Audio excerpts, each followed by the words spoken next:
national-level ice and snow equipment industry base.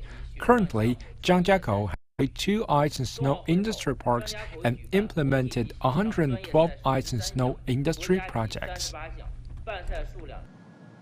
Well, we'll wrap up then with a quick look to the future, because you've just said that your first experience of skiing was actually in southern China, an unlikely place for it to happen at the time, but now probably kids all over the country, that will be their first time, like you. So where does the industry go from here? Well, I think this is a very good question. In the future, well, we're going to have the 15th five-year program very, very soon. So ice and snow economy and sports is actually absolutely a very important part of this program. Well, number one, I think the government has prepared for a top-notch design for policies for supporting up this ice and snow sports event. That's number one. And by the year of the 2030, we're going to achieve 1.5 trillion yuan worth of the GDP in sports economy and ice sport.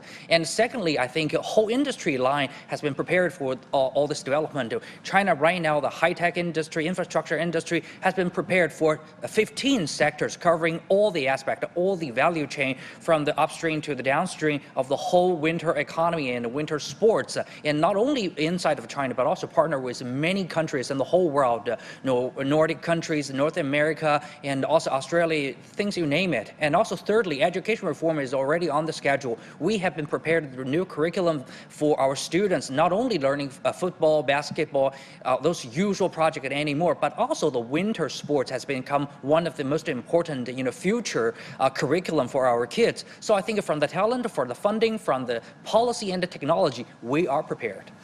Mr. Chu, it's been a pleasure to have you on the programme today. Thank you very much. Well, that wraps up our special edition of Sports Scene, where we've looked at the growth of China's ice and snow economy.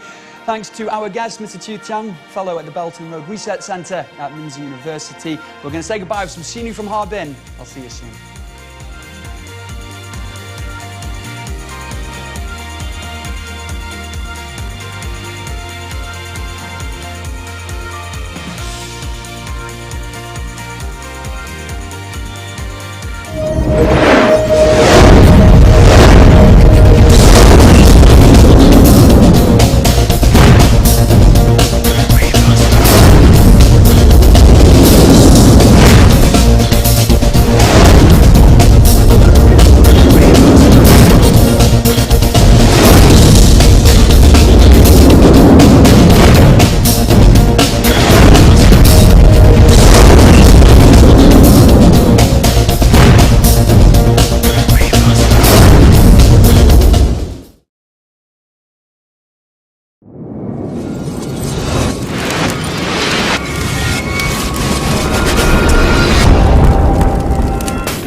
pleasant good morning to you and a warm welcome to News Hour. I am Esther Sako. Coming up, President Biyo departs Freetown to attend 2025 Sustainable Energy for All Global Forum in Barbados. The security sector destroys thousands of illegal drug substances. And NGO Education and Development for Special Needs Children, Sierra Leone, advocates for welfare of persons living with disability in Mabaft village in Western Area Rural. These stories and many more, including entertainment and sports, are lined up in this morning's edition of News Hour. Stay with us.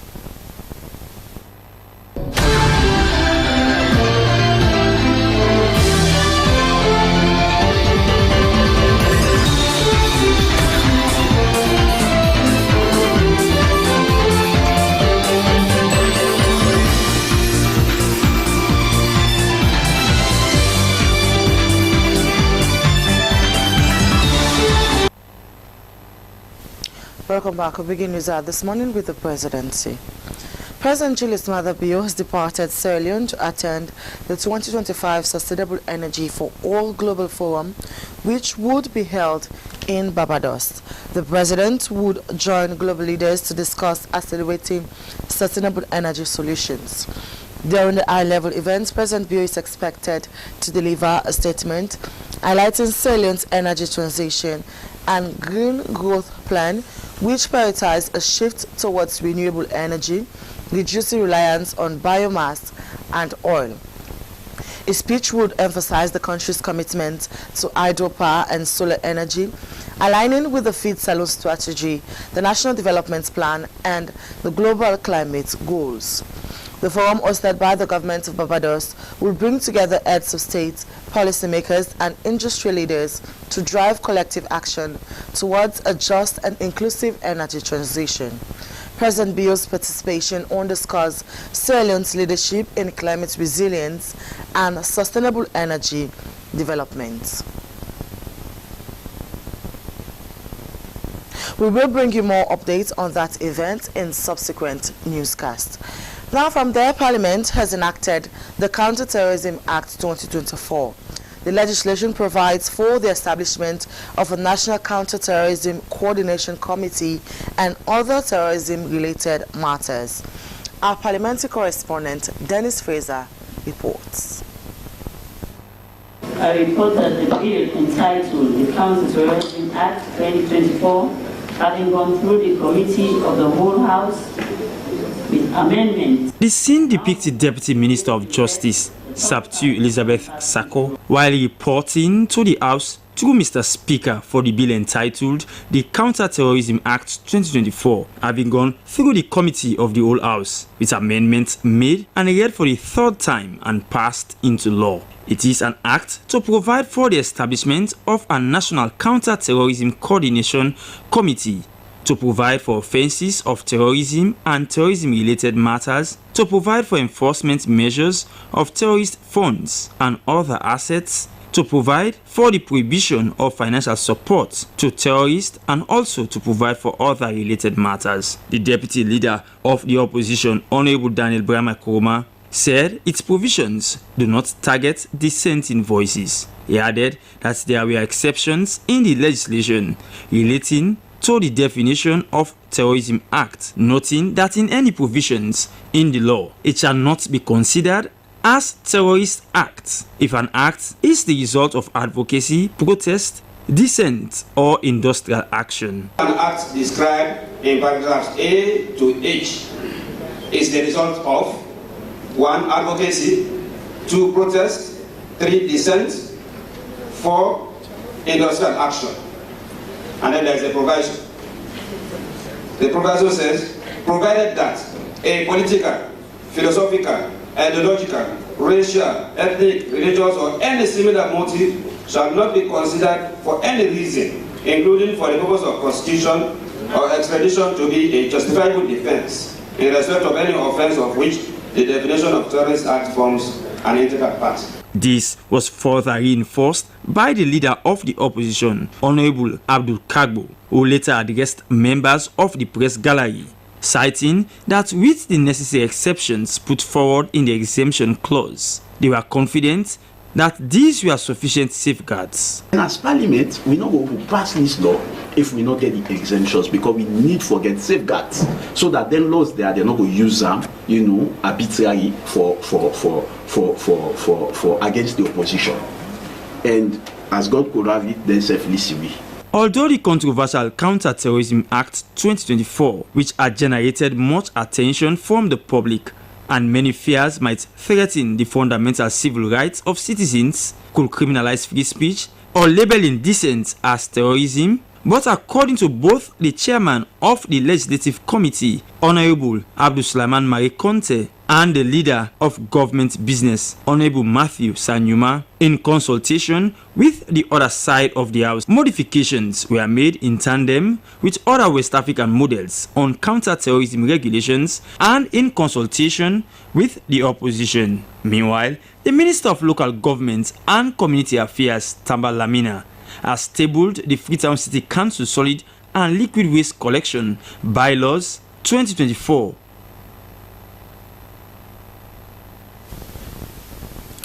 The Director General, Electricity Distribution and Supply Authority, Dr. Joe Lahai Somano, has told the SLBC that measures has been put in place to restore normal power supply soon. This was coming following the current electricity challenge in Freetown. Dr. Joe Lahai was speaking in an interview with William Wise, in which he added that due to the current erratic power supply, load shedding will be implemented, prioritizing hospitals and strategic areas with no customer going without electricity for more than 72 hours. Load shedding is not really new to ETSA operations, right?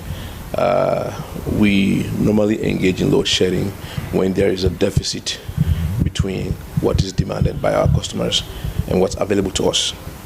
And unfortunately for now, the demand for power, in particular in Freetown, far outweighs what's available for us to supply. So naturally, that makes it necessary for us to do load shedding. Load shedding, briefly, is just a way of managing the available resources so at least everybody gets a piece of the pie. So the reason why we decided to share with the public is simply because sometimes there's lots of misinformation out there in terms of what the issues are. We believe that by bringing the public along, letting the public know what the issues are and what areas may be affected by load shedding and the duration, that will also help the public inform us when there are challenges. So the main idea here is to bring the public along the journey so we can all share in what the challenges are at ETSA, and hopefully by getting feedback from the public we can make the services better for the people of Sierra Leone. We have received both good and not so good comments from the general public, but as an institution we are taking that in good strides. We are reviewing all of the comments and we are trying to see how we can enhance and improve on future publications of our load shedding plans. And bear in mind, load shedding is not static, right? It's going to be a fluid process. As the available power to us increases, that's going to affect the areas that will be affected by load shedding. It will also affect the duration of the shedding period. So my appeal to the public is to take this information in good faith, try to understand what it means, and the main idea here is to bring the public along so they can tell us what is going on in their areas, and we can then in turn take that information and make the services better. You bet there's going to be improvement. I mean, if we're going to be fair with ourselves, if you compare where we are today to where we were 6 years ago, we have done significantly better in terms of improving electricity. Access rates have gone up to over 35% now. Our peak demand in 2018 was about 54 megawatts. Peak demand now is way over 75 today, and even that's suppressed. In terms of the load shedding improving, if you recall, what I said earlier was it's the gap between the available power to us to distribute and what is demanded by the public. That's what's making it necessary for us to do the shedding. There are plans on the way to increase the amount of power being generated in the country. So once that happens and that extra power become available to us at EDSA to distribute, we will then in turn reduce not only the frequency of the shedding, but also the duration of the shedding. So it's a matter of us as a government doing the best we can to increase our generating capacity, which we are actively working on. And in the next month or so, you will hear that Makot would have increased its output from the solar plants there by an additional 15 megawatts. Again, so when that happens, that's extra power available to us that will allow us to reduce the number of areas that have been shedded and for how long. Also, as a government, we are working on repairing our Watchila machines at at Black Coal rather. Again, when that happens, there will be extra power available to us. So when all these additional powers are made available to EDSA to distribute, that is going to reduce not just the areas that have been shedded, but also the duration of the shedding. That was the Director General for Electricity Distribution and Supply Authority, Dr. Jolahai Somano, ended that interview there with my colleague, William Wise.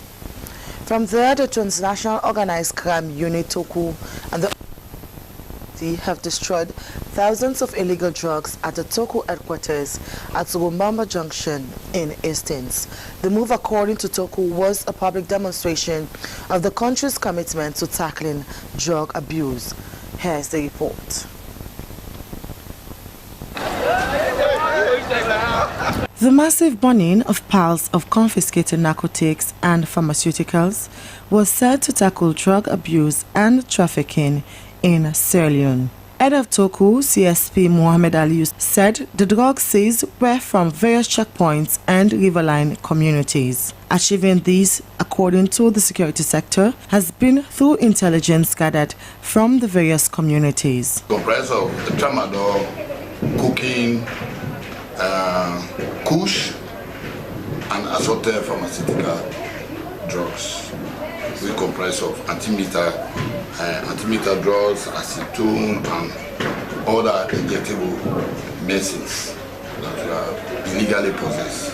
For many, the destruction of the drugs was a symbol of transparency and public accountability. ASP Elizabeth Toure, representing the Ministry of Internal Affairs, emphasized the vital role the public and media play in supporting the national drug fight. She spoke passionately about the worrying rise of tramadol abuse among Sierra Leonean youth. She urged for continued collaboration between the public and the security sector to protect future generations from the dangers of substance misuse.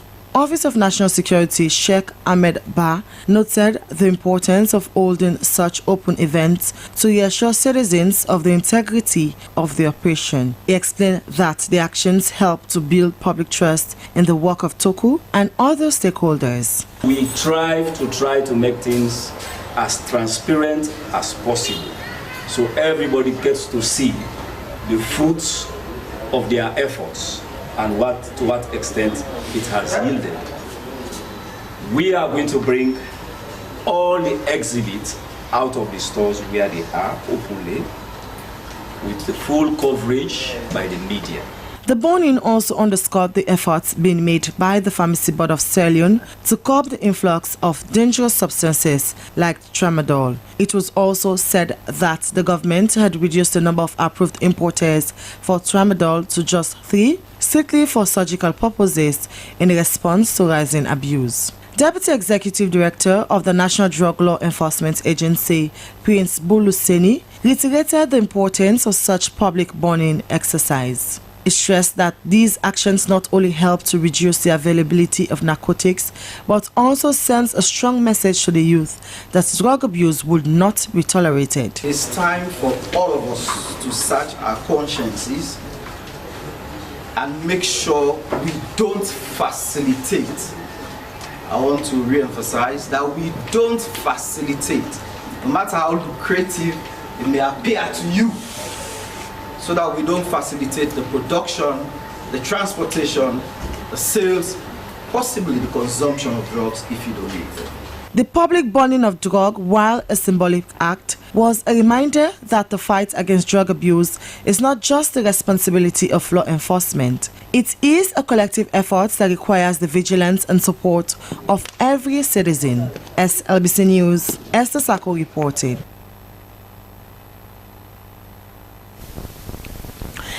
Now, overcrowding remains a dire situation in Sierra Leone's correctional centers.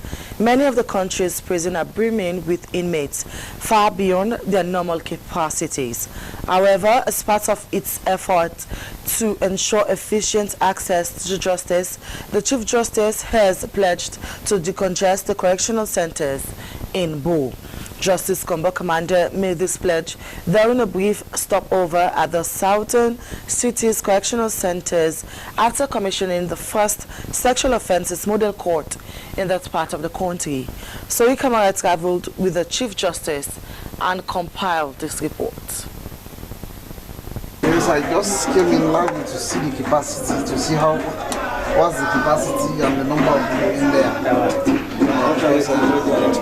Built for little over 80 inmates, the male correctional center in Bo is currently holding over 200 detainees, including convicts and those on remand. Remand? Yeah. It's 25. Yeah. They are appearing in the magistrate court. Yeah. When we say trial, they are the high court. Okay. This is the trial. 100. Yeah. 100. Okay. During his brief stopover at both the male and female correctional centers, the Chief Justice told inmates that there were ongoing efforts to decongest correctional centers across the country. Justice Combat Commander said he was working with judges and magistrates to making sure that the wrong people were not left languishing in prisons across the country. During his interaction with inmates, the Chief Justice was dismayed that the vast majority of the prison population in Bo is young people. He assured speedy trials of all those whose cases were pending in both the magistrates and high courts. We have to try again for letting matter them go quick. Yeah. God bless you. Know, the judge, I don't tell him. The magistrate himself no say from now cases and go fast. Because you know, for again, let person they didn't prison. Sometimes you know they will go court. Always go court. Then they adjourn them, bring come back. That one they don't find at all.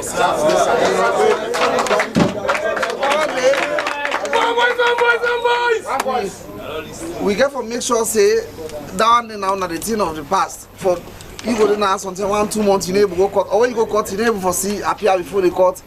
You just go out, they go there adjourn. No, that one they not there any longer. That one not there. That one they don't done now. Justice Commander also allowed the inmates to share their concerns as well as inquired into the status of some others, including a woman who is serving an 18-month sentence for obtaining money by false pretense. He remarked that the sentence was fair.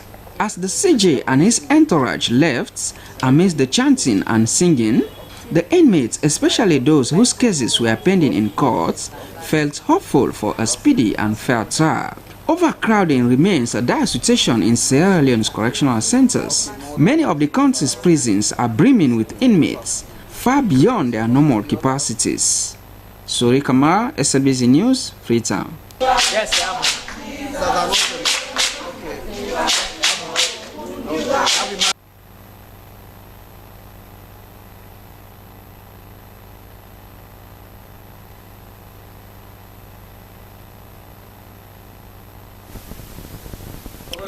The non-governmental organization Action Aid Sierra Leone has presented its 2025 budget and annual plans to the Ministry of Planning and Economic Development and to their donor partners at an open information presentation ceremony held in Freetown.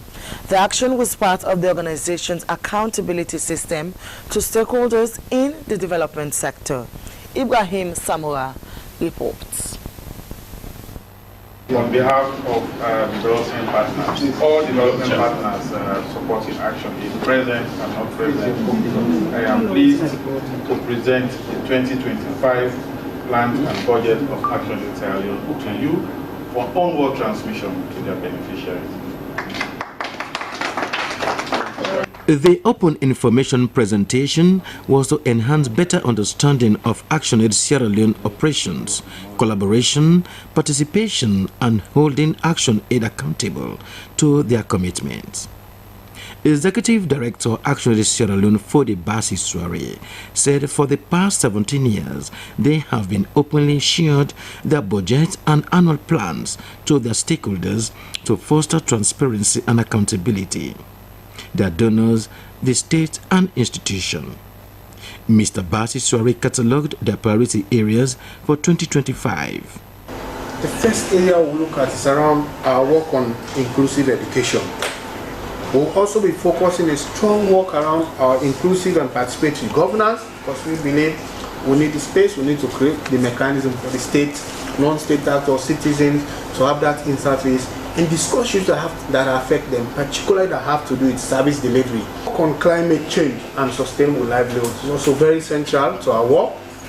Monitoring and Evaluation Manager ActionAid Sierra Leone, Varen Momo, gave a detailed presentation of their achievement for 2024, noting ActionAid Sierra Leone has contributed to inclusive and empowering education, improving participatory governance for sustainable development, and climate resilient and sustainable livelihood. Madam Momo said their priority areas were aligned with the government's Big Five game changers. She also outlined their total budget for 2025. Totaling the donor-funded projects and our sponsorship allocation for 2025, we have a grand total budget for 2025 as 76,569,919 billion for 2025. Deputy Minister of Planning and Economic Development, Reverend Dr. Titus Williams, lauded ActionAid Sierra Leone for such an initiative, noting open information fosters accountability and transparency in driving service delivery. He said accountability was a key enabler to the actualization of the government's Big Five game changers. The government of His Excellency the President, Brigadier Dr. Julius Madabio, plays a crucial role in promoting transparency, accountability, and inclusive development in the NGO sector through various policies, regulations, and partnerships. The government, through the Ministry of Planning and Economic Development, has institutionalized the NGO policy framework, which regulates NGOs to ensure compliance with national development goals. The government requires NGOs to sign the service level agreement with their respective line ministries on their projects and activities, fund resources, and ensure that at least 70% of funds goes to direct project implementation and at most 30% for administrative costs. Board Chair ActionAid Sierra Leone, Slango National Coordinator and representative from the Parliamentary Committee on NGO, appreciated ActionAid Sierra Leone for such an openness, while donor representatives from the EU, UNICEF, Irish Aid, and a beneficiary from the community lauded ActionAid Sierra Leone for demonstrating their commitment towards accountability. Ibrahim Samra, Freetown.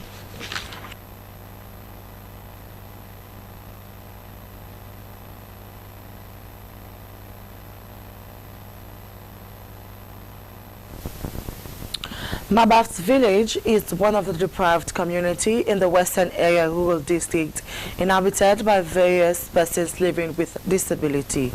Most of the people in that community sleep in makeshift structures and find it difficult to get their basic amenities.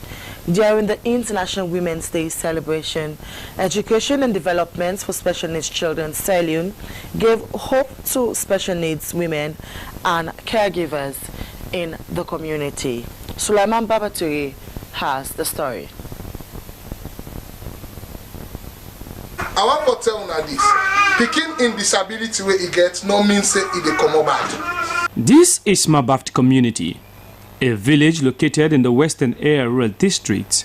Some of its inhabitants are people living with disability occupying the camp in the village. Though they work hard to make ends meet, these people still struggle due to lack of basic amenities like safe drinking water, health care, and secondary school, among others. Khadijatu Ruth Kagbo, a parent and founder of Voice of Women Network, called on government to invest in special needs schools and train teachers.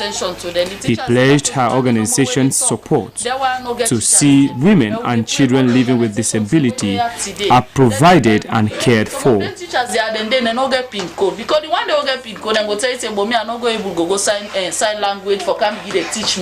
Educating the people about her organization, founder and executive director, Education and Development for Special Needs Children, Sierra Leone, Yvette Cole-Smith, said she was proud of their endless effort to care for their children and empower themselves. She pledged continuous advocacy for special needs people and provide skills training and other empowerment opportunities for caregivers. Operations Manager, One Family People, Samuel P.O.V. Macaulay, applauded Education and Development for Special Needs Children Sierra Leone for such a humanitarian move. Mr. Macaulay promised to help the community with learning and teaching materials. He educated the people on the Disability Act, their rights, and their mandate as a disability organization. Education and Development for Special Needs Children Sierra Leone is an organization established to advocate, raise awareness, and empower children, caregivers, and women with disability, including the popularization of sign language in Sierra Leone. SLBC News, Sulaiman Babature reporting.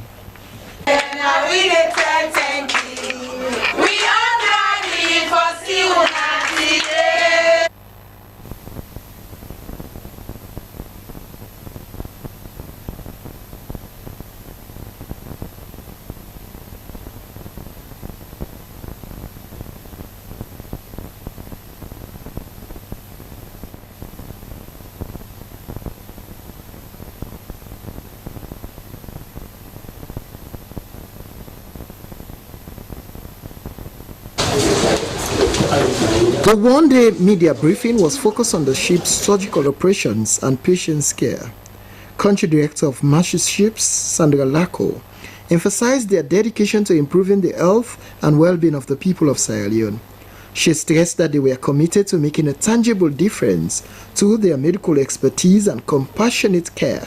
We do plastic reconstructive surgery, and a lot of that is around people who have had burn injuries and then are not have a lot of scar tissue and maybe cannot straighten their limb, and so surgery is done to help release that to increase the function of the limb.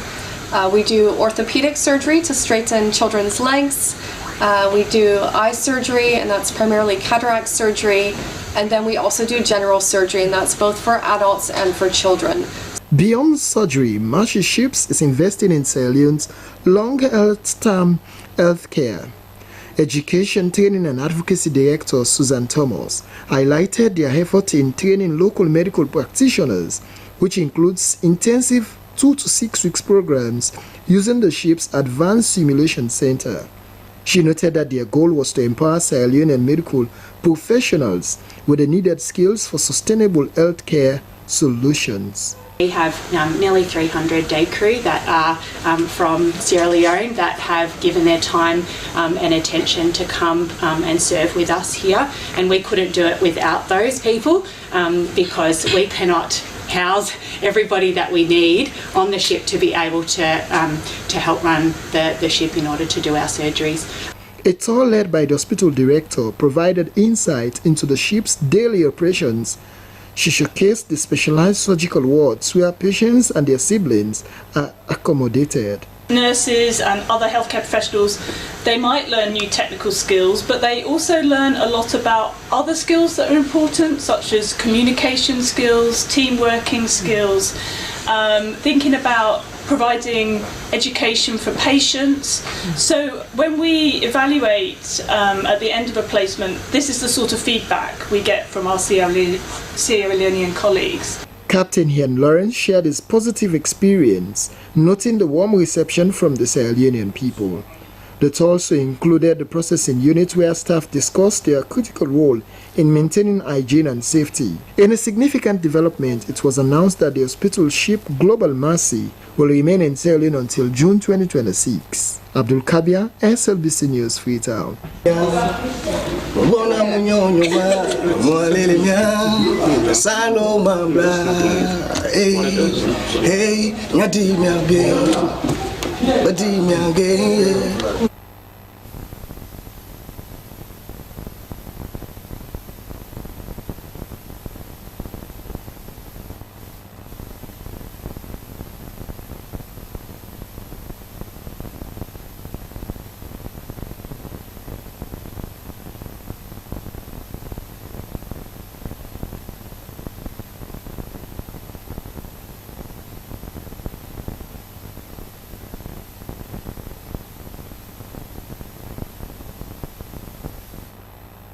In a store where over 1,000 bags of rice, gallons of edible oil and sugar to be distributed to people across the country. The gift from Isan Foundation and Idaya Million Meals project is meant to target about 1 million vulnerable individuals, both Muslims and non-Muslims across the country. Some of the beneficiaries in the eastern part of Freetown commended the donors for the food, which they say would go a long way in ameliorating their food constraint, especially at a time when securing a single meal is a serious challenge in the country. This year Ramadan, Imona, but with this gesture we don't get, as persons living with disability, the Kenema we waiting Mona, we say Alhamdulillah. I will tell Allah thank you. Allah subhanahu wa ta'ala, we bless their family, they send this goodness out for we're glad so much. So we appreciate for the good thing we don't get. Admin and field correspondent officer of Ishan Foundation, Mohamed Lamin Kabia, said the gesture was not just in adherence to giving alms during the month of Ramadan, but is part of their commitment to help their fellow countrymen in times of needs. We respond rapidly to natural disaster outbreaks. We feed the poor, as you can see them all over the place, handicapped, orphans. As I can tell you, we have up to 6 orphanages. Interim Programs Manager of Isan Foundation, Soyi Ibrahim Kanu, said the organization has been around since after the war and they have been supporting vulnerable groups in diverse ways, adding that the Ramadan food distribution exercise is something they do annually for years now. Emmanuel Samura, SLBC.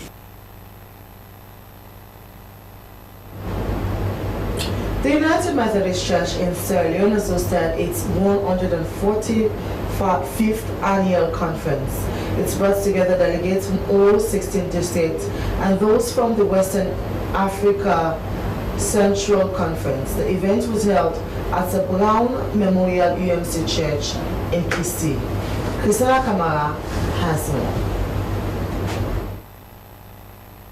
I now officially open this conference. In this opening program, the 145th session, in the name of God the Father, Son, and the ever-blessed Spirit. Let the church say amen. The theme of the conference is that they all shall be one, taken from the book of John 17, verse 21. It brought together delegates from all 16 districts and those from the West Africa Central Conference, as well as representatives from the General Board of Global Ministries.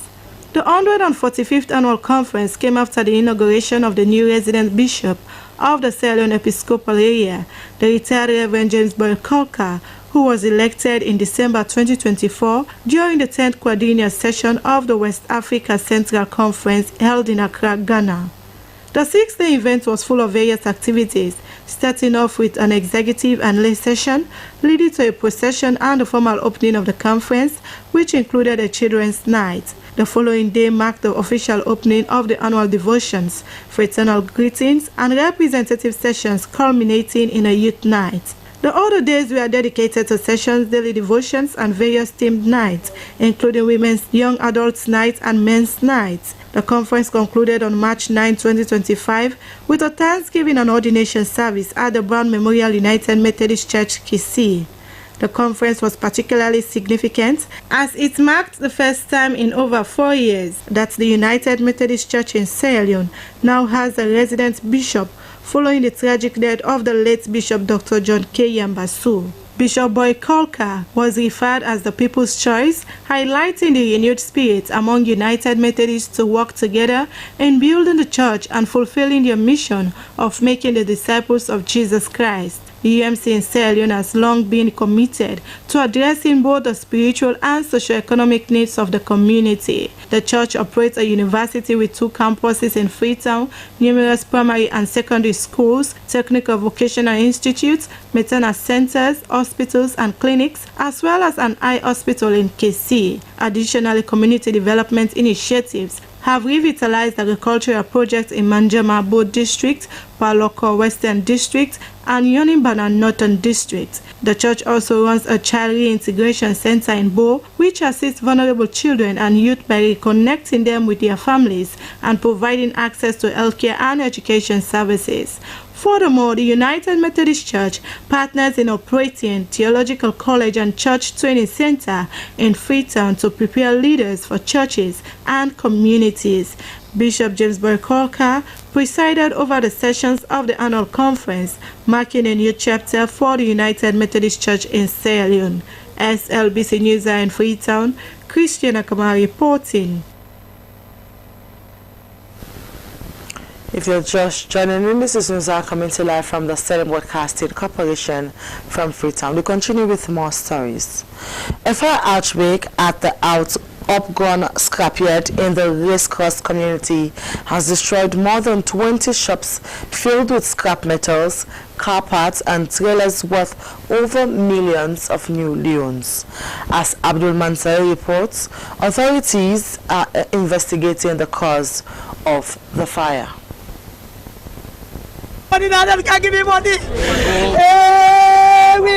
The inferno was reported in the early hours on Monday, destroying scores of shops filled with scrap metals, car parts, and trailers estimated over millions of leones. The fire swiftly spread through the densely packed area, igniting vehicles and flammable materials stored in the shops. Residents and shop owners rushed to the scene, attempting to salvage the situation before the arrival of firefighters from the National Fire Force. It took them several hours to bring the fire under control. According to an eyewitness, Musa Solomon Kaba, the fire started at the scrapyard where containers usually packed, noting shop owners who resided around the premises tried to put the fire under control, but to no avail. How that fire starts from the ground, we not go able to tell you that because we self we just see now the fire don't catch the wall where we self grab with 5 rubber water for go out the fire. Where we say the first possible for me don't left for the incident when Adam the first man was sent it go up. God make where the fire don't tense the pan the all side of one now tell and say jump. Now jump the rubber that will be there a catch. According to the Director of Relief and Response, NDMA, Kenema, they received the report around 12 to 1 a.m. where residents and personnel of the National Fire Force trying to put the fire under control. They confirmed that there was no reports of any casualty. From the cause, because again, when you go to do assessment, you may want to know what caused the fire. And that fact is coming from them, apart from the investigation that has to be done by the National Fire Force. But from the people that we interviewed, one source is telling us that they only came out and saw the fire. They did not know where it all started. Another source is telling us it was somebody that was playing with fire and they went into some argument. All of a sudden there was a spark of fire. Another person again is attributing the cause of the fire to electrical malfunction. So there are various sources of information that are provided by as to what really caused the fire. A victim, Alpha Bangura, said he was at his home when he received a stressful call that his shop was on fire. On the sofa, I don't pay business from 212. I came in with Esther, I just put 2.5. I began money when I something like, because the first money I be 30 million, the second money at 10 million, and the last money at 8 million. The part of the other half money the way I be the sell. All be inside the box. Because when I inside my box, and they keep me money. I government pay because me where they see so, and I make me business. But I get past 6-7 man, they when a family man when they with me. What they pay any month, I they pay them, I they give them salary any month. I get beaucoup people outside what they take care of. But the small business what they do so long can bond so. Don't suffer. Acting Secretary Race Cross Car Park, Brewa Fania, said they made several efforts to control the blaze, noting the scrap yard was their source of livelihood. I think over the streets, some guys that can park them container mutka than they. So like we meant for understand say, them man and they make fire. You know, they make fire but they're not able to control her. And of course, the fire be very close to the fence. And the fence now so engine and they inside the shop there. So like that's give the cause for let the fire transfer. You know, so like by the time we the car now, the fire don't take different level. We try so hard, we try. We count water because they call fire force, they don't come quick. So we try and light they will call EDSA. EDSA put off the lights. But yet still the fire, it blaze. The fire outbreak has left so many families in tears, and the 26 victims are calling on government and other humanitarian organizations to come to their aid. And as we can see, so many millions and so many people or families have lost their properties. And behind me are the scrap metals that they've been purchasing and selling for over the years. And just within the twinkle of an eye, everything has just gone down. This incident has left cries in the eyes of so many families. And these people are calling on the government to give his support, at least to help them start their business again and to rise on their feet. SLBC News, Abdul Mansari reporting. The Ministry of Basic and Senior Secondary Education and partners have launched the findings of the Building Foundational Learning Through Technology project. The findings shows that technology has helped learning outcomes in Pujaun District. The project that lasted for 2 years in Pujaun District targeted classes 1 to 3 pupils. Cynthia Kamara tells us more on that story. We can identify numbers. We there 4 years old. We have 9. This was a proof that the Building Foundational Learning Through Technology project has had a positive impact on children in Pujaun districts. It provided effective foundational learning for pupils ranging from classes 1 to 3 in that part of the country. Pujaun district was identified as one of the most marginalized districts in Sierra Leone, facing many educational challenges, including lack of qualified teachers, children not easily accessing schools due to geographical barriers. So, the introduction of the technology with the intervention of partners like Volunteer Service Overseas, HAN, EdTech, and Hempel Foundation, among others, aim to improve learning outcomes and building foundational learning through technology in Pujaun districts. The use of projectors and tablets for teaching and learning has left a remarkable footprint in the district. Teacher from SSC Primary School, Masam Baka Chibdom Pujaun district. I'm here to talk on the modality which I have in my school, which is projector. Projector has created a great impact in our pupils as well as with the teachers. It helps us, the teachers, to get the attention of pupils during learning session. It also arouses the interest of the pupils. This don't make parents themselves don't begin to know say day for the beginning. Because that projector, you don't make, I don't begin to read 3 letters in word. You don't make, I read ABC, I read 1, 2, 3, all. So that projector, you don't make improvements, you don't make beaucoup changes. First time, and then no more. A, B, but now changes not begin to come. What teacher they go to say? Local authorities, including a paramount chief, the deputy chairperson, Pujon District, said the project have improved the knowledge and foundation of early learners. Minister of Basic and Senior Secondary Education said the move was in line with government free quality education program. Learners in the treatment schools outperform Class 3 learners in controlled schools. This is good news. Introduce the concept of the 1 tablet per school, which captures disability data. And so if we combine what we have seen in the WeDAR pilot with what we have in this pilot, we'll be in a better place to address the issue of disability.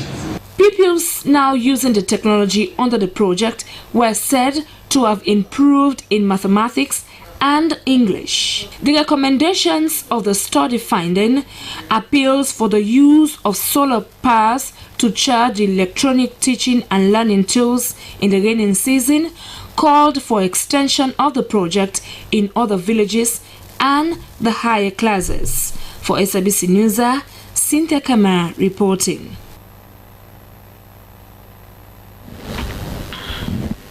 The European Union and officials from SLRA have monitored the ongoing road construction of the Moyamba Junction Road and the 14-kilometer stretch Mashaka-Bo Highway Road from Songo Junction to the Mambang Bridge. The monitoring exercise was to appraise the quality and level of works done so far. Moses Conter went along with the team and now reports.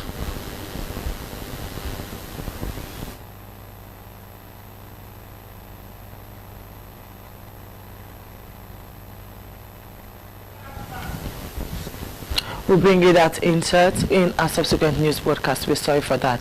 We now go in for international news.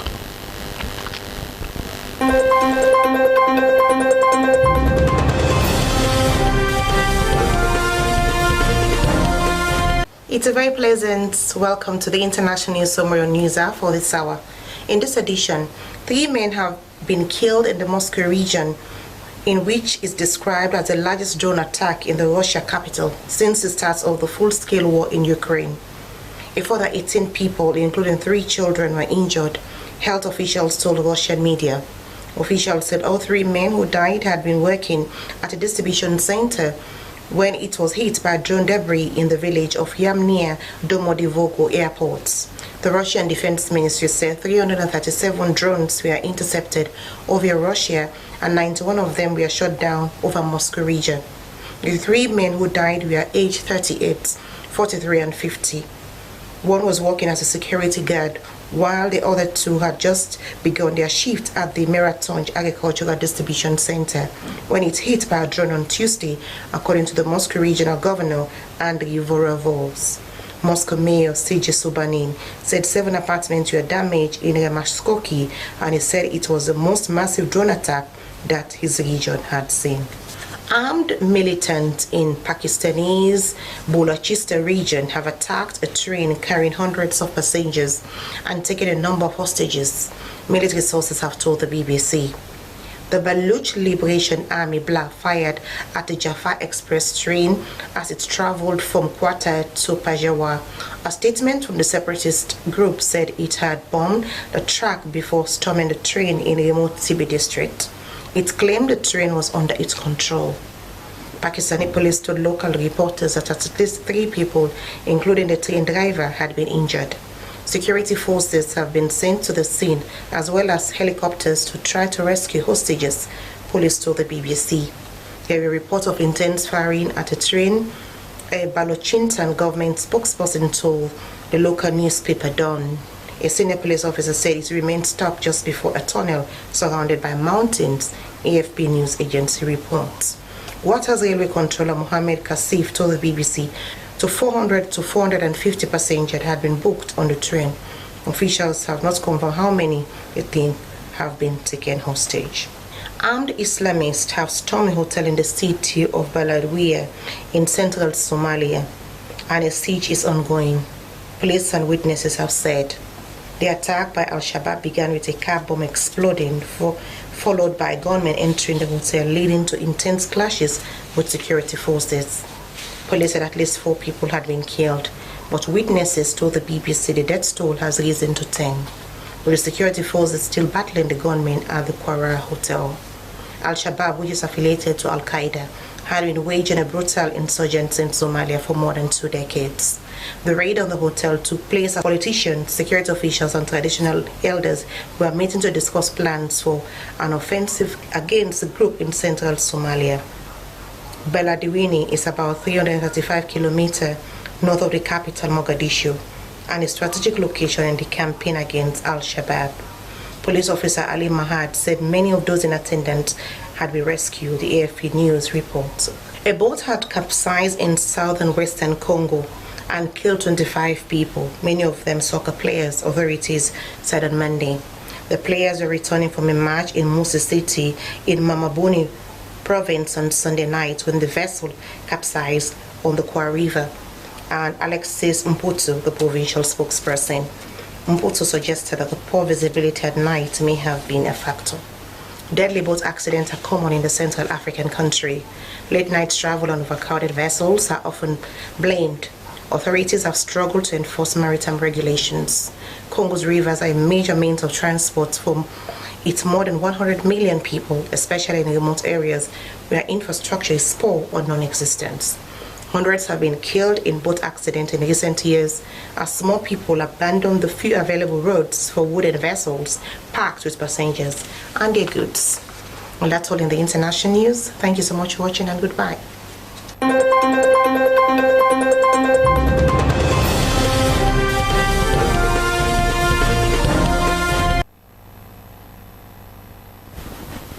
Many thanks there to Salma Tabar for the international news. We now move on to sport updates.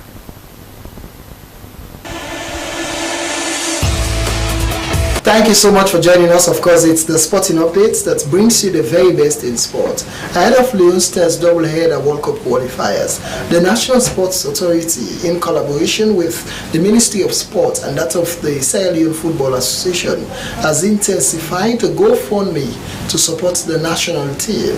Frances Bernard engaged a media rep from the National Sports Authority.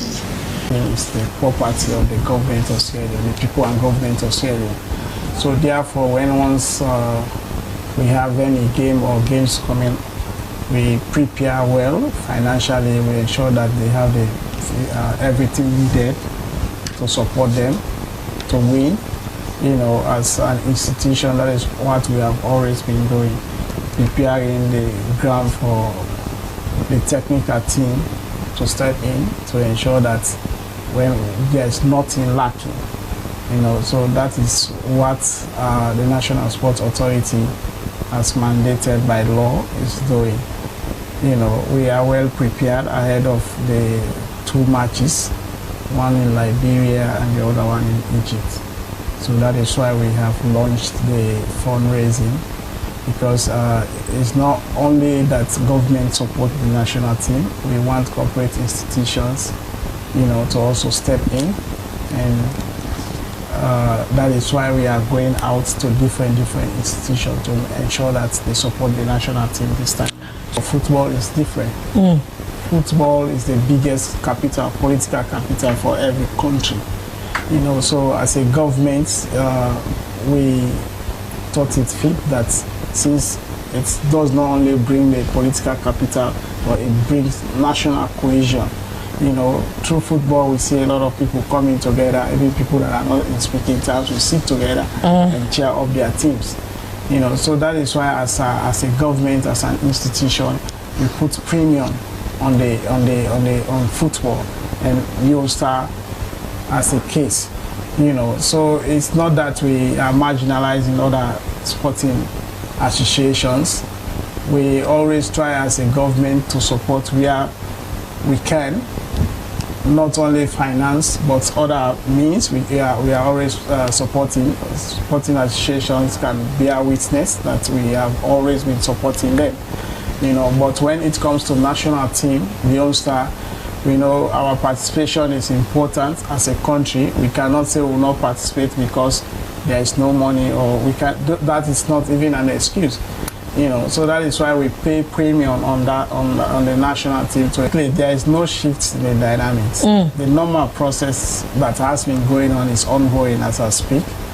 We have done the budget. The Minister of Sports has presented to the Minister of Finance, and it's always a process to get those funds out. So whilst we wait for the funds, the government is the biggest supporter of the national team and other sporting associations. And as a result of that, they have always been able to provide those resources required for the national team. So therefore, what we're saying here is it's a normal practice that institutions raise funds. It's a normal practice all over the world, even in the United States. Otherwise, we would not say Donald Trump. We would have just said, as a billionaire, I will support my campaign, but they raised funds. So this is a normal practice. It's happening in Nigeria, Ghana. In other countries, you see corporate institutions coming on board. They will say, okay, I will buy the tickets, I will do this, I will do that. So this time around, we also say, okay, in as much as government is the highest or the biggest supporter of the national team, it is also important that we talk to corporate institutions, let them step in where they can. Whatever comes from them, it will be made public, and the government also will say, okay, this is what the corporate institutions or individuals have provided. We also are going to provide what is left. In another development, to flip our attention to the new star of Sierra Leone football, Juma Ba, who made an impressive excellence debut in France against Marseille. That match was an exciting display for Juma Ba. In fact, Juma made some exciting blocks, good defensive skills, and wonderful recovery ability.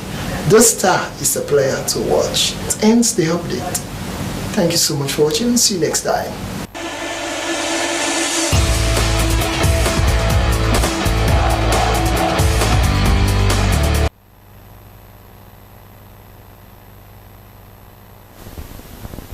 Thanks, that's Abdul Kabir for the latest update in sports. Well, from there, that's how we try the curtains of the news this morning. But before we go, a quick recap of our main points. President Julius Maada Bio departed Sierra Leone to attend 2025 Sustainable Energy for All Global Forum, which would be held in Barbados. The president will join the global leaders to discuss accelerating sustainable energy solutions. The Transnational Organized Crime Unit Toku and the Office of National Security have destroyed thousands of illegal drugs at the Toku headquarters at Kubamba Junction in Hastings. The move, according to Toku, was a public demonstration of the country's commitment to tackling drug abuse, especially among young people.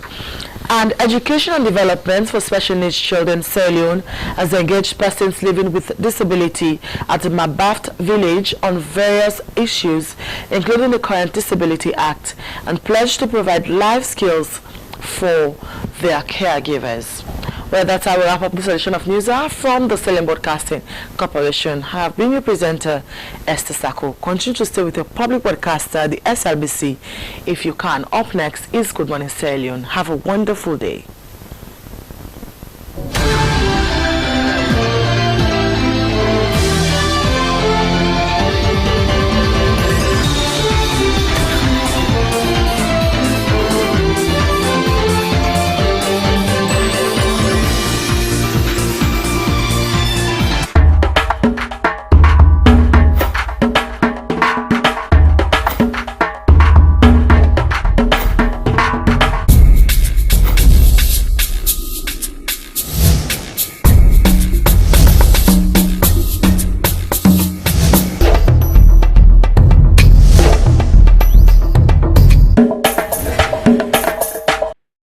Ready for the Zoom meeting today with the investor then? Yes, boss. I'm ready for the meeting today. And I don't download all the reports they sent to me on the internet. Make sure so you get super connection, because I don't want one problem during the meeting. Everything is okay. Everything is fine. Counting on you, even though we're not in the same office. I will be with you every step of the way.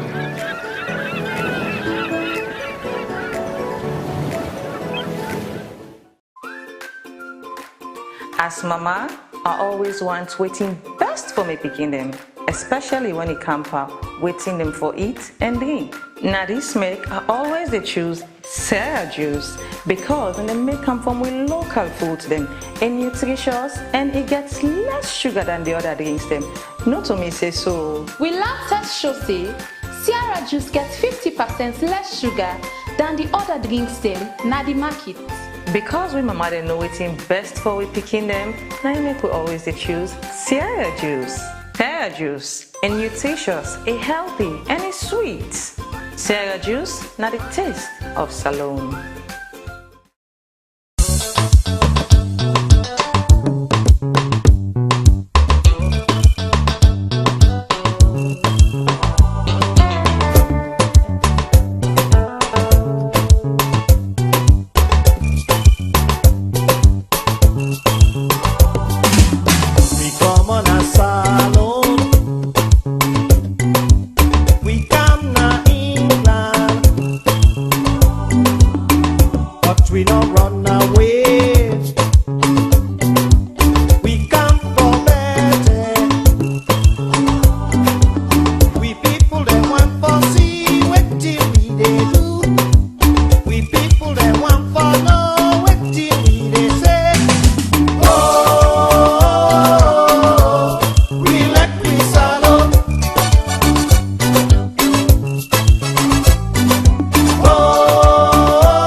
A place cannot produce poems. It can only not prevent them. And Freetown is good at that, for Freetown has its own sudden elegances. People are slow to leave it, quick to return. And there are others who come for a year or two and stay for a lifetime, sensing that they found a city that is in the world, yet sufficiently on the edge of it to have a different resonance. Let me tell you something about this city. All of us, we're all just passing through, and we've all been here forever. Those who came, those who stayed, those who never returned. Tides turn, seasons change, we've waited and we've watched. But we've always been here. We've always listened, because there is a different resonance here. It comes from the river, and the land, and the sky. It's our place. All of us. This city belongs to everyone.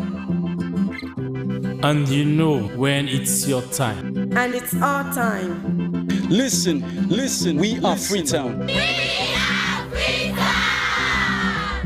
The golden rules of Freetown. Don't pretend you're something that you're not. Don't go thinking you're better than anyone else. Or that anyone else is better than you. Don't shout about it. Get on with it. We are Freetown. Freetown. Freetown. Yeah.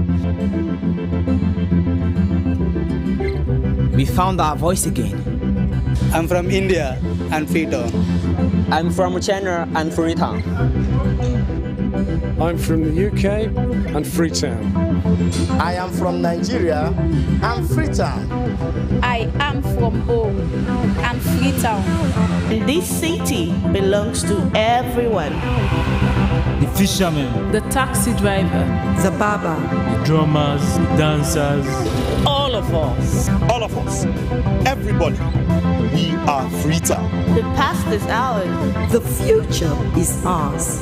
It's our time again. and this city belongs to everyone. The playwright, The greengrocer, The teacher, the dog. This space is ours. this light is ours. the beaches are ours. The rivers now we own. The roads are ours. The bridges now we own. We are Freetown. We are all visitors and we've all been here forever. We've got the mightiest river. And the biggest sky. And there's a resonance again. Freetown, Freetown. We are proud of this place. We love this city. And we want you to love it too. We are proud of this place. Na pass we all dey pass like stranger dem, but we all don dey here from tey.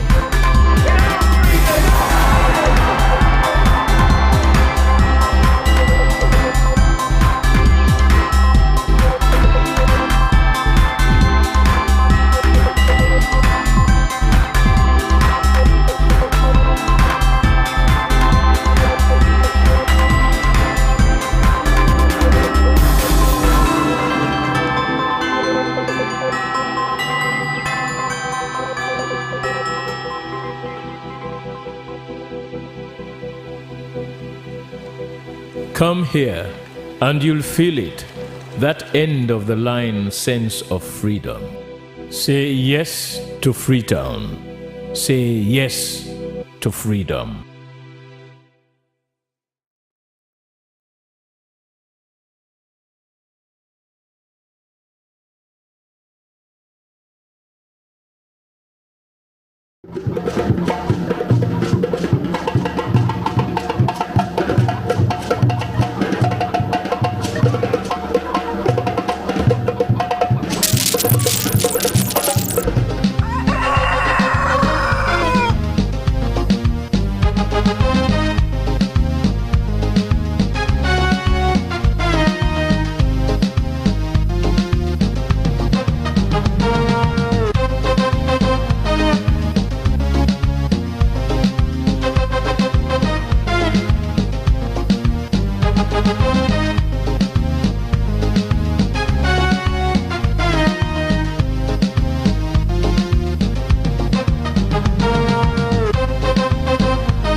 Today is Wednesday, the 12th of March 2025, and it is a pleasant morning and a warm welcome to your program, Good Morning Sierra Leone, the program that always starts your day.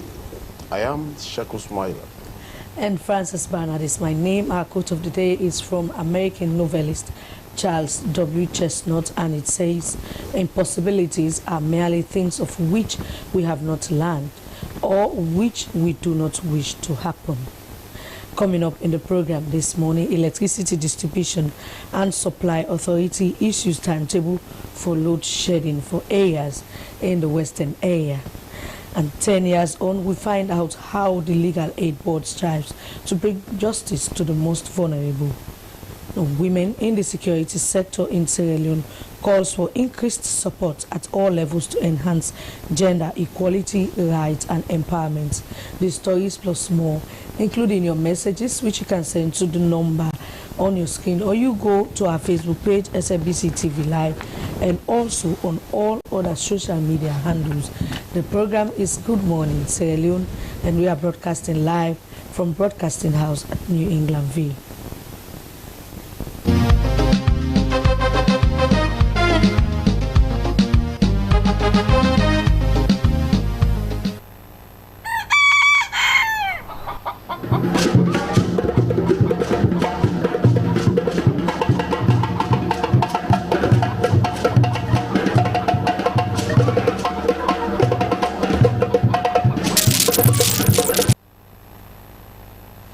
We are back, and the program you're still watching is Good Morning Sierra Leone. The program that always starts your day, and we are broadcasting live from a broadcasting house, New Englandville in Freetown.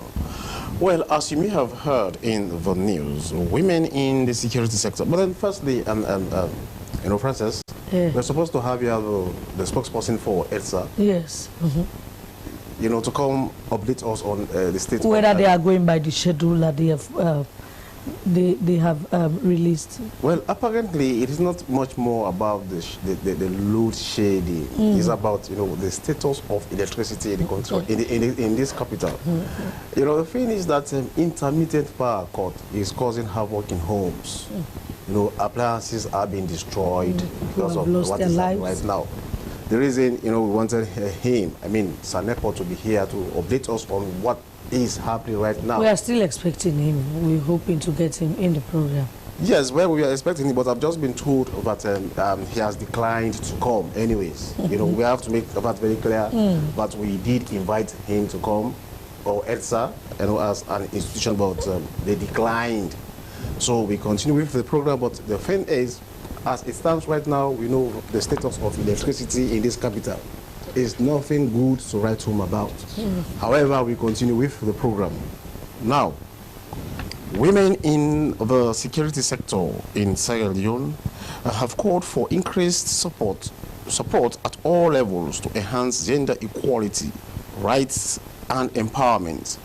This appeal was made during an engagement held at the police mess in Kintom under the theme "For All Women and Girls, Equality, Rights and Empowerment, Security Sector Local Empowerment Women as a Vital Tool for Nation Building."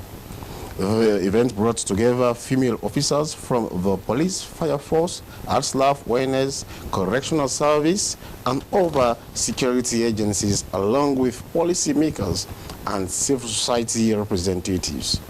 The speakers emphasized the crucial role of women in maintaining peace and security, highlighting the need for greater opportunities, leadership roles, and resources to enhance their contributions. Well, for more on this, we have Director of Gender at ONS, Sierra Leone Kabia. Good morning, Madam Kabia, and welcome to the program. Women in the security sector. I know this is an organization that has been formed, right? Yes, it's an organization that has been formed. So now, just give us a brief background to this organization. What's the motivation? Well, I am not part of the executive of that organization. Okay. And this program was organized by the Security Sector Gender Coordinating Team.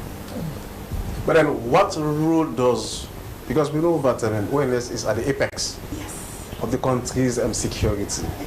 So what role does ONS play, in enhancing, the activities of this organization? Because the thing is, women are very vital. They are playing a crucial role in enhancing the country's security. So where does ONS come in, this whole thing? Like we intimated, the Office of National Security coordinates security affairs in the country. And by extension, my role spreads out to the other security sector institutions. In mainstreaming gender, what I practically do with the other sector players is to encourage our policymakers to embrace gender mainstreaming, which has to do with gender equality and women's empowerment. And thankfully so, the Gender Equality and Women's Empowerment Act of 2022 speaks strongly to that all ministries, departments, and agencies must have a gender unit, and 30% at all levels must be women. And so for the Office of National Security, and by extension the security sector institutions, we are urging our bosses, the heads of those institutions, to go by the Dewey Act in implementing it. Historical injustices have shoved women away from taking the center stage. This is not anything to fight about. It is just to continue encouraging them and to also encourage the women to empower themselves, embrace change for both our bosses and we the women. But the is that, Madam Kabia, yes, in as much as you want women to be at the echelon of decision making in these institutions, especially now, let us narrow in on the security sector. You know, for years, the security sector has always been seen as as a male thing. Yeah. Because of the rigorous involved in especially range training programs or whatsoever. Yes. So how do you break that barrier? How do you demystify in a way? Because the thing is, that in a man, like I kind of stuff. I know you know what I'm talking about. Has changed. So the thing is, now the security sector is dominated by men. It is largely a patriarchal kind of a setting. Correct. So how do you break that chain? What now women get interested in being part of it? There must be a raising awareness in our communities that women should be part of the security sector because they have their unique roles that they play that the security sector needs. And we must also encourage them, like I was saying, encourage the women, we ourselves in the sector, to brace up, to take up the challenges as men do. Where in it, they are not going to say you are a woman or you are a man. Like for the ONS, the trainings we go through, the induction processes we go through them the same way as the men do. The trainings the women go through in security trainings to be enrolled into those security offices, they are the same as the men do. So when you come into the job, you have to be ready to take up roles and responsibilities given to you. Like I was saying yesterday at your podium program, in as much as we are asking for affirmative actions to be taken by our bosses, we the women also must be ready because the trajectory has changed. Okay. It has changed and we are moving to that space where we would want women to be seen and not only to be heard and to be seen, because we have our own space, and especially when it comes to like intelligence gathering, the people that do it best are women. So there is no way you would want to shove women off from taking the same roles as men or for being part as development partners. Okay, so this is not new that women in almost every sector have been yearning for a better position, a better place in institutions, and even in the country, or maybe in the world at large. So you are now asking that women should be ready, and as my colleague said, that is a male-dominated area, and to see women moving forward, you must be an extraordinary woman. So let's look at how ready and what are you people doing for those of you who are already leading. What are you doing to make sure you get some of these women interested in this sector? Well, like in our dialogue session we had at the Sierra Leone Police Officers Mess, we recognized women who have strived hard to attain academic statuses and who have worked hard in the midst of those men to attain positions of trust. So that is the first step. Having qualified women for positions of trust, they must be empowered.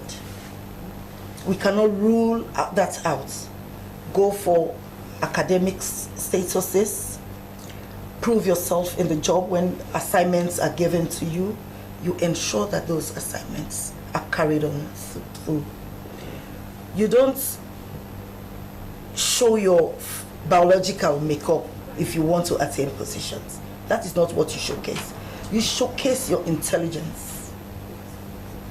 You showcase your intelligence. You make yourself available and willing to learn in the job. And that is why we are asking that capacity building be key for all levels, at all levels in our different institutions. We need capacity building, because you can only strive hard, or you can only be results oriented when you are capacitated. You cannot be one without knowledge and you want to take certain responsibilities. You must know what you are going into. So we are asking for strong, enormous capacity building for women as well as men. Well, how do you handle men? Because uniform service, especially, is not like the normal service. In fact, in the management, they will tell you that autocratic rule or autocratic leadership is allowed somehow in uniform service, not like the normal service now. And bullying, bullying has been a challenge, especially in an arrangement wherein it is highly patriarchal. Male dominance is palpable. You understand? So how have you been able? Because the thing is, some women, they want to speak out, they want to lead, they want to be seen, but they are suppressed in a way. So as you guys are now at the forefront of decision making, because being the gender focal point, at a vast level awareness, it means we have a lot to do. A lot. So what has been the interventions, to change this narrative?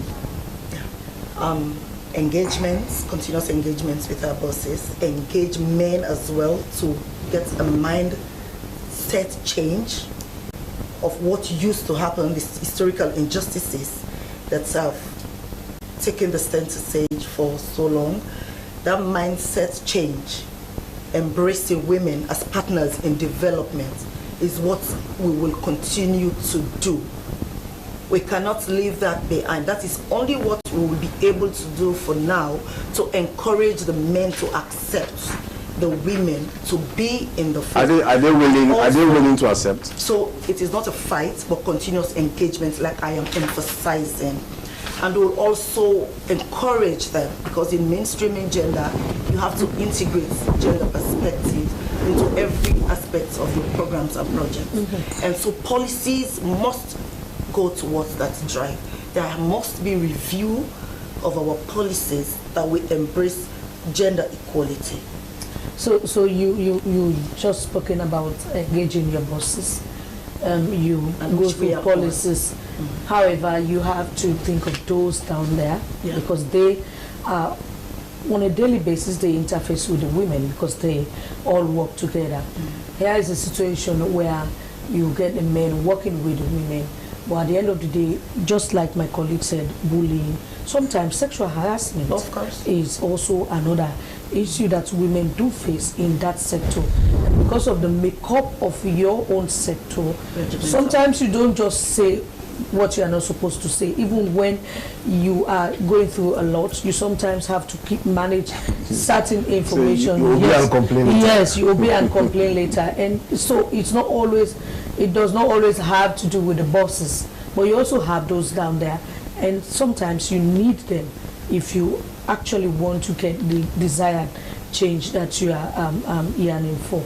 That is why I talked about the change of mindset. There is continuous engagements, organize sessions, like in our annual plan for the ONS.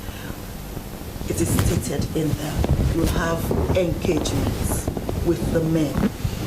We have the women's side of our team, the ONS Female Caucus. We have that team where we encourage women to brace up in their responsibilities.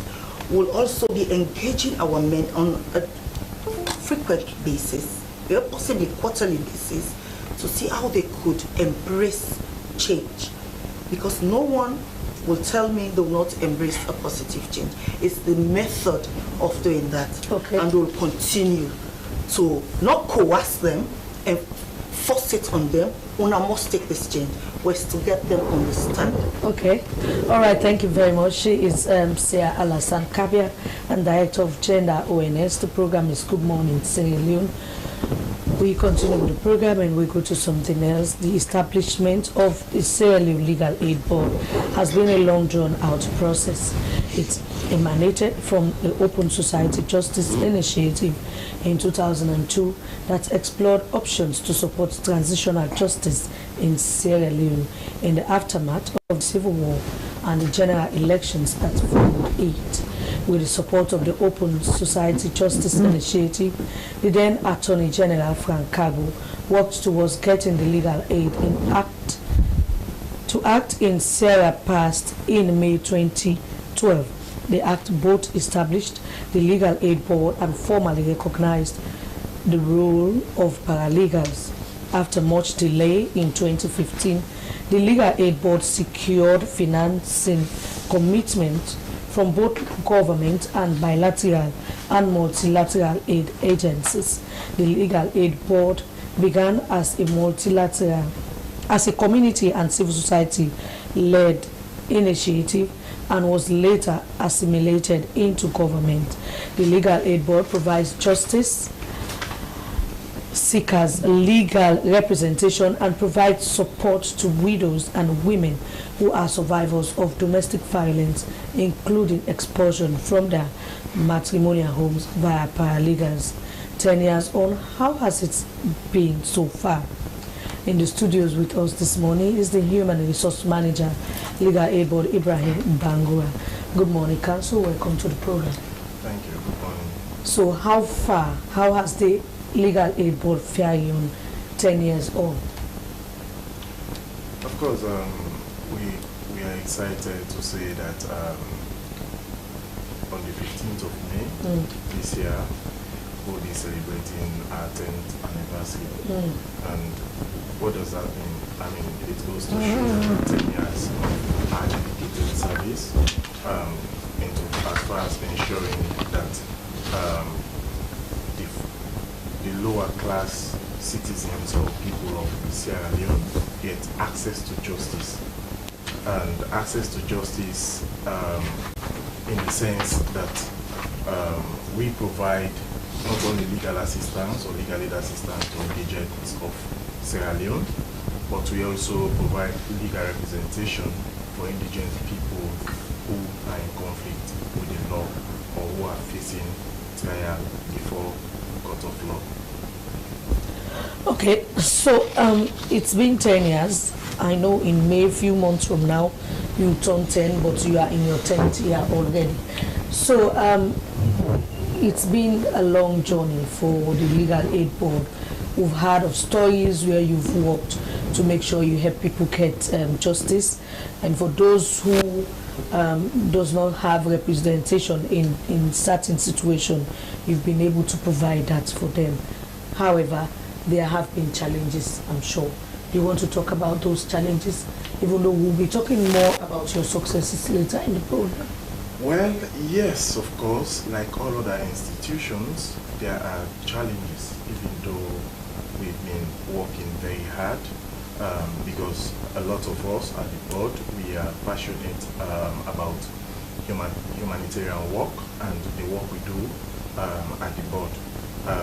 We have been making sure that the mandate of the board is executed regardless of those challenges.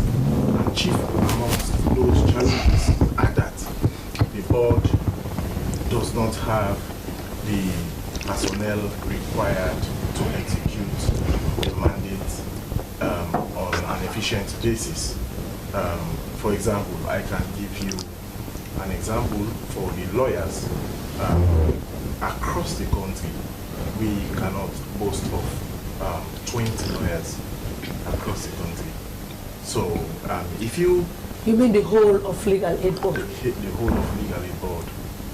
western area and in the provinces. So that's a very big challenge. And if you go to the courts, you realize that one lawyer will handle 2, 3, 4, 5 courtrooms. They will be appearing before 2, 3, 4, 5. So what do you think is responsible for that? Because for legal aid, considering the makeup of Sierra Leone and how people get into conflict, especially those that are at well, I don't want to say, well, indigents, let's say so. You look at the rate at which they come into conflict with the law, and you have less than 20 lawyers for legal aid, then this is a concern. Yes, of course. But like I said, that is one of our greatest challenges, because you can just imagine the need for lawyers by indigent people. I can say they are in the majority. The lower level of people in Sierra Leone who cannot afford to hire the services of a private legal practitioner. They are in the majority and they are in need of justice. So often the time they knock on our doors with the hope that we'll provide legal aid service to them. But like I said, in the provinces, for example, you go to Bo, we have about 2 lawyers stationed there. Do you have lawyers in all the districts? All the districts we have at least 2, who from time to time they sit in other areas, other stations. You have lawyers in Bo who will move from Bo to Moyamba to come and sit court, to come and attend to court cases. You have lawyers in the northern part of the county who move again from one district to another. You have lawyers in Kono, but they are not in the numbers that we... No, the thing is, the Legal Aid Board is a creature of Parliament, by extension the government. And there is the Legal Service Commission or the Law Officers Department. So I want to know, is there any synergy? Because these government paid or government lawyers are actually supposed to be filling some of these gaps in the legal system, insofar as the Legal Aid Board is a creature of Parliament, a creature of government, although yes, international partners were involved in its formative stage. But is there any synergy between the Law Officers Department and that of the Legal Aid Board? Well, we are supposed to work with the Law Officers Department hand in glove, in the sense that we are actually under the ministry, and then if you are to compare us, if you go to the Law Officers Department now, you find out that the number of lawyers at the Law Officers Department, the number is greater than Legal Aid Board. At the Law Officers Department, you have over 35 to 40 lawyers. So my colleague is just saying, don't you think they should be complementing the efforts of the Legal Aid Board? Because a whole legal aid... You mean for the law officers to complement the work of... Yes. Well, our mandates are different. They have a prosecutorial mandate. We have a mandate to defend. Oh, okay. So we are not... So the question is, why is it that, since it is the same, government kind of arrangement in a way, why is it that now you have been supervised by the Minister of Justice, right?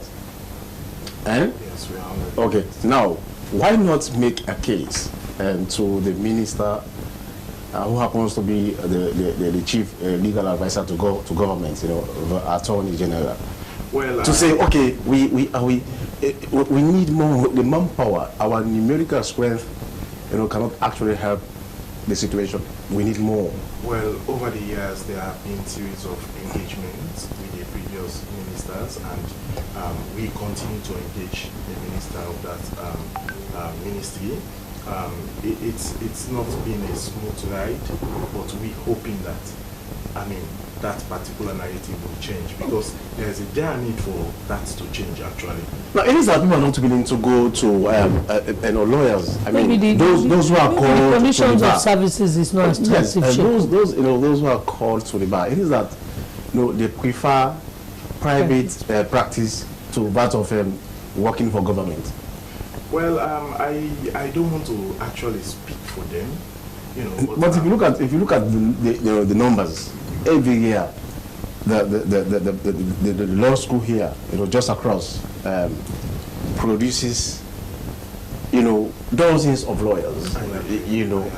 But it seems as though they are more interested in private practice. They prefer private practice to that of them. You know, I don't want to because the numbers are there. Yes, I don't want to jump into a hasty conclusion to say that, because again, for public service like the legal aid board, there has to be precursors before even you apply. You cannot just apply. So is it that you are limited to employ more people? Okay. That is the point. Okay. So also you have other areas, not only representing those that need legal services. You have domestic violence. People have been going through a lot, and even some women, in fact the men as well. We are going to ask you to give us statistics, if you have ever, if men have been reporting women at the legal aid, because we have a situation at the SLBC. We have a very good example here where a man reported a wife. So we want to know the statistics, but maybe we have to go for a commercial break, and when we come back, we continue with the program. He is Ibrahim Bangura, and he is the Human Resource Manager, Legal Aid Board. This is Good Morning, Sierra Leone. As a mother of the house, whenever I want to prepare palm soup, there's no need pounding palm fruit. All I need is Nkulenu's Ghana's original palm soup base. My soup is done, and its preparation, it is not difficult at all. Nkulenu palm soup base, it's easily done with no difficulties. Just take few ladles and your soup is done. And its flavor, it's amazing. This is Nkulenu's Ghana's original palm soup base. And this is Nkulenu's Ghana's original spiced palm soup base. Iron fruit and turkey berries are naturally added. Also available Brown Gold natural cocoa powder, Sunny Gold brown sugar, meat fufu flour, shito, pisa, and moringa. All available at Nyami Ado Enterprise, 1 Lower Waterloo Street, Freetown. Nkulenu palm soup base. Ghanaian original taste.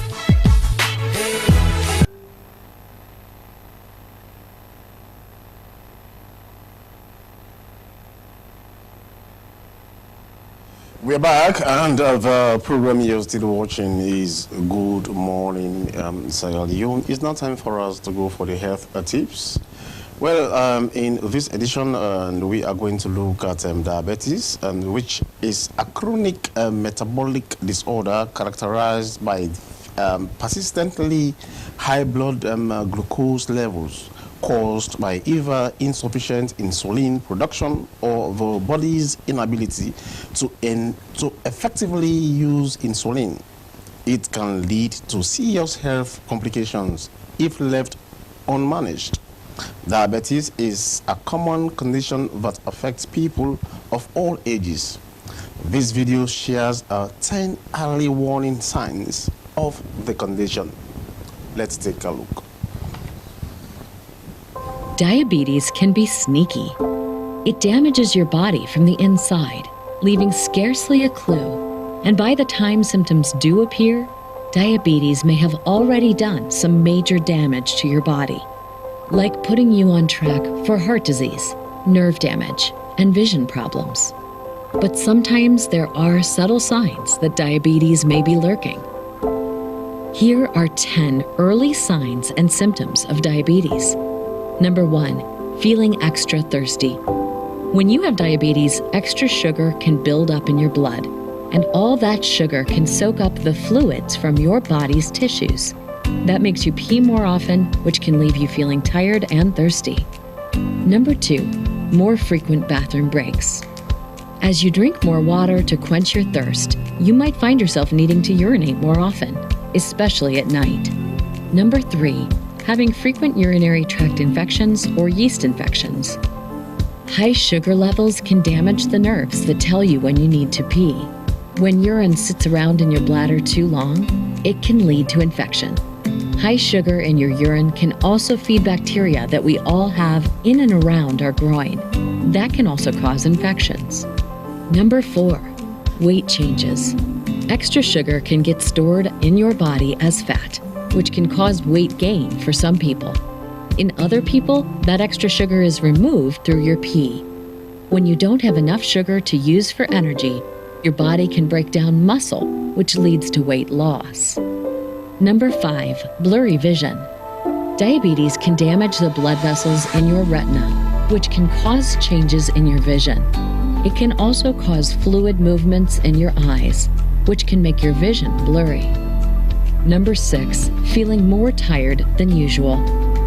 High blood sugar keeps your body from using sugar for energy. That can leave you feeling worn out because your body has to work harder to create energy. Add to that dehydration from peeing more, and you can feel completely exhausted. Number 7, skin changes. Diabetes can damage your blood vessels and lead to small, rough spots on your skin. It can also cause darkening of the skin folds, a condition called acanthosis nigricans. Number 8, numbness or tingling in your feet.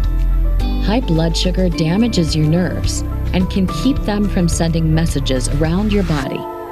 It usually affects the nerves furthest from your brain, leading to nerve damage in your feet. Number 9, lower sex drive. Blood flow is important to your libido, and diabetes can keep blood vessels from sending enough blood to your sexual organs. Number 10, changes to your periods. Diabetes can also affect your periods. That's because excess sugar can cause inflammation and cramping that may change your flow. Diabetes may also cause hormonal changes that stop your periods altogether. These symptoms can be related to other health concerns too, or they may be nothing. A simple blood test is the most common way to know for sure if you have diabetes. And the earlier you can catch it, the better chance you have at keeping it under control. Remember to get a physical each year. Your doctor can check your blood for signs of diabetes, so you won't be caught off guard by a diabetes sneak attack. We are back, and the program you're still watching is Good Morning Sierra Leone from the Sierra Leone Broadcasting Corporation. Well, to update the public on the energy situation in the country, especially in this metropolis, in this capital, we had invited the EDSA, the spokesperson, but I don't know why he's not here. Well, I've been told that he's actually declined to come update us on the situation right now, especially with regards the load shedding in this capital. So we expect ELSA to come and talk to the public as to what is happening insofar as electricity distribution and also generation, in this capital. Yes, Francis. Yes, the program is Good Morning Sierra Leone, and we still have our guest with us in the studios. But this time around, we go to something new. We had the Ministry of the Sierra Leone, the SLPTA. We opened the Lumley Transport Terminal to the public. We want to know more, and we also talk about the Wakafine ticket, the Wakafine buses, and also the Keke riders, as they all will be registered. Well, in the studios with us this morning is Abdullahi Filaconte, and he is the Public Relations and Communications person as the Sierra Leone Public Transport Authority. Good morning, Abdullahi Filaconte, and welcome to the program. Good morning, Francis. Good morning to viewers of Morning Coffee.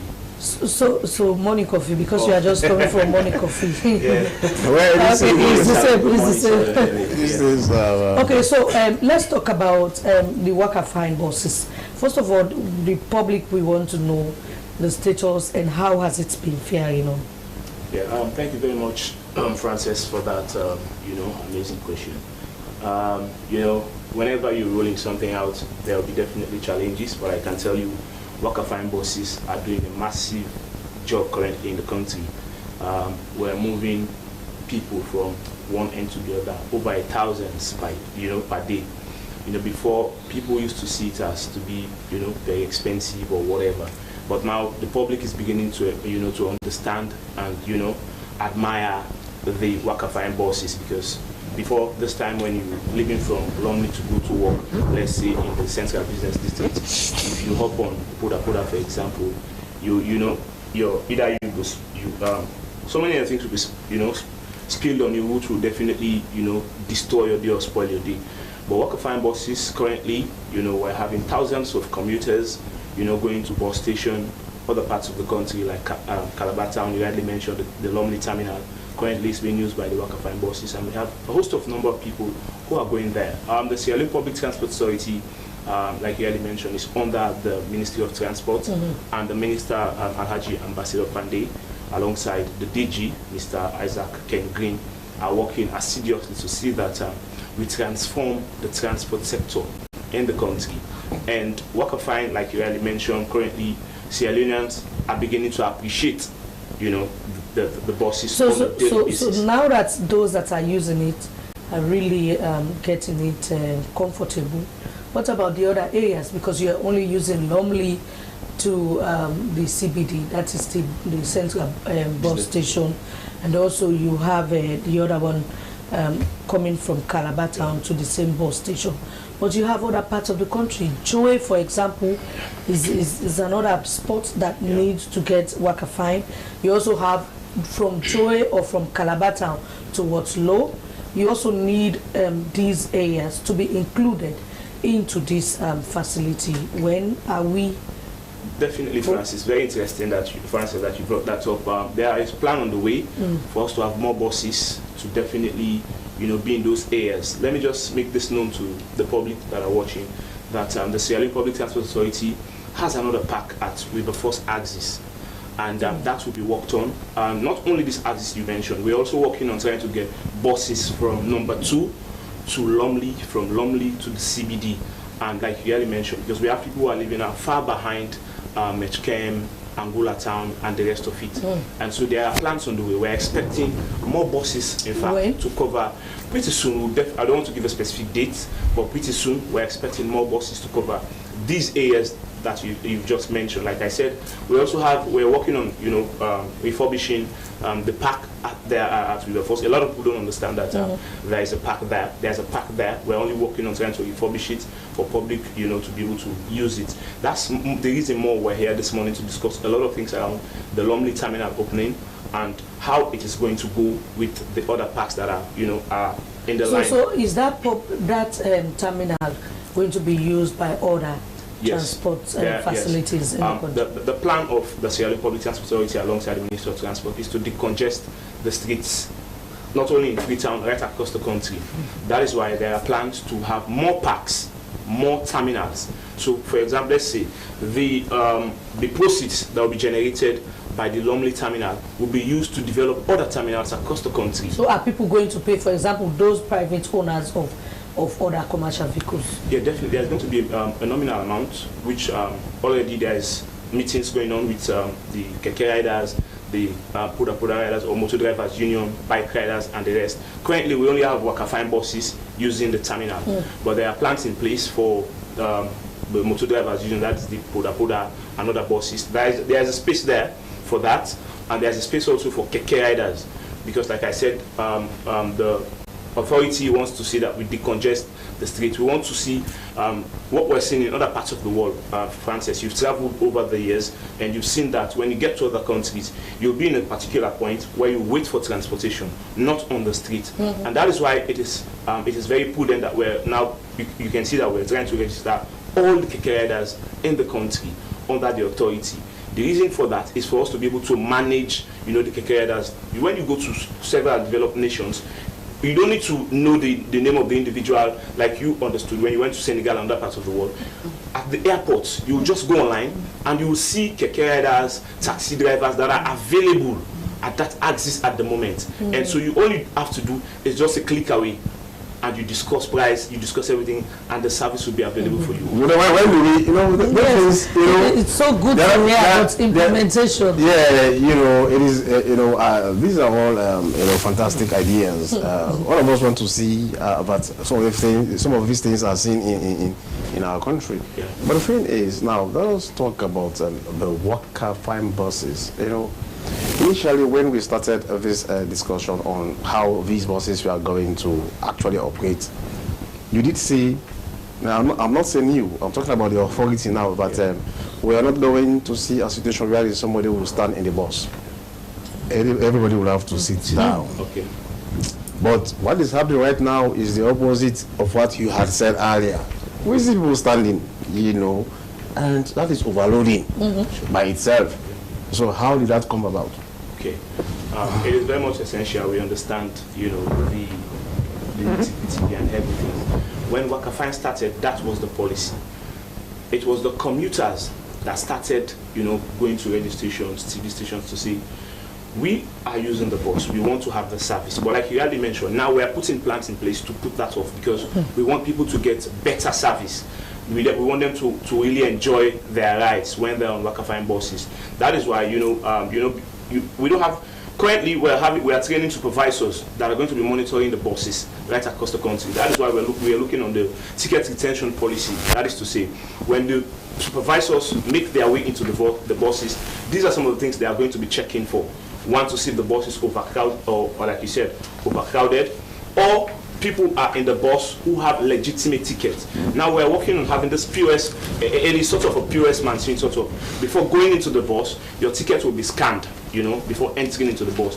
That's another program we're trying to roll out. We've already started. Now, in some other countries, you know, in some other countries, I don't want to name countries because I've seen it in other countries actually. Yeah. But you know, it's like the extra stuff. Yeah. Although we buy units and there is no light. But the thing is, you have this prepaid system. Yeah. The bus services in some countries, you have the prepaid. You have your card. You have your card. Whenever you are in a bus station, you just need to, you know, scan and you are there. Even the subways and some other places, you know, you see some of these things. You know, are you thinking of that? Yeah, definitely. You know, MTC alongside the Sierra Leone Public Transport Authority, we've already brought in a whole technology company to handle that area. And going forward, we'll definitely be seeing Wakafine bus tickets are going to be sold at different points. It does not necessarily mean you have to just go to the terminal. Let's say, for example, you want to use the bus at 4 p.m. and you think you have time now to go and just wherever they are, you are having this Ventec agent, or let's say, for example, Orange Money agents. That we're having POS machines now. We have thousands of them that the sales agents are going to be using to sell to customers. What we're trying to do first is to see that we inculcate the technology part, like I already mentioned. Already we've started it. We've already started the first phase, and we're looking to see how the public will appreciate that. You have your ticket, let's say you buy your ticket at any point and you go to the bus station. All you have to do is to go to a representative that will be there before entering the bus, the marshals or whatnot, and they will scan that ticket. If that ticket is being used, it will show red. If it's legal to be used, it will show. Are we not going to the same situation we came from the other day? Your guys were here and they said that people have been printing fake tickets to be used in the Wakafine, and because of that, you started selling the tickets in the bus. So that's in the buses. Are we not going back to that same situation? That's exactly what we're avoiding now, Francis. You know, with tickets, this paper ticket, there is a tendency, you know, we're all humans. There's a tendency for a lot of problems, you know, to happen. Okay. But now, with this POS machine, the sooner the ticket is being scanned, it will definitely show to the command. Okay, quickly, you know, let us talk about, you know, the reason you're here. You know, you're talking about the commissioning of the terminal. Now, let us know how will that, actually, what difference are we expecting? And quickly also about these overhead footbridges. They are underutilized. I don't know if you've taken a notice of that. Has that been brought to your attention? Because what I am see, these bridges are really underutilized. But let us talk about the terminal first. Yes, like you already mentioned, the terminals will be, you know, made open to the public. The public, I mean, you know, public transport, those who are using Pudas, Keke, and the bike pretty soon, because like I said, currently it's only Wakafine buses that are using it. and there is an agreement between the Sierra Leone Public Transport Authority with the Motors Drivers Union, the Keke Riders Union, their president, the Bike Riders Union, and we've already got to a point where we agree, because we don't want it to seem to be like a money-making scheme. What the authority is working on is to see that we have, a very, wonderful transport system in the country. Like you already ask, what are some of the benefits? We are going to decongest the streets. For example, you go to Lumley now, you will see passengers waiting for buses across the street, and that makes it very, very difficult. And so the authority is saying, when we start using this terminal, we don't want to see passengers around the street. That's one of the benefits. Okay, now let's talk about the underutilization of the overhead footbridges. Yes. And that is why we are now informing the public. Before this time, you cannot be doing a great work without informing the public. We're taking it bit by bit to let the public understand what we're doing, what our responsibility, and how they should carry themselves as well. We're working on having a sensitization program, which will definitely educate Freetonians or Sierra Leoneans right across the country, or for them to be using these particular overheads, like you already mentioned, because a lot of monies, were spent to have them around the country. Very important as well is the registration, like I already mentioned. We're encouraging all Keke riders to make sure they register with the authority. How will they do that? Well, like I said, we are working in sync with the union. Now, Francis, if you go to Central and you ask the Keke union or president to say, how many Keke riders do you have here at Central? You will definitely struggle around the statistics. So that is why we're working on having the registration. And also, we want the owners of the Keke riders to help out in this, because they are also pivotal. They have a pivotal role to play. How? Let's say, for example, we want people who are... Anyways, you have a lot to talk about. But time is not really in your favor. Anyways, definitely find time for that. Yes. I'll come back and I'll bring videos. Public relations officers, that is your job, actually. But then, quickly before going to the papers and for instance, the Legal Aid Board is celebrating 10 years. In very few seconds, because of time as well, tell us some of the activities you've lined up in celebrating 10 years of existence. Quickly, Esquire. Yeah. Of course, we have beautiful activities that we have lined up in celebrating the 10th anniversary of the Legal Aid Board. And firstly, we have health walk, and then we'll proceed with a football gala. By the way, you're going to receive letter from us because we'll be inviting you to play. Yes. Okay. We have the coach after. Yes. We are in the end of that competition. The winner will take home something. It's going to be a competition amongst 8 institutions. Okay. Institutions promoting justice, enhancing justice, access to justice, and our partners. So get ready for us. So after the gala, we proceed to other activities like town hall meetings, and then you have float parade, which will have to commence from the Victoria Park, and then we'll start it from Victoria Park, and then we end it at UED, and then there will be outreach activities to engage community. All right. Okay. Another institution. Thank you so much. Thank you so much. He is the Resource Manager at the Legal Aid Board, Ibrahim Bangura Esquire, celebrating 10 years of existence. Madam Kabia, empowering women in our security forces. Going forward, what do you want to live with them? And will be or those who are having the intention to become one. I agree. What's your words? For them? Yeah. Thank you very much. As we identify male champions in our various institutions to challenge gender stereotypes, speak out about them, and have a change of mindset, we also encourage our women to face our work. It's difficult, it's hard, it's all-encompassing, but for the fact that we are in it, we must embrace it and work towards it. Thank you. She is the Director of Gender at the Office of National Security. Thank you so much for your update this morning. Quickly, we go through the dailies, and Francis, I think I'm going yes. to start today. Yes. So for the dailies, the front pages of our local newspapers, so many stories on the front page of the Calabash newspapers, but because of time, we just go through some few stories. And my first take today is the Calabash newspaper, and it says, as it gains strong parliamentary backing, Gento Group's $2.7 billion port and rail project poised to redefine Sierra Leone's trade. And another story here is High Commission of India and UN Women Sierra Leone celebrates International Women's Day.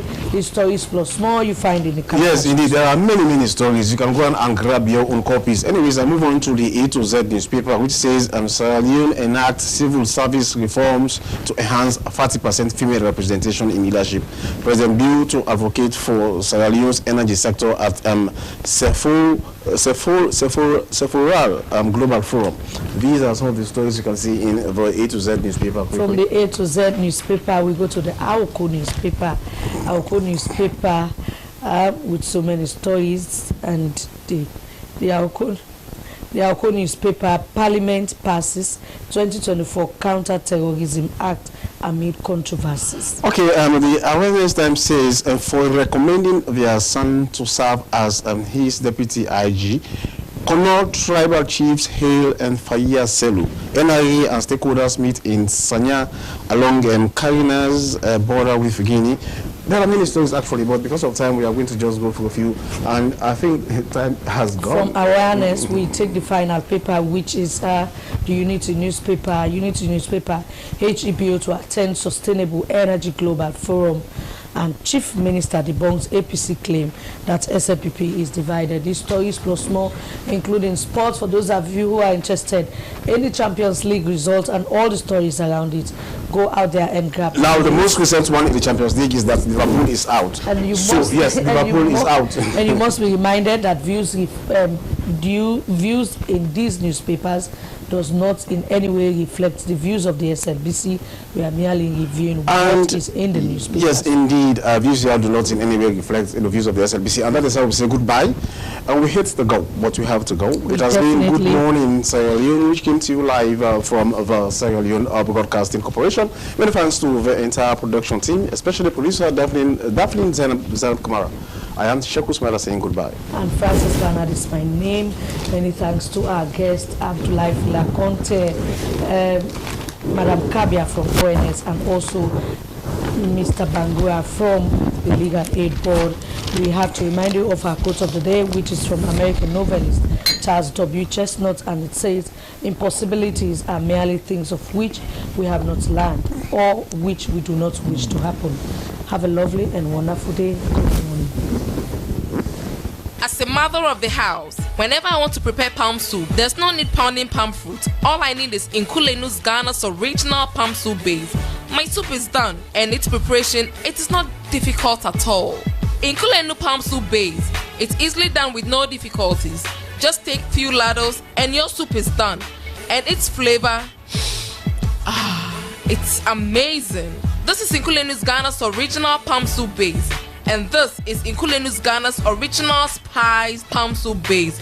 Iron fruit and turkey berries are naturally added. Also available Brown Gold Natural Cocoa Powder, Sunny Gold Brown Sugar, Neat Fufu Flour, Shito, Pisap and Moringa. All available at Nyami Ado Enterprise, 1 Lower Waterloo Street, Freetown. Nkulenu palm soup base. Ghanaian original taste.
A place cannot produce poems.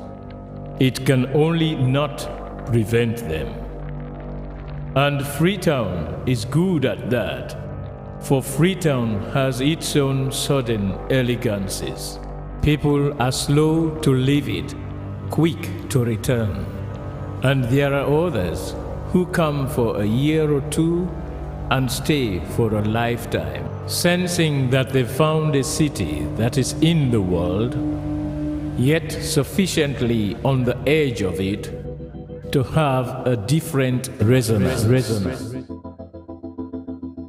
Let me tell you something about this city. All of us, we're all just passing through, and we've all been here forever. Those who came, those who stayed, those who never returned. Tides turn, seasons change, we've waited and we've watched. But we've always been here, we've always listened, because there is a different resonance here.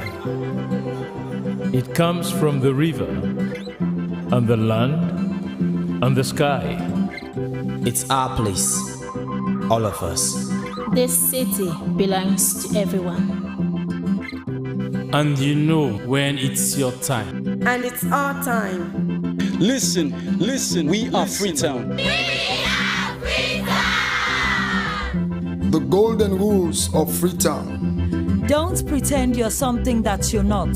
Don't go thinking you're better than anyone else, or that anyone else is better than you. Don't shout about it. Get on with it. We are Freetown! Freetown! Freetown! Yeah! We found our voice again. I'm from India and Freetown. I'm from China and Freetown. I'm from the UK and Freetown. I am from Nigeria and Freetown. I am from home. Freetown. And this city belongs to everyone. The fishermen, The taxi driver, The barber, the drummers, the dancers. All of us. All of us. Everybody. We are Freetown. The past is ours. the future is ours. It's our time again. and this city belongs to everyone. The playwright, The greengrocer, The teacher, the dog. This space is ours. this light is ours. the beaches are ours. The rivers now we own. The roads are ours. The bridges now we own. We are Freetown.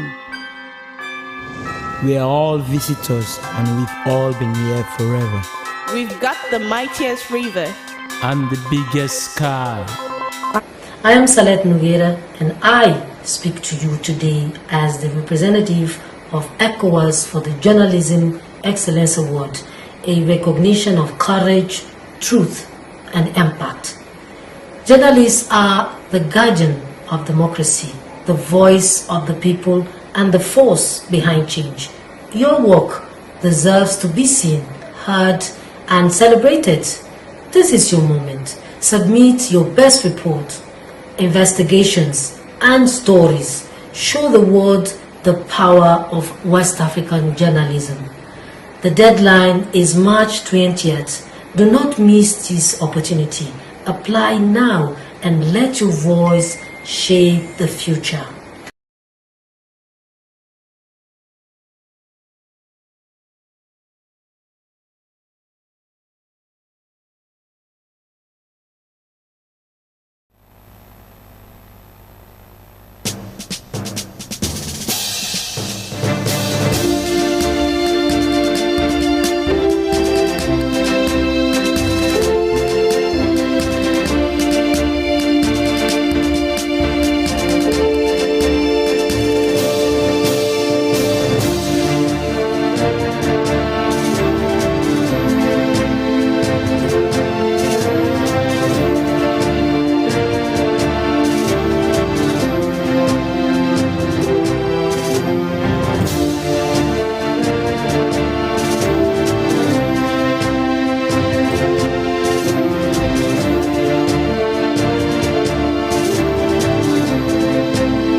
Welcome to News Brief. I am Aminata Fofana. President Julius Maada Bio has departed Sierra Leone to attend 2025 Sustainable Energy for All Global Forum, which will be held in Barbados. The president would join global leaders to discuss accelerating sustainable energy solutions. During the high-level event, President Bio is expected to deliver a statement highlighting Sierra Leone's energy transition and green growth plan, which prioritizes a shift towards renewable energy, reducing reliance on biomass and oil. His speech would emphasize the country's commitment to hydropower and solar energy, aligning with the Fit Salon strategy, the National Development Plan, and global climate goals. The forum, hosted by the government of Barbados, would bring together heads of state, policy makers, and industry leaders to drive collective action toward an inclusive energy transition. President Bio's participation underscores Sierra Leone's leadership in climate resilience and sustainable energy development. Parliament has enacted the Counter-Terrorism Act 2024. The legislation provides for the establishment of a National Counter-Terrorism Coordination Committee and terrorism-related matters. Being an act to provide for the establishment of a National Counter-Terrorism Coordination Committee, to provide for offenses of terrorism and related matters, to provide for enforcement measures of terrorist funds and other assets, to provide for enforcement measures of terrorist funds and also prohibition of financial support to terrorists, and to provide for other related matters. The deputy leader of the opposition, Honorable Daniel Brahma Kuruma, said its provisions do not target dissenting voices. He said that there were exceptions in the legislation relating the definition of Terrorism Act, noting that in any of the provisions in the law, it shall not be considered as terrorist act if an act is the result of advocacy, protest, dissent, or industrial action. This was further reinforced by the leader of the opposition, Honorable Abdul Kagbo, who later addressed members of the press gallery, cited that with the necessary exceptions put forward in the exemption clause, they were confident that there were sufficient safeguards. While making inputs to the debate before the enactment of the law, the leader of government business, Honorable Matthew Numa, said that they were in doubt of certain clauses in the statutory instrument number 14 of 2024. Overcrowding remains a dire situation in Sierra Leone's correctional centers. Many of the country's prisons are brimming with inmates far beyond their normal capacities. However, as part of his efforts to ensure efficient access to justice, the Chief Justice has pledged to decongest the correctional centers in Wo. Justice Komba Commander made the pledge during a brief stopover at the Southern City's correctional centers after commissioning the first sexual offense model court in that part of the country. Built for a little over 80 inmates, the male correctional center in Bo is currently holding over 200 detainees, including convicts and those on remand. This number is inclusive of those who are already serving their jail terms and those on remand.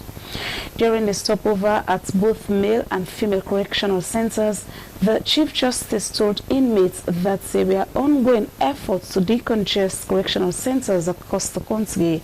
Justice Komba Commander said he was working with judges and magistrates to making sure that the wrong people were not left languishing in the prisons across the country. During his interaction with inmates, the Chief Justice was dismayed that the vast majority of the prison population in Wo was young people. He assured speedy trials of all those whose cases were pending in both magistrates and high courts in Wo.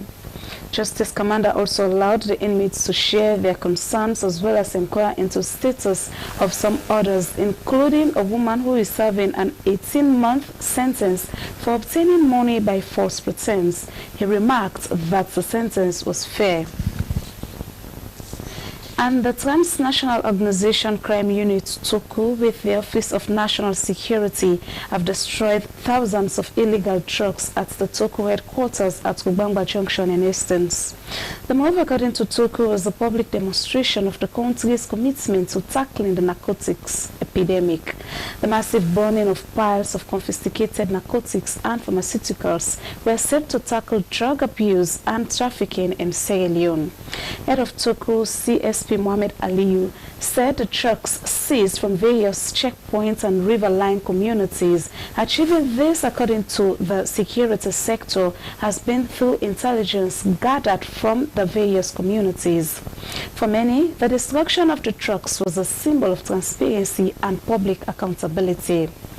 ASP Elizabeth Toure, representing the Ministry of Internal Affairs, emphasized the vital role the public and media play in supporting the national drug fight.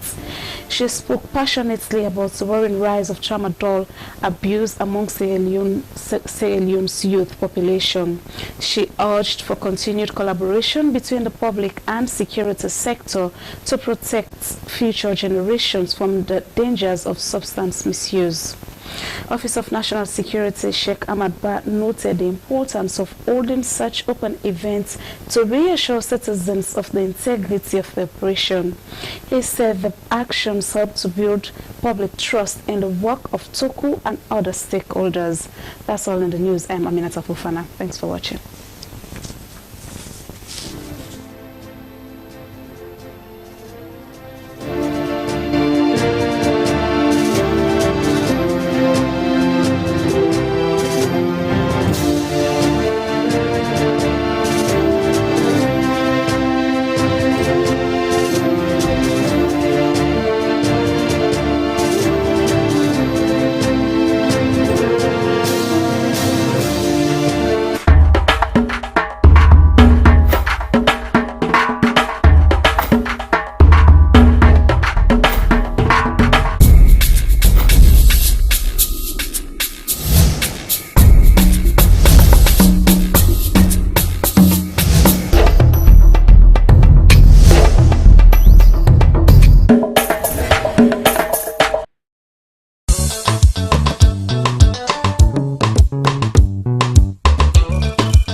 A place cannot produce poems.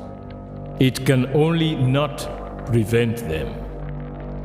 And Freetown is good at that, for Freetown has its own sudden elegances. People are slow to leave it, quick to return. And there are others who come for a year or two and stay for a lifetime, sensing that they found a city that is in the world, yet sufficiently on the edge of it to have a different resonance. Let me tell you something about this city. All of us, we're all just passing through, and we've all been here forever. Those who came, those who stayed, those who never returned. Tides turn, seasons change, we've waited and we've watched. But we've always been here. We've always listened, because there is a different resonance here. It comes from the river, and the land, and the sky. It's our place. All of us. This city belongs to everyone. And you know when it's your time. And it's our time. Listen, we are Freetown. The golden rules of Freetown. Don't pretend you're something that you're not. Don't go thinking you're better than anyone else, or that anyone else is better than you. Don't shout about it. Get on with it. We are Freetown. Freetown. Freetown. Yeah. We found our voice again. I'm from India and Freetown. I'm from China and Freetown. I'm from the UK and Freetown. I am from Nigeria and Freetown. I am from home and Freetown. This city belongs to everyone. The fishermen, The taxi driver, The barber, the drummers, the dancers. all of us. All of us, everybody, we are Freetown. The past is ours. the future is ours. It's our time again. And this city belongs to everyone. The playwright, The greengrocer, The teacher, the dog. This space is ours. this light is ours. the beaches are ours. The rivers now we own. The roads are ours. The bridges now we own.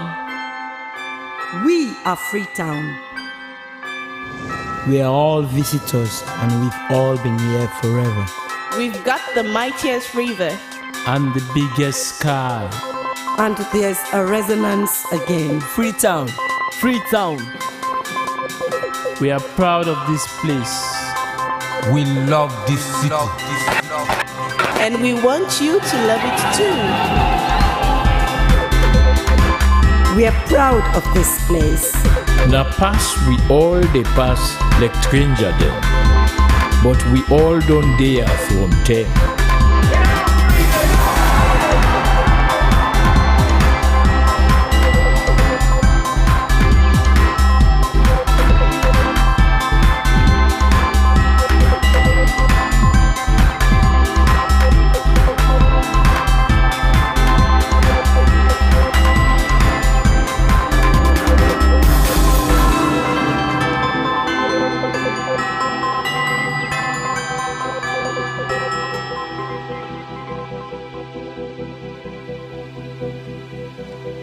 Come here, and you'll feel it, that end of the line sense of freedom.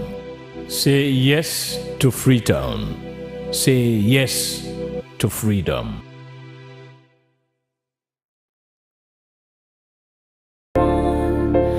Count your blessings, see what God has done. Count your blessings, name them one by one. Count Count your many blessings, see what God has done. Are you ever burdened with a load of care? Does the cross seem heavy you are called to bear? Count your many blessings, every doubt will fly, and you will keep singing as the days go by.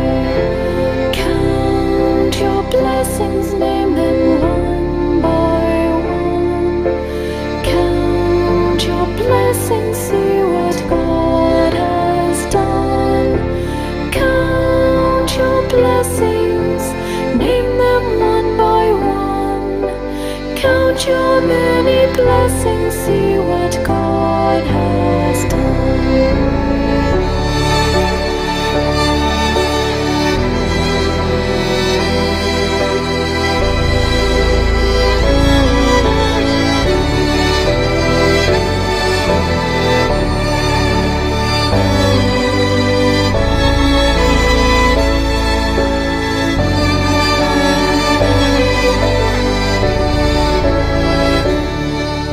So amid the conflict, whether great or small, do not be discouraged, God is over all. Count your many blessings, angels will attend, help and comfort give you to your journey's end. Count your blessings, name them one by one. Count your blessings, see what God has done. Count your blessings, name them one by one. Count your many blessings, see what God has done. Count your blessings, name them one by one. Count your blessings, see what God has done. Count your blessings, name them one by one. Count your many blessings, see what God has done.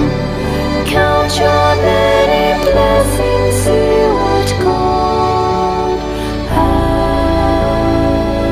done.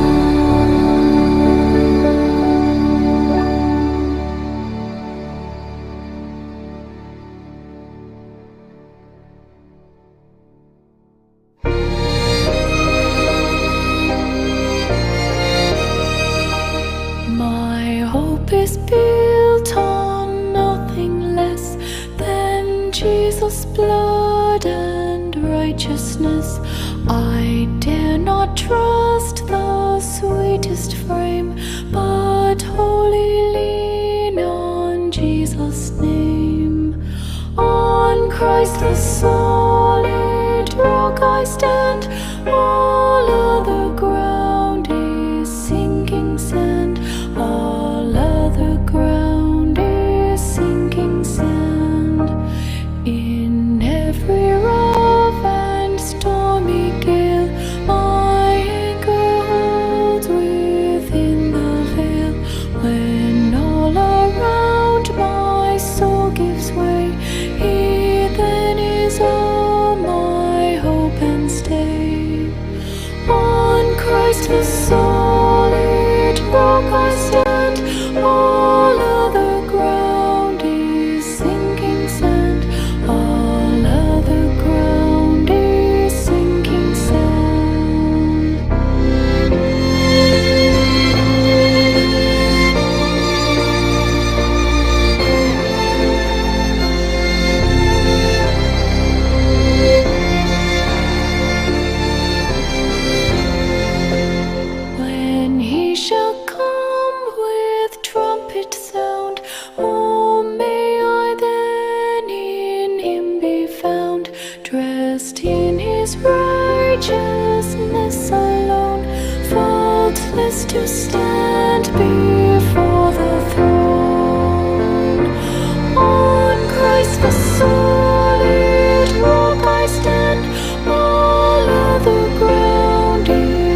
offender who truly believes that moment from Jesus a pardon receives.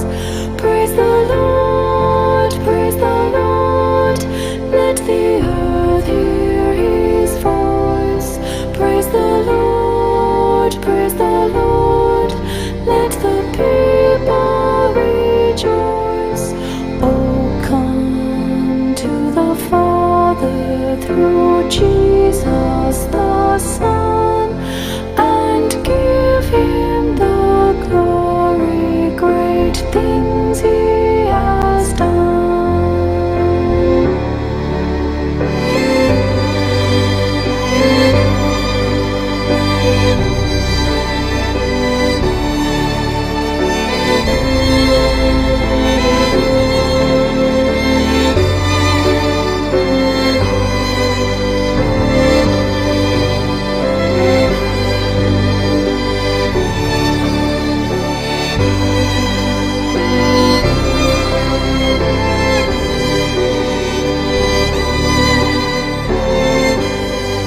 Great things he has taught us, great things he has done, and great our rejoicing through Jesus the Son.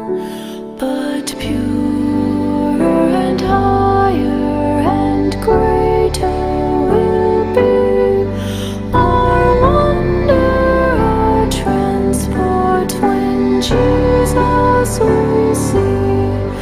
Praise the Lord, praise the Lord, let the earth hear his voice.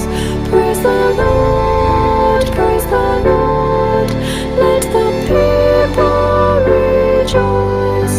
Oh, come to the Father through Jesus the Son, and give him the glory, great things he has done. Praise the Lord, praise the Lord, let the earth hear his voice. Praise the Lord, praise the Lord, let the people rejoice. Oh, come to the Father through Jesus the Son, and give him the glory, great things he has done, and give him the glory, great things he has done.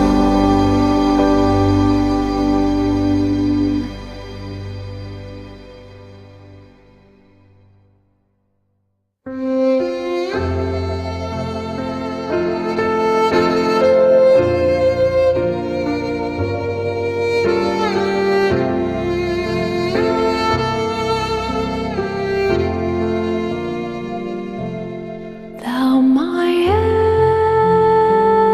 everlasting portion, more than friend or life to me, all along my pilgrim journey, Savior, let me walk with thee, close to thee, close to thee, close to thee, close to thee, all along my pilgrim journey, Savior, let me walk with thee, not for ease or worldly pleasure, nor for fame my prayer shall be. Gladly will I toil and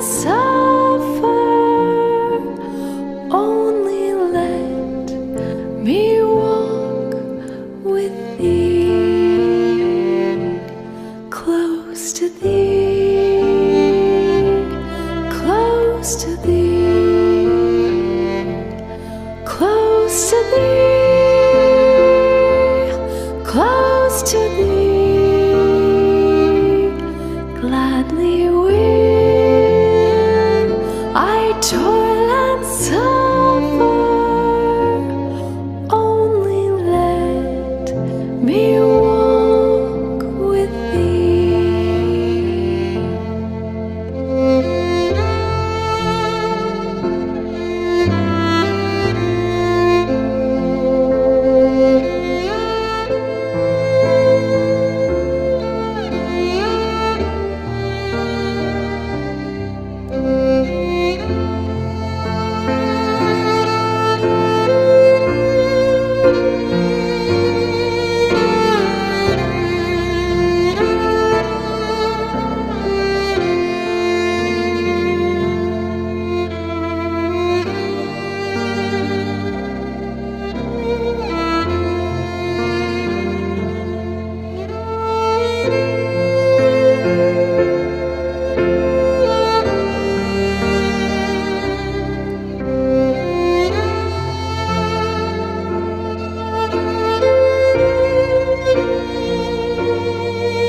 lead me through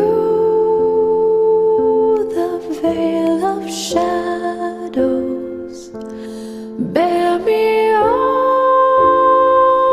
life's fitful sea, then the gate of life eternal may I enter, Lord, with thee,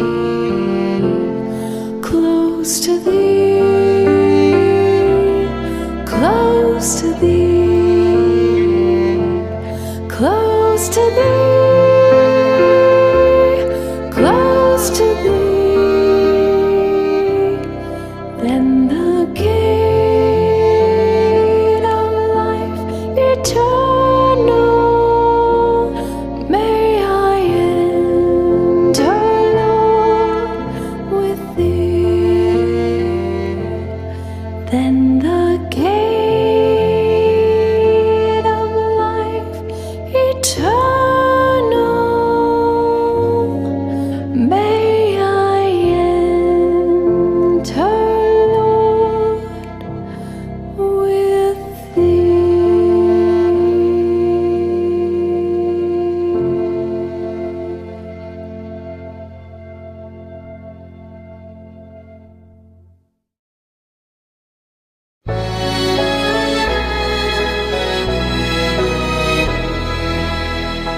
I stand amazed in the presence of Jesus the Nazarene, and wonder how he could love me, a sinner condemned unclean. How marvelous, how wonderful, and my song shall ever be. How marvelous, how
sing of his love for me. How marvelous, how wonderful, and my song shall ever be. How marvelous, how wonderful is my Savior's love for me. How marvelous, how wonderful, and my song shall ever be. How marvelous, how wonderful is my Savior's love for me. How marvelous, how wonderful is my Savior's love for me.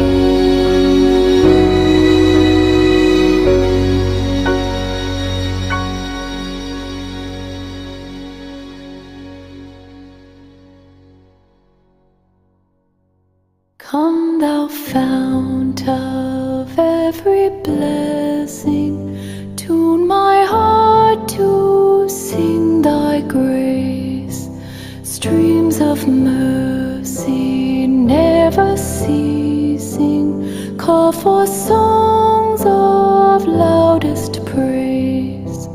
Teach me some melodious sonnet, sung by flaming tongues above. Praise the mount I'm fixed upon it, mount of God's redeeming love. Here I find my greatest treasure, hither by thy help I've come, and I hope by thy good pleasure safely to arrive at home. Jesus,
and free.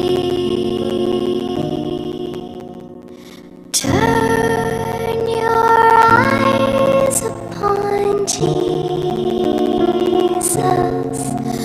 Look full in his wonderful face, and the things of earth will grow strangely dim in the light of his glory and grace.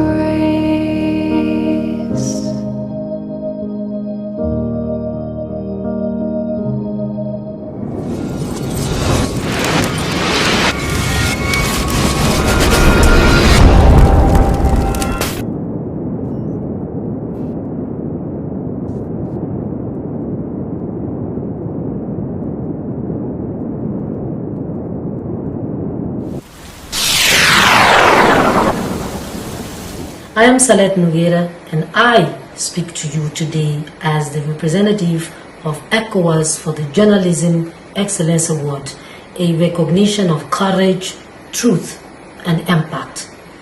Journalists are the guardian of democracy, the voice of the people, and the force behind change. Your work deserves to be seen, heard, and celebrated. This is your moment. Submit your best report, investigations, and stories. Show the world the power of West African journalism. The deadline is March 20th. Do not miss this opportunity. Apply now and let your voice shape the future.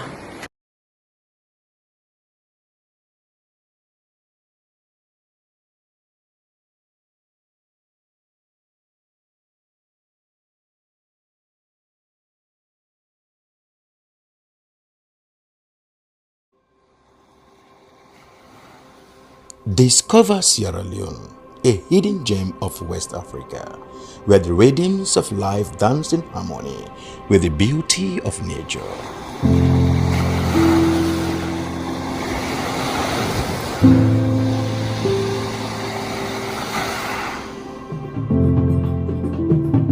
Feel the heartbeat of our culture in every beat of the drum, in every step of the dance.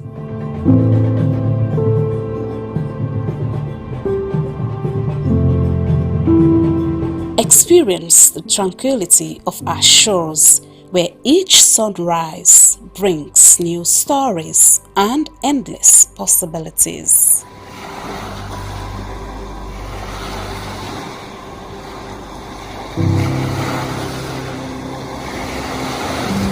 Immerse yourself in the vibrant tapestry of our daily life, where every color tells a tale and every face a friend.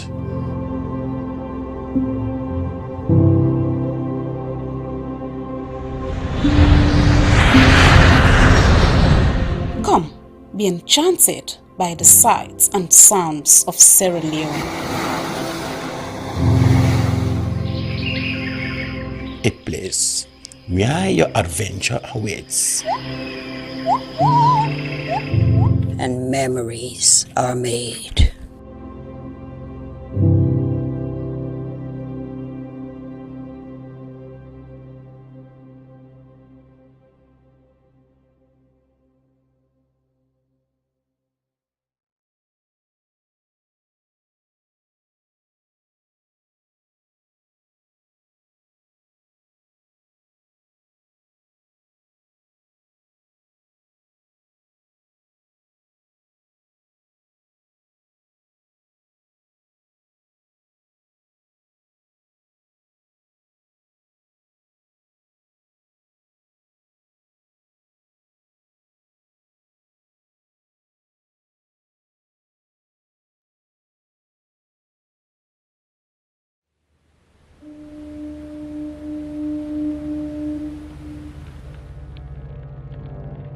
A place cannot produce poems. It can only not prevent them. And Freetown is good at that. For Freetown has its own sudden elegances. People are slow to leave it, quick to return. And there are others who come for a year or two and stay for a lifetime, sensing that they found a city that is in the world, yet sufficiently on the edge of it to have a different resonance. Let me tell you something about this city. All of us, we're all just passing through, and we've all been here forever. Those who came, those who stayed, those who never returned. Tides turn, seasons change, we've waited and we've watched. But we've always been here. We've always listened, because there is a different resonance here. It comes from the river, and the land, and the sky. It's our place, all of us. This city belongs to everyone.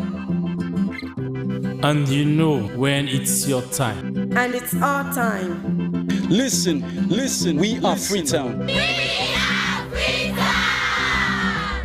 The golden rules of Freetown. Don't pretend you're something that you're not. Don't go thinking you're better than anyone else, or that anyone else is better than you. Don't shout about it. Get on with it. We are Freetown. Freetown. Freetown. Yeah. We found our voice again. I'm from India and Freetown. I'm from China and Freetown. I'm from the UK and Freetown. I am from Nigeria and Freetown. I am from home and Freetown. This city belongs to everyone. The fishermen, The taxi driver, The barber. the drummers, the dancers. All of us. All of us, everybody, we are Freetown. The past is ours. The future is ours. It's our time again. and this city belongs to everyone. The playwright, The greengrocer, The teacher, the dog. This space is ours. this light is ours. the beaches are ours. The rivers now we own. The roads are ours. The bridges now we own. We are Freetown.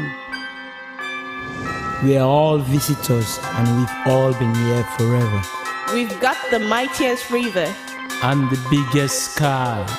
And there's a resonance again. Freetown. Freetown. We are proud of this place. We love this.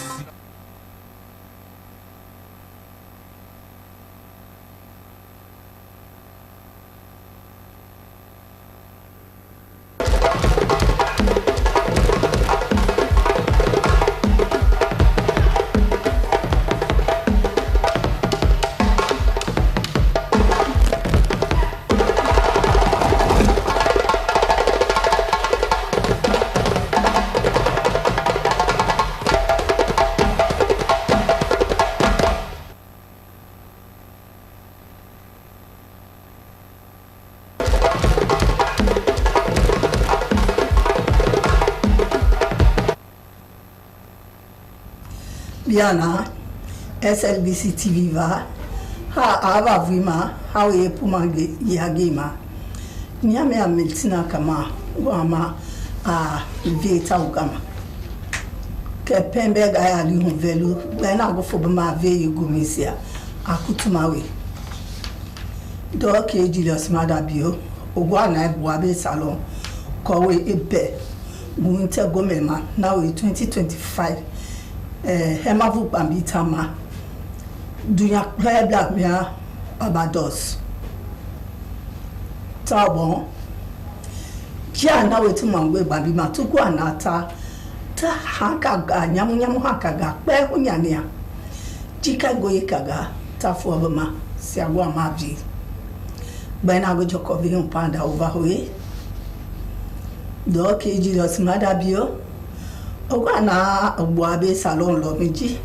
Ogwana iya 2025 gifa. Kowe ugu ube. Gwinte go me manawe e ma fu gbangita ma. Kowe tugutu huimia Barbados. Tao ye kolo ahunji do ke Jesus madabio.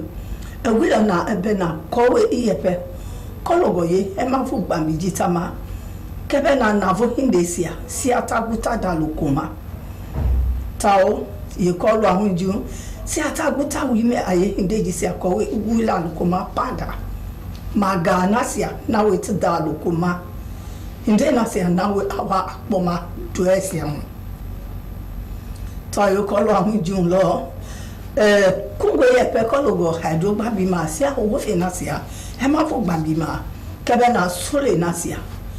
Na weta e amabo egbe na mulo ejita la gova yende na sape eguma na ati ila dukuma ye inde sahun na we eguma ogunala ta e amabo e pelo kologo wo visi sama na weti we ma ta yo kolo ahun ju lo gomendi na we Barbados tiabe tugbe lo ye inde jisema ta we sa gban bi jisi apele kebe na di gloma hindi si ataguta la pila to si hindi si ataguta la lukuma do ke bi yot mada bio mukewai ugwilo na yepeta ebe hindi gitama yepe kolongo hindi si pema na we tlipe ma do edita town na wa god na nyango moyongo ya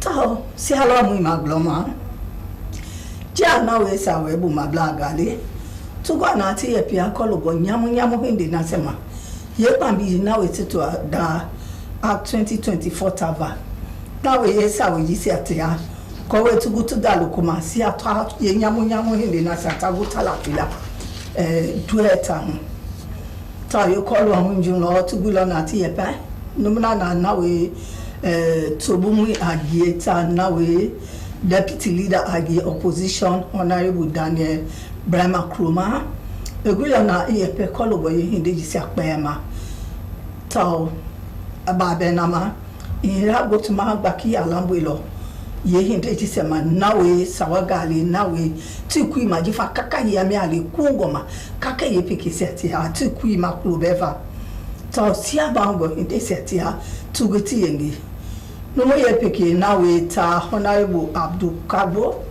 nawe ta ogwilo na ta eyepe ede kologo loyi nde ya pigitama be kowe sawe lenga na hinde se lenga na we tilele koma potegwa kiti tigama na we tiga toma vi panda ta oti ya mailo bon ti epe kologo loyi hinde gisi apema se gomendi numna na we gumu age government businesses tama na we fe go hinde se ma Honorable Martinuma, egwila na yepe kiti ogaga ma ye sawe lenga ye na we go kitingo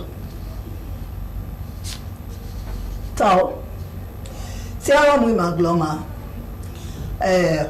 na we ndamia na we tigwa na tlihi ama keja na we ti Sierra Leone Correctional Center tugwa na tati yepe adia fa na we tipepe mi pe ke tujungwe tama ta ka ye hindi jigo lo ahunji tugula na ati ye pete ye hindi jisi akpeta e live lokoma jifa nasi yana na we ti pepe mi nuga ye pekesi yana na we pe jipe wango afawe e live lokoma vi panda ta ke ti diana ke hindaga na we ti da lokoma ke siani ko bona ti de lo na ta ke hindesi atia kugwe iye munani boyongo ke ye ndeji mhango ye pepe mi jisi ati ye tana ye sana na nukana sati jike awobe ahondo fele na we ti ndeji sia ye na we live we pay ma panda we ye jiva na ojalalwa na we ta ogwana after Chief Justice ye pia kologo ye ndeji sia ma ye nyabo ndeji sia na we live lokoma vita ye ndeji sia na we Lumina Justice combat commander le kuilo na epe ta epe ma jiagama na we sawa gbambi ma si ani ko judge saka magistrate la ko we tugu ti hindeji baki ala mo gbe ji fanu ga le nga na we titila bonga ti pe tu wi hinda ya ta jisia na we tiata tina wati le nga ba ko we tugu titi hinde si angbe ta na epe ma ko ye jepeji si atugu ti ahun gbe flow kowe nugaji satugwa hinde chifa gbe tujuwe tama tagwila na epe nugaji segama nawe ti hindeji ede ye teteli we ye ti ainda ga pela malukoma kowe hinde si ati atugu ti ede de tatofa ta e amabo ngbateji nawe tedalukoma nawe transnational organization crime unit now we took Tuganata, Tiepiata, Hadia, now we Office of National Security in Mangwe Bambitama. Corre to Tosiata in this and Locomotor, Guita Bemia, headquarter Miando, Bane Junction, Mia Hastings. They call Yamu in the Gisema. Now we hang Yamunasia, Tugula Tuku Mugasia here. Tajifana, Tuganata, Munyania. Tatu mwa be jifanu gata gira to ba te keke sansa hinda me anu gata gira ke yangi jitatu kwa ti mama jama ka to wa sansa hinda na ta lumna na bumu yangi to koftaba CSP Muhammad Aliyu gulo na ta ye pe ye yangi jisati atuwe ye to go evita to talk ti abe to gbe go inde se ma ta ti ku ma probeba ti pu ma go ya ko we yamu inde jisati wa ye ko ta du etamu Taununa na ASP Elizabeth Tuele na Tata Tamia Ministry of Internal Affairs young boy tabe gulo na EFE kolongo ye boy nyamujisiama tade lo ye tabe ye tele ayingo ye tatiku elmabi ye chama do ka hake ye pikesi abu na we boy nyamugali ye na we funi gisi atambu ye na fa matunya ne ye jifa nyamugo ye nyade ka ya be vat langu isi atava Tao Muna na we Office of the National Security Sheikh Ahmed Ba tabe gulo yepe ye hinda hina ye mi aye ko we tuto kende jisati atugo atada lokoma ko we tilapila ko we nyamu inde nasia ogu iba ma do eju dengesi atelevu atugo timagata bondesia anasia na mabugbe ma nene boba kima na me ha face ale kepena ge alinya wa gan ga fe yegu mi si apibo akutumawe ge pelo ke do ke Julius Madabio ke gu na ko di alalwa ogbo abendo ya be manase ma 2025 na we hema vu bambi ma mia babatos ta yo ko lo ahun ju lo e ama bon na we dia ti abe tugwana tokom tugwana tata ha ke chicha pe mo Tatu bamgbe ma blasi ya na we do hon bate blali ton dia na we mangbe blali ko we to toke sansa hindaga tiana jime ha ve gumisiale nyago bwa ve ugama ya bi mi amiltina kama bodesia ke tame o ke nya ve ma ya malo bon lo jumi tamaki ya tame Iko ika kwa steno bafo ake akaki ake munguna Sierra Leone Broadcasting Corporation television demenen alseni almami sisinga katorino ata artist bade ima tido komi akubun kanto fi konongi opuchi anto fonye kokubu plane ka makbane me anakter atilan 2025 sustainable energy for all globally for mangangi ni akuyo mitmati kanto fatira du babadosi Loko katse bumo tonga ya fama ka ku ka pa ya ko bumi bimo nga so ampo mata mem so pa ma fitma amfon ke ka ko so toima e ya ngi be yi e po yi ka ta tisbade ka be kan tong aka ofina wati ako bom kanto Julius Madabio ngi kono ngi opo chi anto fangi koko bopo ka amitsame makuyo mo kanto fatila du baba dosi wa nga ngi be ko soktane e pai e kulu ka kli ka be kampanga komut ka moko kokoneki okoneki di do baso ka soko kontone yi akusuma banbanai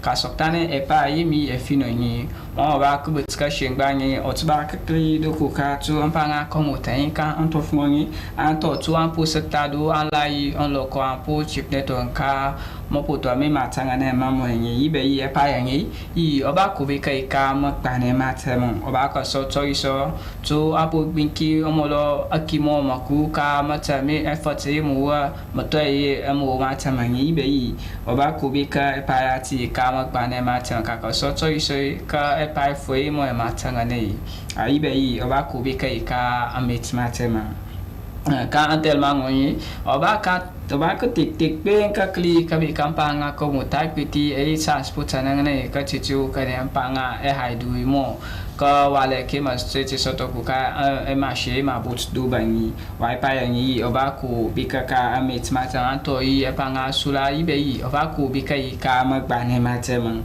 du ku ka te yangi yi so tanga ne e butsa amit ma ka filon to fi anto yi matema no mi yi e pu du ku ka ta fofati mo ba ku bi ka di mo ba ka discussion kanyi wa amban bana anto yi anfamangi te ba makpa ne me ka anto fanga du ba do si wa nga soi antete yo ametemi ka tete tonkla amban bana anto yi aim kane butisa eto yi amban bana lo mo bempa yi be tikane tu nga mangbali kontone ma sokta ne pa yi mi ekolo pi soi etba shek ba pe mi e boli ko ka kli ka be ka komuti nga mi ma tete yo metmo mi ka ko bon kanto vi nga yo kono so ko ba shek ba ka metma ta mai kan ka pi o boli ko toyi tu e pa ya te yi etma ka anto fonyi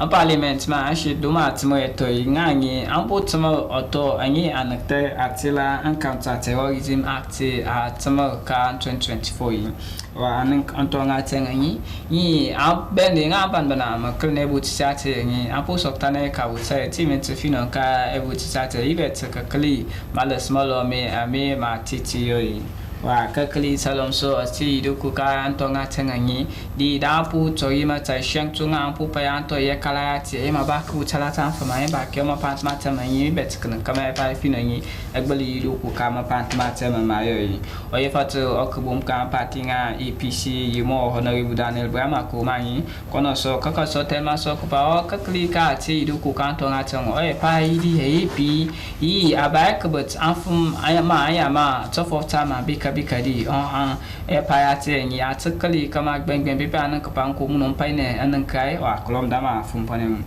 di be ko ka so gbent so pai o ka anto nga tangi abadi e pa pi e po e do ko ka ti pintia mo pant mo man ka to for tata ni mo pepi mun on titimbo kama no for an ko smart market anto pepi na na to ko be ka if ma pi kama won ko ton kama butson anto i ma tem lomi o e payate ni ye po yi do ko ka mal same anaka ya put mo ton ni wa do ko ka so o ko bum ton ka ampatinga EPC mo honorable Abdul Kagunge kono so ko ba so aske anfuma am sakotera ma amitami punto ni ka ko so to nga ata do ko ka antonga tengi ko ta so telma so ka pai o ambuga badi ku maki ka fino ni tati kama abaso yo boti apakyu wa do ko ka so ka ma po tik bon e pai apo tik kidi kama tama yi kama pito otoi wa akabo ka ankwamente business nga ma yo yi mo honoru matinyo manyi kono so ko be kadi ko fof ko pai o e pai lom e ka anto ni atmo e pi kono gbengbe o e pai a che po so ko yi obi ka ko fof kati ka amit matema kakli kabe ka amolo eshite fandane afuma pu pat ka eshite ati ka anto fi wa yange yi apobu tsumsampa ami mo poli de komi tati ka obai tun kasi kono so kakli ka e payate ni enyi ebo butse ya gba ka kono mapantu mo yoyi ngayo kono so opu yifane kanka pi kama ngai ka e paya ka tete pa tatake kama agbali ga ka tete pa yi kama pi agbali butsuska ofino wati ko fop ka ta kan ki oko be ka ki mo ko bit lu bui wa itu ka so ye mo kumba kamadangi ko pop ka teki okubi ka du togongi ka shita fandane ngatengi I do bika ko pop ka teki ma ku kanti akamato kati ma onko tangi ba kri tata banga ngahim fumpo bonga to imat smart mani kama pa finu ni hegbali di do bika ko pop ka teki ngangi ko ka so so ko ba nan ka shita fandane anyi ala tma ka du bui pi mo ngi ala bo tingo ta fa ma ngi mi mo lo ma mo teme tan le guyan okay mo ngi pa ngai ka shita fandane kan ba pra tan ngi ai mo lo ma teme tseleng mo ngai ni ban pu choi ka pa fa me an pu pa to ngi antashi mo kon tame a ben paneta o de ka te ngi wa alo nga changa nga ku bu changa bu nai si kan ka apa cha chang alo me nga pu pa cha chang nan pang ku man de sami apa ni mai yo I be apo to bung pa to ngi ka bu chde wo ki na yang I be yo ko no obi ka ko of ka ti kan ka pi anye pi ngai ti kan kama pa ka chit ngai kama pa ki le kama cho ni do I ti ki I be yo bi ka do de ka ti kama ku le pantami me finu ni wa ko of ka ta kan ko ba segment plenty ka bi kon okobi ka an ba pratin an yibe tsakan kama pa fino agboli ka ebuti sa kotun kas na kono so ka so telma so pa kama yin o ba agba yin political me ma ta ti pt to mo ba ka me ka ebuti ati omolo mo nan kan fo man bo yi ka shi te fanda ne pi ka gba tra po ta strong mo konti man fo man yin aben pa ne shi ta te yin yi kono ni o ko bi ka ko of ka ti ka o de ka te o ton ka so ya te la justice kamanda yin koko so telma sok pali be tsakanan kama pi agbali yo ka pa ya te lem panto ka ofino wa te koko so wa me ku ka o wa ti be ga o pi kono ni o irigu moloma ta green kin e yuftam tu kin pi kono ni oba to tasaki okus kompi aya me ibe pa ya ti e pu ka pa ya ti be tsakanan ke kama agbali ga lem kama butus stuff of tateta kakali akamata ke anakte atila international organized crime unity akukta atila ntukui anto iya akamato anakte atila office of national security mastela WNC o angange pimo amputoi mata mim sompa anfun ke mafitmai ka akamato ma katingbon ka tuku ake ampa kadu bangba junction ni kadu easting katering atati afumani nga mayo tanyi owa tibet ko igbo anya ma kapai nga so ping owa amput moto wante salata kachim ampa nga tanyi wa nga ni ngoyo nga ni ankutoi mate mami nga ni asota manyi wa okubuka akamato ka otukui mo CSP Muhammad Ali ni koten ma ka pa nak mata yi tamingan ankutoi ka ode ka tung o mi matai man ame pi asoto ku ka checkpoint anto yi egba pelo meet yi ankumpai yi ankutoi to ka ode ka to yang yi be tsoko toibu ala sen atof ko pai wa nga so ankutma do yi salata ka chim ampam ngaten ka ta tima sonpa afun ki mafitmani wa ok bon polisa tila ESP Elizabeth Turingi kono ka kama to kim kane ku ka bu tse mi ne ka out of kaso kono so ko ba segment ankolunga sa formato I mata sa terai etinga so apu ya ko bumpa ne ka chimake ma butsa ki salata mata mem so pa anfun kamani ko ba segment so ka so to so pa o ka mo yin o ate muson pa ko ngi o mo lo afon ke man pa shi ka ki matela ka tramai o akani ki ko po but muson pa me malele ka afon ke ko tema pa o mo an pa kamera ngi ngoba ta afon ke anyi ba ka de dani ngi be yi pa ngi pinga ngi mamota ko kamera ka mo wa ka kli ka ti asoto ka okubun ku ka kamato ka WNC mo Sheikh Ahmad Bani kono so ka so bent so ku ka ati apoko nka do forati ko to ya to e pa ya ngidu kampi aya ma nga so anki o nga apo to yi an la sai ton ka panku ko pa nga ni nga lumpi ati nga apoko yo tani ko ba se bent so kan ka kama ko to ne kanki kama ba se bumpane yontu kwanto yamba na lo me kachi mampa ngatenyi kadi melton atarai akabom kanto of Julius Madabieni opoche anto fangi koko bupone amit semi makoyo ka anto fatila do babado si pi epa e mabako tik makali do ko kati se kakli ka be kampanga komut wa do ko kati sei akamato ki anekta ki atila transnational organized crime unit at kutatila on tuku Antonio Wenesi na so kuka atsetingang antun klama matami sompa funki ampo kutema du kawantem kama fume ata ayangi yayo yikadu bangba junction kan bapngadu Hastings ake ano daktane ake ono Sierra Leone Broadcasting Corporation television aluseni almami sese patowan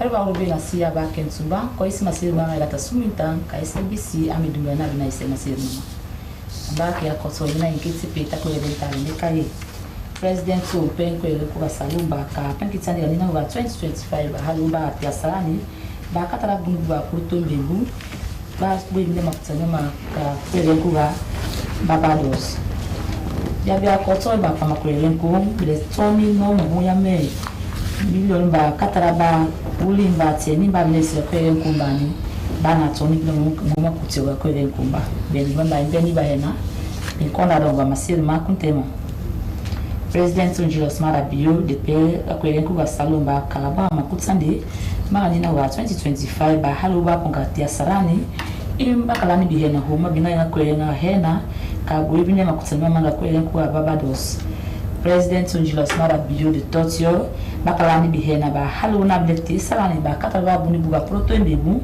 na buni mawalinka na kwelenga hawa de ba makutsane maboibine mama le president wonkiga kotso e ba punkaduna masir makena mano kama kutsani maboibinde ba punkatso no peteni ba kika ko elenko ba halu buni bua proto mbemu men ba punkadete kai nombe ni ba na hu na ben kai ga kotso e ga ko elenko mbani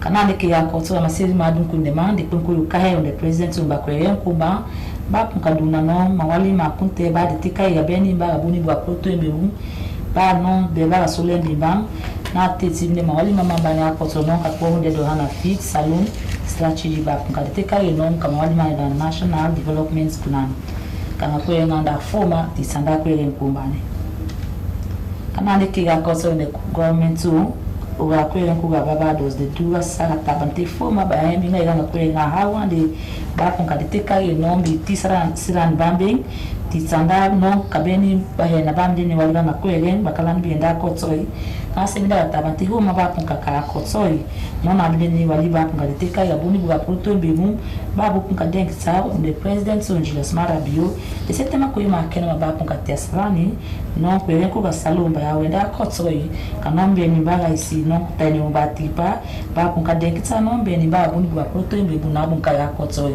ka kwelen kumba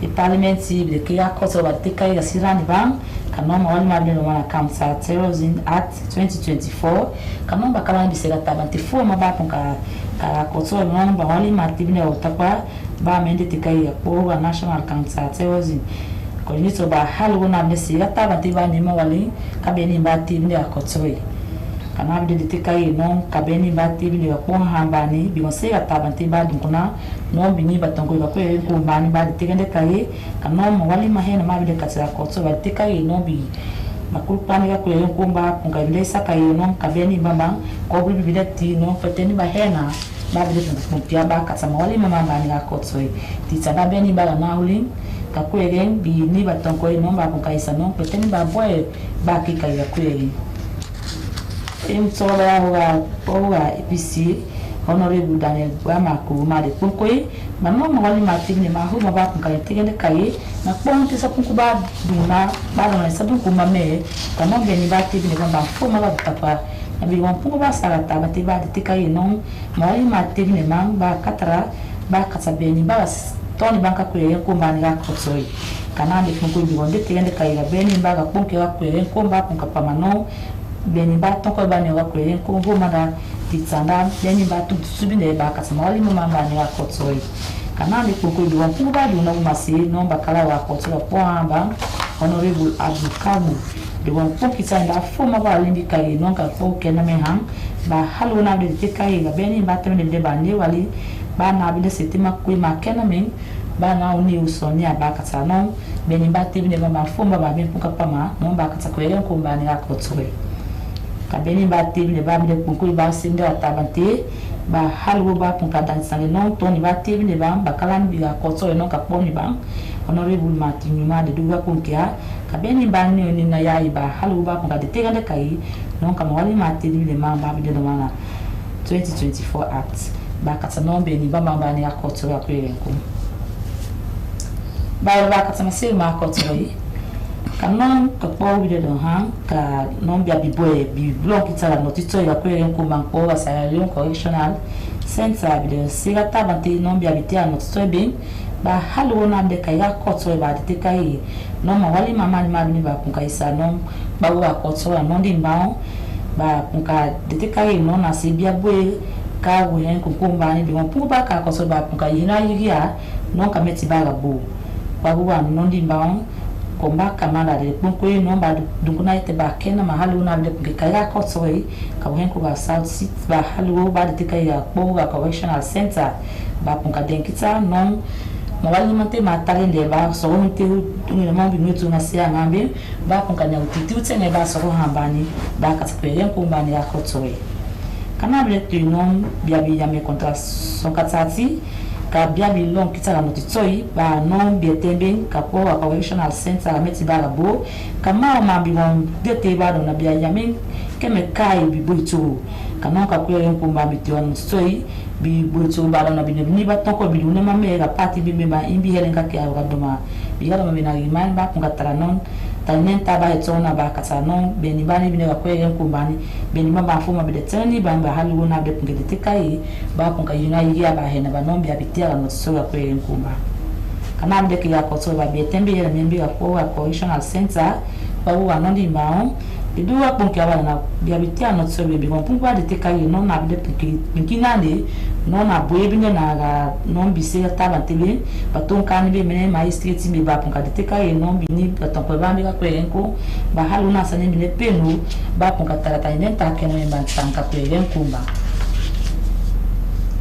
kana bi de ke ga kotso no bi tia no so bi pa go ga kotso na wali mama ba ni bi punku ba ne wali inka bi ni ba bi tabile ya masima kenamin ka bia bi boy bi long so bi bitiwa no story bentin ka meti baga bo bi gon pungu dete ba na bia bitone wa ko so bi na boy ka ya ba bena na huna bi gon pu ba seta makoi ma kename ma yago ba halu na bi de punki nyema wali mama ba men punka dete kai benti ma street be ka ba si na te gon ba halu ga mesi baga bo ba punka tara ma wali mama ba babu ga nondi ma kamanda de duga punki tsandi non bi abitiwa no so ba halu na de punki tensandi non sarani ba se inkanya titi utsenge ba ta sowenta kenamenta ti tsanda era membe non bi setene ko ita son bi abi sete senkeni ko ita son tats ka tiuliano so ba katara ben petemba kobrin ka ko yen kumbani ben mamba foma be punki ben so na halu na de punki tarima wali ma kenamema But another time, I can have the Kira Kotoya or the International Organized Crime Units to kill the Sierra Leone Broadcasting Office of National Security. With a Kuteta no Mukumuya ruling in Babu Toybide, Kapo to Kira headquarter or Rubamba Junction, Kawenkuga Hasty. The Kia Koto Molly Makename Mampona and Banbu Torre Nima Bambi, Nasi Delta, but the home of Apunka, not any Mamma Padada, Lasiba, Queen Kumba, Bunke Tata, Kenamin, Kana, Tunkuna de men, Cat even the boo, not only the Tenima Bamba, Lasiba, Queen Kumba, Tata, Kenami. Canabine sitting Mamma, Queen, a hen at Tenima Bani, Waliga, Queen Kum, Nahomi Mesa, Koto and Bawa, Koto, Pohan Banu. SPP Mohammed Ali de Punko Bati and Babu told me that I had now one day catch a point in the aquarium, Kumbamin commanding Mahele Mabu told me I met him by high one day. Can I be the Kika Koto? No, be say Mawali Mamma being big at Tony Bambi, Kapona Bang back on the Tekai, by Haluna de Punkisega Tabante, by the met him by high one day, cannot be any bad at any Babinese, Queren Kumbamba Bani Wali, Bapunkanya, Mawali, Nabia Puti by Teba Kenamin. Kambeni batibne bakatakwe kumbani ga kotsoi bakala ontiu wa UOA ASP Elizabeth Suye de poko le o sete makui ma batala ne ti beni ba peteni ba ku eren kumbani de poko ka he ba beni ba muna ba la si ba ku eren kumbang ba kuti o non ba do na uma se wa katara teni ba bi ave de si ku eren kumbang na bi ren na te ku eren na he na bi ko ba sara ta banti ba nya ma wali ma ya u pentin teni ba tra madoma na be na ba singa ku eren kumbang katara bi abitoni na kotona bi to teni mama le dukuma me ma ya u ba kara kotoi imba sara ta banti non bia la siba kwerenkum bia kotso tomba be ba kun kaderia bi pa kwerenkum mena helen bia bi hena bi na la tabati ba kun ka sa tabata lo na de dege ba kun ka muna tseni ba ma kwerenkum official wakbo national security Sheikh Ahmed Ba de duwa kumpia deni ba ya ka bo ti bi de non mawali ma sisinda tabante ba la siba kwerenkum ba ka kotso ba setama kwe ma kenani ba ha tuna de ni kuma se ba kun katana kweren kuma ba katama wali mama ba ko ba tsuki ba halwo ba kani ba buka sa tabate ba butire na mawali mama na men kaya kotsowe tena pina masilma ya ba henga ke komina pe ta suta kweren ta de kai president Julius Mada Bio de pe ko asalo ba bo ma kutsanira na wa 2025 ba katara buni ba proto benu pito tso binenga kwenga hena ba kun kasisina ka kweren ku ba babalo kana bile ki ya kotonon ordinators National Organized Crime Unit to keep the Sierra Leone Broadcasting National Security ba halona de to nuteni ba ya me ruling ba bi ya ni ka kwere ko mo ka headquarter wa Rubangba Junction ka buhen ko ba Hastings tena pina masili mama ya tasumita konda dona ingabi na former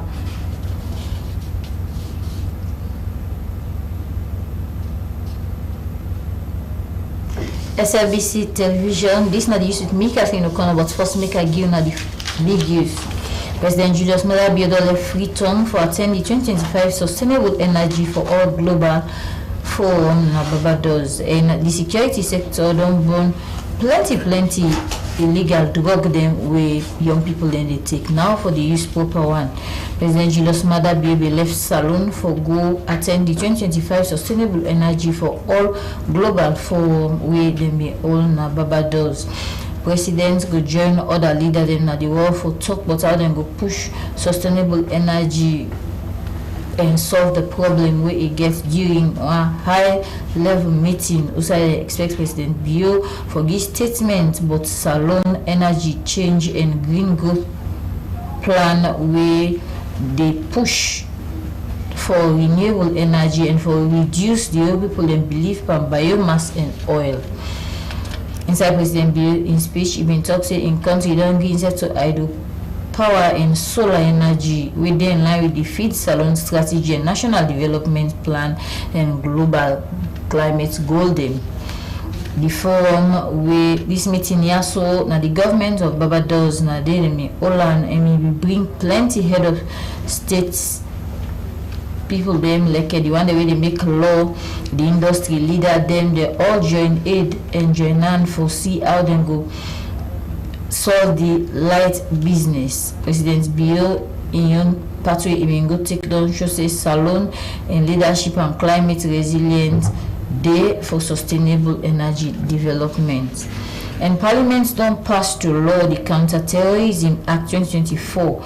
This lawyer so go help the office forget National Counter-Terrorism Coordination Committee we go they look inside terrorism matter them in problem. As it don't pass to law, it go able for give the office the National Counter-Terrorism Coordination Committee where go they look inside the problem the way they do with terrorism and the matter them we get for come under terrorism business. They go say so make law we go help for the terrorism business and other kind of thing them where they no want go tap and for make sure say all waiting and they do so then go able solve them under matter them we get for the terrorism. The deputy leader for the opposition Honorable Daniel Brahma Koroma say the provision where they make in order target people them we get fine voice or we go talk fine thing and say then get exception them inside that law day we for pay attention to the topic we get for the Terrorism Act, and say in them provision of that law day we they make say that they consider them for make them look inside the Terrorist Act, and if not act if for result then for able for solve them by way then go coax and talk and put placard and explain and say we so talk quiet and find one way then go able for take action. This the leader for the opposition, Honorable Abdul Kabo bin Tokan Skanga one say then go able for address tell member them more within at the press gallery, but this kind of lawyer so we non pass and in necessary for make them look inside the one them way then say no they inside the way that particular clause they then believe say now for help for safeguard people them. Say where them in the argue and talk about the debate before them pass on to London Parliament. The leader for government business, Honorable Matthew Numa, say then get that small per one particular clause within the statutory instrument number 14 of 2024. For second way, the prison and not overcrowded inside Salon way na the different correctional center them inside the country. The prison don't get plenty people them apart from the particular number we been supposed for the take. Now the reason this make then they see how they go able for give justice to the one them we deserve them, and the Chief Justice been big for see how they go able for reduce the kind of a crowded in the correctional center inside Bo.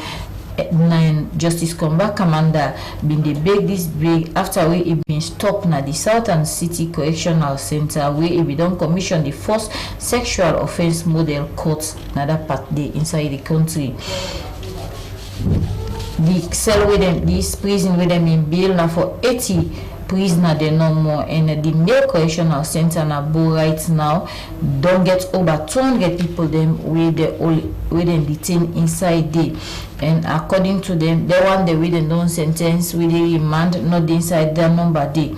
And say we so the number of the one that we still they serve in jail time, and then they and the one then safe way they remand with the run then jail with the appear for trial then safe day inside that number day. When the Chief Justice been stopped over, he talk about the man and woman prison them also he say then they don't continue for they make efforts for see how they go help inside the country for reduce people. Then Justice Combat Commander say he go work with judges and magistrates them for make sure say the wrong people they not suffer na jail for thing them way they not do all about inside the country. During the time we they talk with the prisoner then the Chief Justice Namin Glady as plenty upon the one that we be they talk to na young people them with the prison. What saying go make sure see them do the trial then quick one, and then one the way in case don't enough now both inside magistrate court and high court they go make sure say they make the trial then quick one. Justice Combat Commander say so allow the inmates them for make them talk about waiting they monitor them and how some of them defend themselves in that part they including one woman where they say don't do 18 months jail sentence. They say for sake of we been go take money, we not to be the person we they send for go take the money. It talk say well that particular sentence they will sentence that woman they fear. And the transnational organized crime unit when at Toku with the Office of National Security don't burn illegal drug them na the Toku headquarters na Obamba Junction inside Hastings. This movie also according to Toku na for show the public say the country don't gain self for feds then danger drug there so we they among people them inside the country more like young people. They say the born with them burning plenty drug there so now because they want for feds for tap drug business and the kind of a secret way they can inside the country and scatter among young people them. Head of Toku CSP Mohammed Ali you say this drug so then we seize them from different checkpoints them and river line then at the different community them. say according to the security sector, them may not get this word here, so we then gather from different community. Them say drug day in that community day, and for that reason they make them decide for destroy the drug. They also all man they see, so all man will believe say then they fetch this drug business for make it go done inside the country. ASP Elizabeth Touye, where they represent the Ministry of Internal Affairs, talk and Tranga one say the public and the media don't they play important role for fetch drug inside the country. It talks say the cannabis tramadol business don't grab stuff inside the country. It don't worry plenty comrade and young people the more they take them. So it talk for make the people them go continue for deal with the public and the security then for see how them go protect the future generation then for the take them danger drug they are. So for me then tap and one time as then go tap the way and manner way they come inside the country. Office of National Security Sheikh Ahmed Ba talk say it important for letting the older event then kind of a thing they also open one way all man they see, so that it go make salon people then believe say the operation way then they do get respect. Sheikh Amadou Ba say so talk say their action they also go help for make the public believe and the security work with them they do. Malake Tuku and all our bigger leisure them. Well now they used done to with me if you know corner, but before I go make a give now the big use back and President Biodole Freetown for attending 2025 Sustainable Energy for All Global Forum na Barbados, and the security sector don't burn plenty drug them with them fend in a different community. Well now the use done to make a thing of corner they say tata.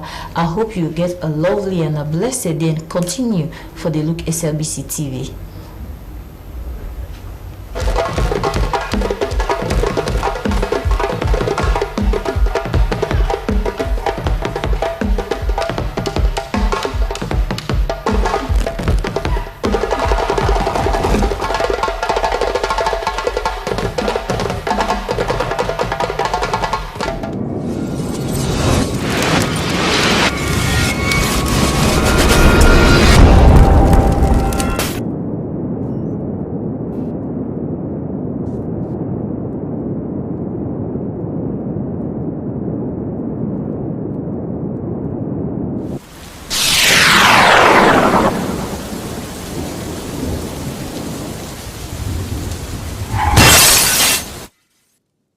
I am Salet Noguera and I speak to you today as the representative of ECOWAS for the Journalism Excellence Award, a recognition of courage, truth, and impact. Journalists are the guardian of democracy, the voice of the people, and the force behind change. Your work deserves to be seen, heard, and celebrated. This is your moment. Submit your best report, investigations, and stories. Show the world the power of West African journalism. The deadline is March 20th. Do not miss this opportunity. Apply now and let your voice shape the future.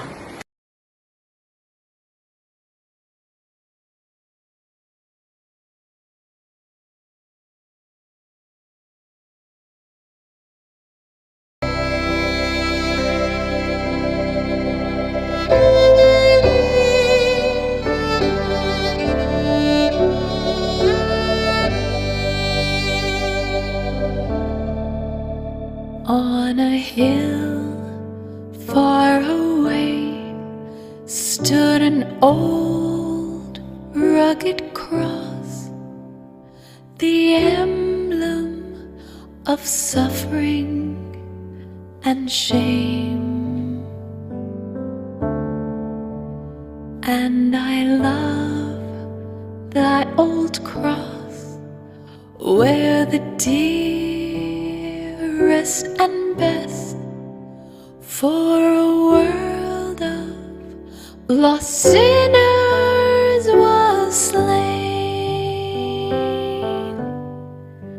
So I'll cherish the old rugged cross till my trophies at last last I lay down, I will cling to the old rugged cross and exchange it someday for a crown. Oh, that old rugged cross, so despised by the world, has a wondrous attraction for me. For the dear Lamb of God left his glory above to bear it to dark Calvary.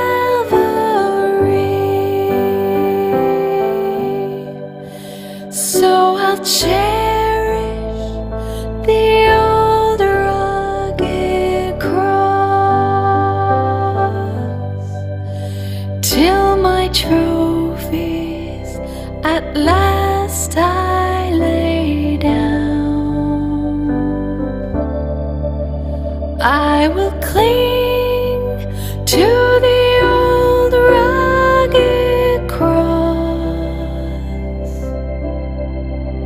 and exchange it someday for a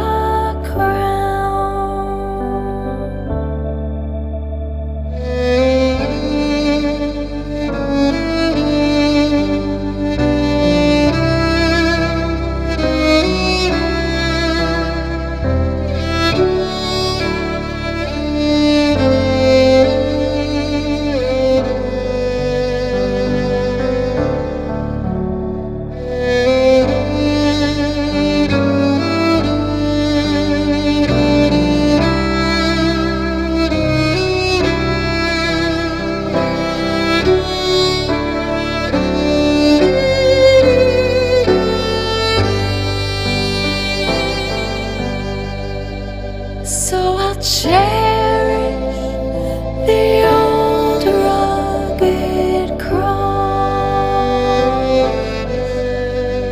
till my trophies at last I lay down. I will cling to the old rugged cross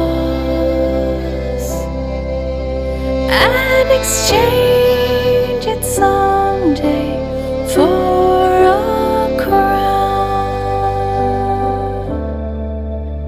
To the old rugged cross I will ever be true, its shame and reproach gladly bear. Then he'll call me someday to my home far away, where his glory forever I'll share. So I'll cherish the old rugged cross till my trophies at last I lay down. I will cling to the old rugged cross and exchange it someday for a crown, and exchange it someday for a crown.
joyful wing, cleaving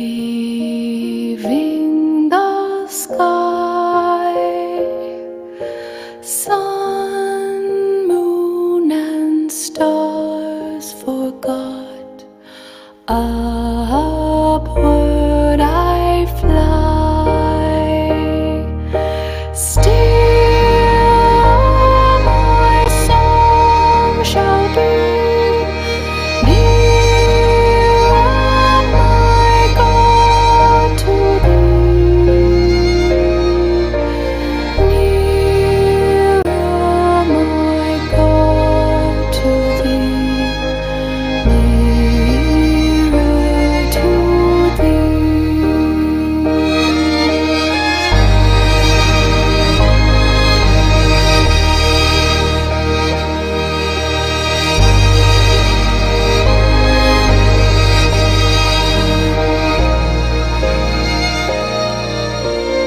Nearer, my God, to thee.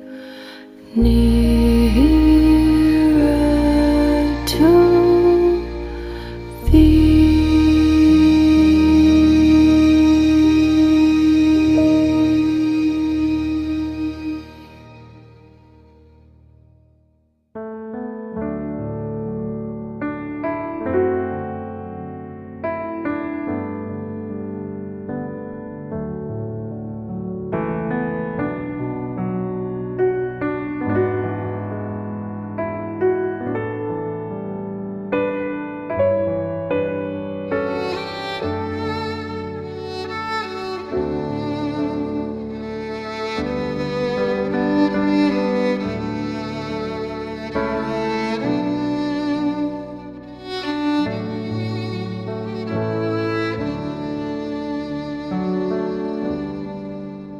Amazing grace, how sweet the sound that saved a wretch like me. I once was lost, but now am found. Was blind, but now I see. 'Twas grace that taught my heart to fear, and grace my fears relieved. How precious did that grace appear the hour I first believed.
A place cannot produce poems.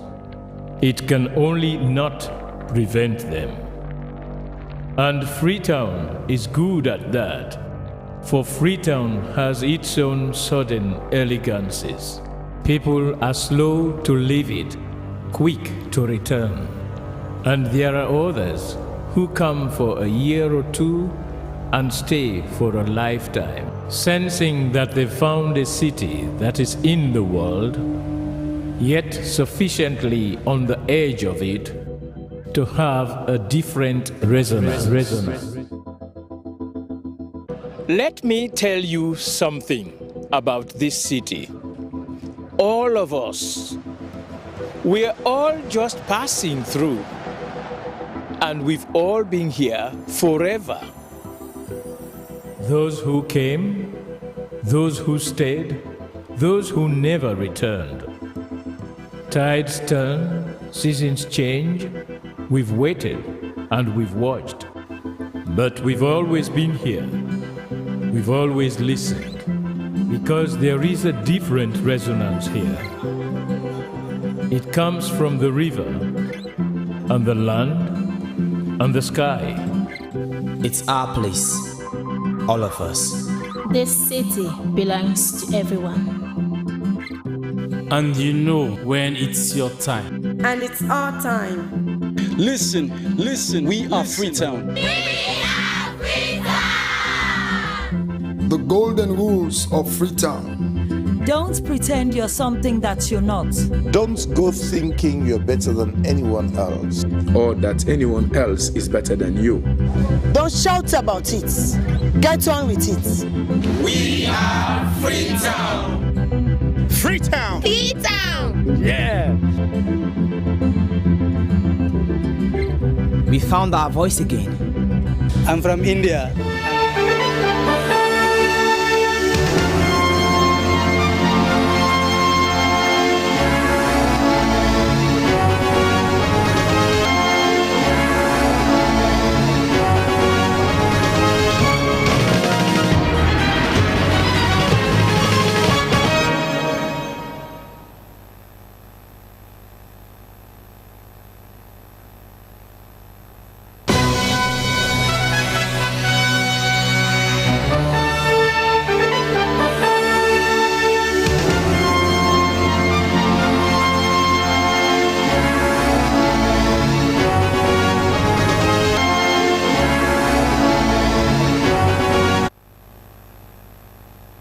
Media in Freetown. Good afternoon and welcome to the podium.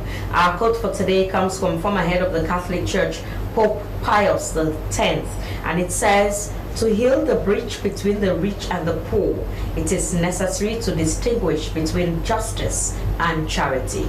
Well, coming up in this edition of the podium, we shall be talking to the Ombudsman on his 1 year in office, looking at the successes and challenges. Sierra Leone Legal Aid Board clocks 10 years of improving access to justice for the most vulnerable. And EDSA Director General speaks on load shedding of electricity schedule. You can be part of the show. Send your messages to 030-073-719, or you watch our Facebook page, slbc.sl. Send your comments again to 030-073-719. Our program is a podium coming to you live on Slbc Television in Freetown. My name is Daphne Zainab Kamara.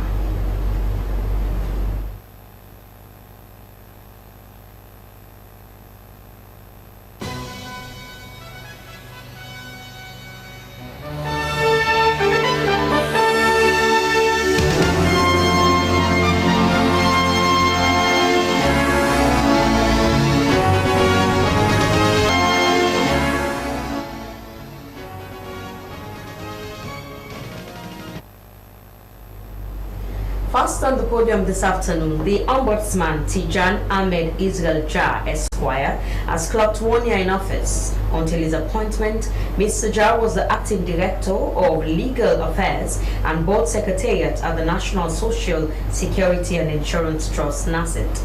The office of the Ombudsman was established by subsection 2 of section 146 of the 1991 Constitution of Sierra Leone.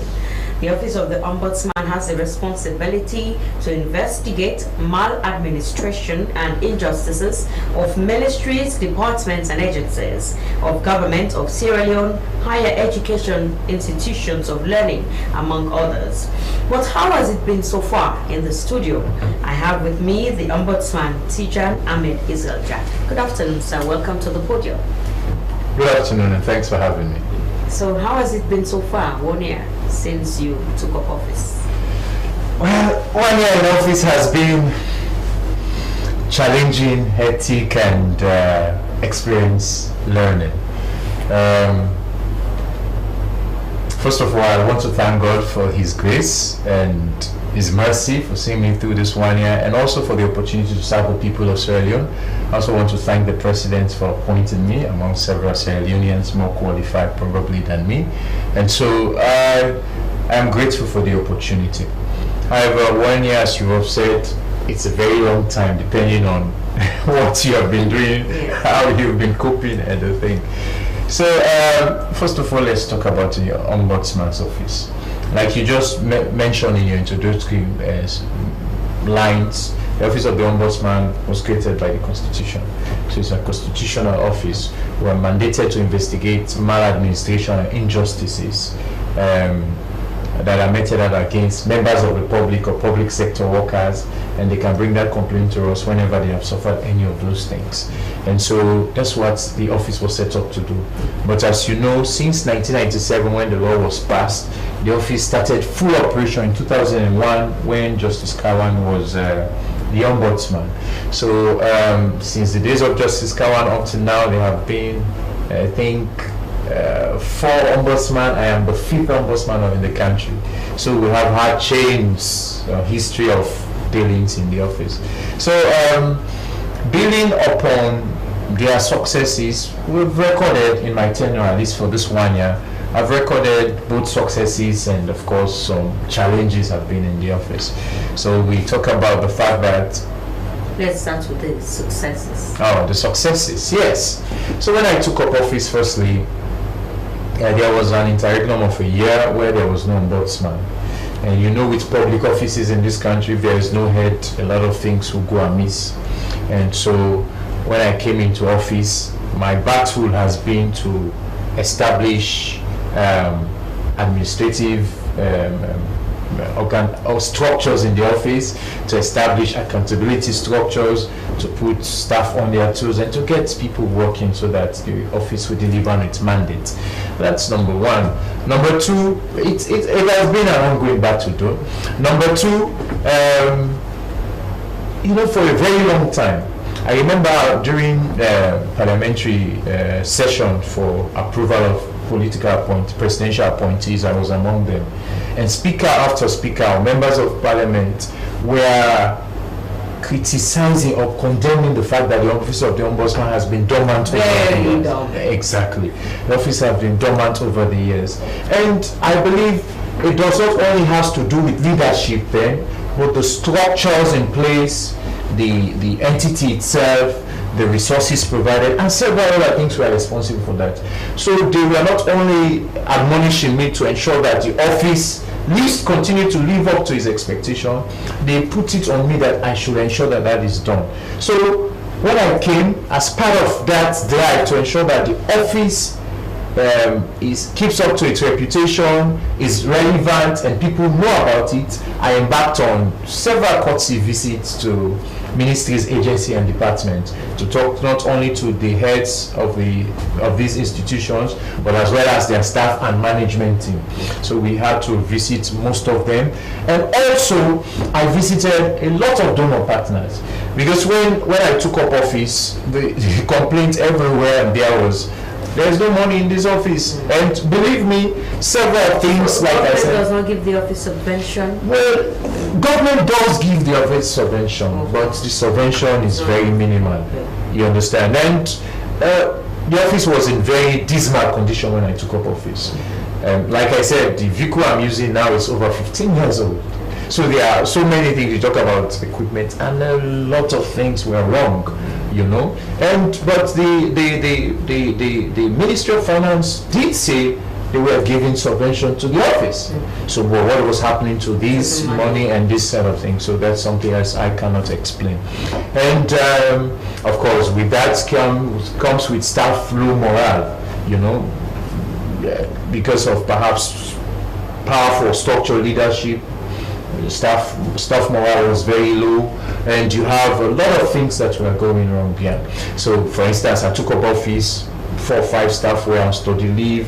So many things were not in place properly in terms of administration, finance, and otherwise, you know. So I started putting things in place. I'm still working on it, even though when you want to bring reforms in public sector institutions, it's very difficult. You are battled everywhere and there. So that has been a major challenge. So, but gradually we're trying to roll out the reforms, including putting structures in place for accountability, putting structures in place to ensure that staff are answerable, and so on, the likes, and the list goes on.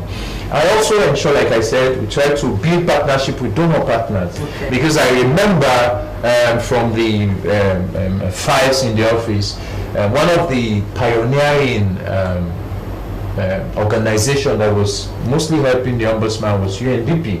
But over the years, UNDP just took hands off ombudsman's office. I cannot tell why, but some people were insinuating that it may be due to lack of accountability and transparency. So I try to build rapport with them, try to engage them. So in fact, as a matter of fact, we are now part of their CPD, country development plan, something like their strategic plan.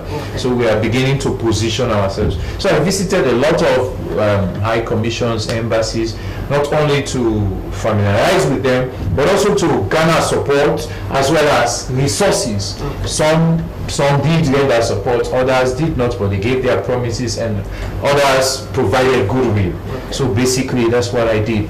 And also when I came, I noticed that there was this disconnect between the office and the mainstream government. You understand? So for example, the office of the ombudsman had very little to do with the midterm development plan.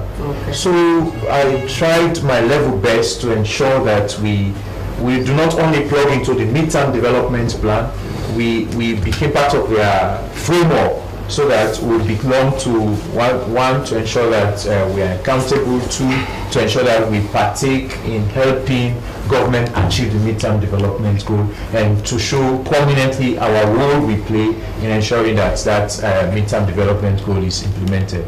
So that's it. And of course, like I said, I try to raise the profile of the office. Raising the profile of the office goes with the fact that you have to make the office accessible. So if you look at our website, for instance, it is neither here nor there, but at least it's functional. We try to put more details, more information on the website so that people can follow us, can contact us, and we also have our complaints email account functioning. We have our telephone lines as well functioning. Those were all dormant, they were all dead. So it takes a lot of time. When you look at even the offices in the provinces, they are in dismal and very bad condition. So we try to put all those things in place to ensure that the office lives to its reputation, people begin to have confidence in the office, and then we continue to engage the citizenry, continue to have more public education and sensitization. So the things goes on and on. So that's what we've been doing. Now let's come to complaints. You know, what are some of the cases you've tackled since you took up office? Has there been any? There have been complaints. So for instance, now since 2024, apart from the backlog cases we have, in my tenure, I think we recorded something about between 150 to close to 200. You know, some are ongoing, some have been completed, and including the backlog cases that we are handling. So yes, we've had several cases we've been dealing with. Some have been successful, others are still ongoing. You know, it depends, one, on the cooperation of the parties, two, it depends on the issue that is involved, three, it also depends on what are the things that may be hindering our efforts and the likes. So basically, we've been having that. So, how many have you won in favor of the complainants? Well, statistically, I would say at least 20 to 30% of the cases that we have been won in favor of the complainant. But this is not the purpose of complaints, I would say. Yeah. Because it does not mean that when you bring a complaint, you automatically right. Yes, we have to. And so many complaints have come and they do not prove to be some that are tenable. So others have come that have merit, others do not have merit. So we've been helping to try to dissect that, go into the merit of the case, gather evidence, gather reports, gather documents and the like. So sometimes the procedures are very long, and sometimes due to the lack of cooperation from either the complainant or the respondent, that is the person or institution you've reported, we take some time to get things done. So now let's talk about your independence in dealing with some of these issues. We know this is a government institution, and most times, most of these complaints comes from government institutions. Your independence. Well, by law, yes, by law, the Office of the Ombudsman is independent operationally. Of course, not financially, because we are under the Ministry of Finance. But in other jurisdictions and other so you have places. the free will to do your work. Yes, we have the free will. That's why. Yes, we've since I took up office, we've had the free will. Nobody has interfered into our work. Neither have we gotten any direction or directives from anybody how and in the manner in which we do our work. So yes. Even in a case where it's a government institution that's at fault. Yes, even like that. I mean, it's a government institution that tells you no way, we don't. No, yes, nobody has ever approached me or told me how to do my job.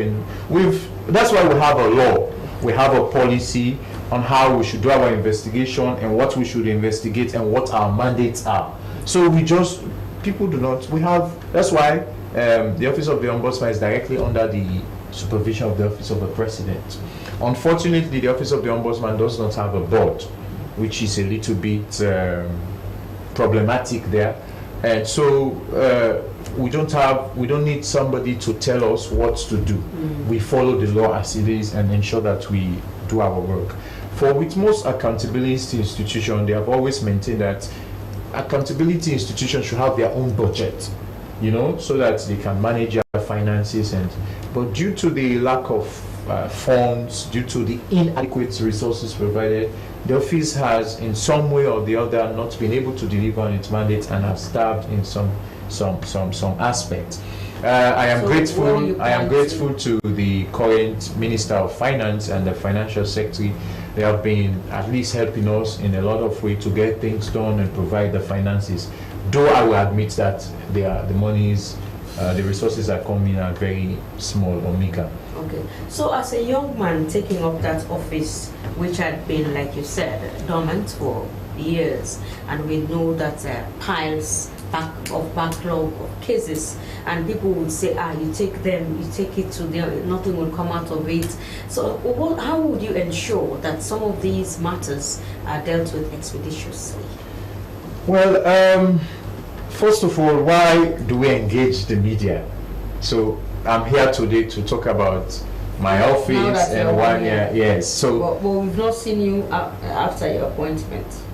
You've not. What do you mean? You've not seen me. Seen you how?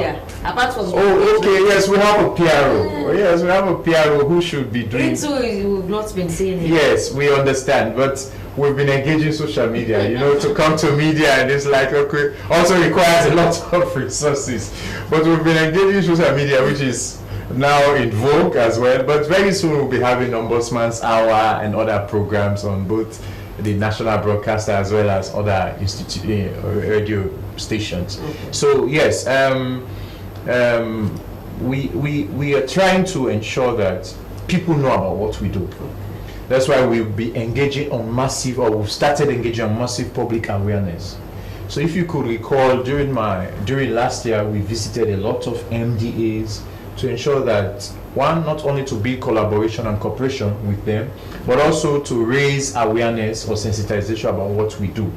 So basically that's what, and so even this year we're going to continue that, including, like I said, in the pipeline we'll be having Ombudsman's Hour, we've been doing publications and the like, so that but like, you know, these things require resources and huge resources. So that's what we've been doing. So we'll continue to maintain that trajectory and ensure that people are aware of what we do. In addition, we usually get what they call in-service intake clinics. For intake clinics, we go to villages or localities where our because I wanted to ask how you coordinate your job in Freetown and the provinces. Yes. How you're bringing it. Okay, so let me say this. We have offices or regional offices in Bo, Kenema, Makeni, and Podloko. So, but you know, the regional headquarters have their own district or their own towns. Yeah. So that's it. So what we have now is that there are many villages or towns or districts where we do not exist. So what we are doing in addition to the justice sector reform strategy, you know, the Ombudsman's Office is part of the justice sector in the country. So we have one of our strategic objectives is to ensure that the office has one or two offices. We have one or two offices in locations in the district, particularly in hard to reach areas, so people in the provinces can access our services easily. Because imagine for those in Congo, for instance, if they have a complaint, they have to come to Kenema to file a complaint. So that will incur costs and other things. Whilst our services in the Ombudsman's Office are free of charge to anyone, to all Sierra Leoneans and even members of the public, irrespective of your tribe, irrespective of your religion, irrespective of your political leanings, irrespective of where you're coming from, we ensure that our services go to everybody so that they enjoy their services free of charge. So we do not want people who have complaints to have additional burden of paying transportation fare to come to our town. So very soon we'll be engaging NATCOM and other mobile companies to ensure that we have either a toll-free line or a line that can use for a minimal fee, so that people need not come over to our offices in the regional headquarters towns to make complaint, but they can do phone calls, they can do certain things to meet them. Okay. So that's what we've been doing. Okay, thank you so much. Continue to stay with us in the program. He is the Ombudsman teacher, Ahmed Isgalcha Esquire. For another issue this afternoon, today I'm between legal people, so I have to be very mindful. The establishment of the Sierra Leone Legal Aid Board has been a long drawn-out process. It emanated from the Open Society Justice Initiative in 2002 that explored options to support transitional justice in Sierra Leone in the aftermath of the civil war and the general elections that followed. With support from the Open Society Justice Initiative, the then Attorney General Frank Kago worked towards getting the Legal Aid Act in Sierra Leone passed in May 2012. The Act both established the Legal Aid Board and formally recognized the role of paralegals. After much delay in 2015, the Legal Aid Board secured financing commitments from both government and bilateral multilateral aid agencies. Well, the legal aid is 10 years, and we want to know what they have been doing and what they have achieved so far. In the studio, I have the Human Resource Manager, Legal Aid Board, Ibrahim Bangura Esquire. Good afternoon, sir. Welcome to the podium. Good afternoon, Ma. Thank you very much. Congratulations, 10 years on. Thank you. And Thank you so much. We see the work you do. So for those who don't see, let's talk about how has it been 10 years on. Well, it's been a milestone. It's a major achievement for us after so many challenges in dispensation of justice and making justice accessible to indigent Sierra Leoneans. I mean, we have a mandate as per law, because the Legal Aid Board is a creation of Parliament itself. We have a mandate to provide legal aid for indigent Sierra Leoneans, and that has been our work since the inception, since the start of our mission in 2015 to date. We have been providing legal aid services out of the court and in the court. And we have been providing even legal education, outreach programs.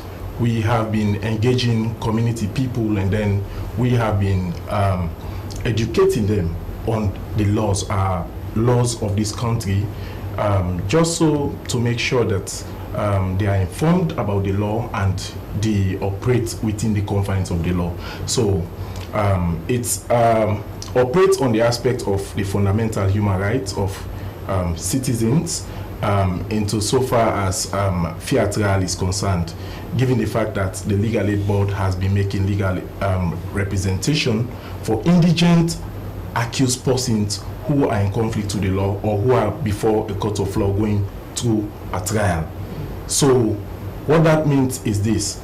Now, the fundamental human right is an aspect that is guaranteed by our very constitution. The constitution goes further to say that every citizen who is facing a criminal trial should be tried fairly. They are entitled to fair trial, and part of fair trial is equal representation. Now you have the law officers department that is responsible for prosecuting on behalf of the state, and then you have the Legal Aid Board that is there to defend these accused persons who cannot afford the services of a private legal practitioner. So it creates that equality of arms, in the sense that you have one institution prosecuting, and then you have the Legal Aid Board defending on the other hand, making fair trial within the context of our act a reality, and then promoting again the rule of law as much as promoting the fundamental human rights which is guaranteed by our very constitution.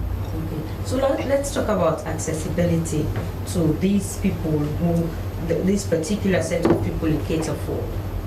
Yes, of course, the board is open nationwide. Our head office is in Freetown.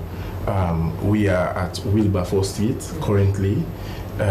We have offices across the country.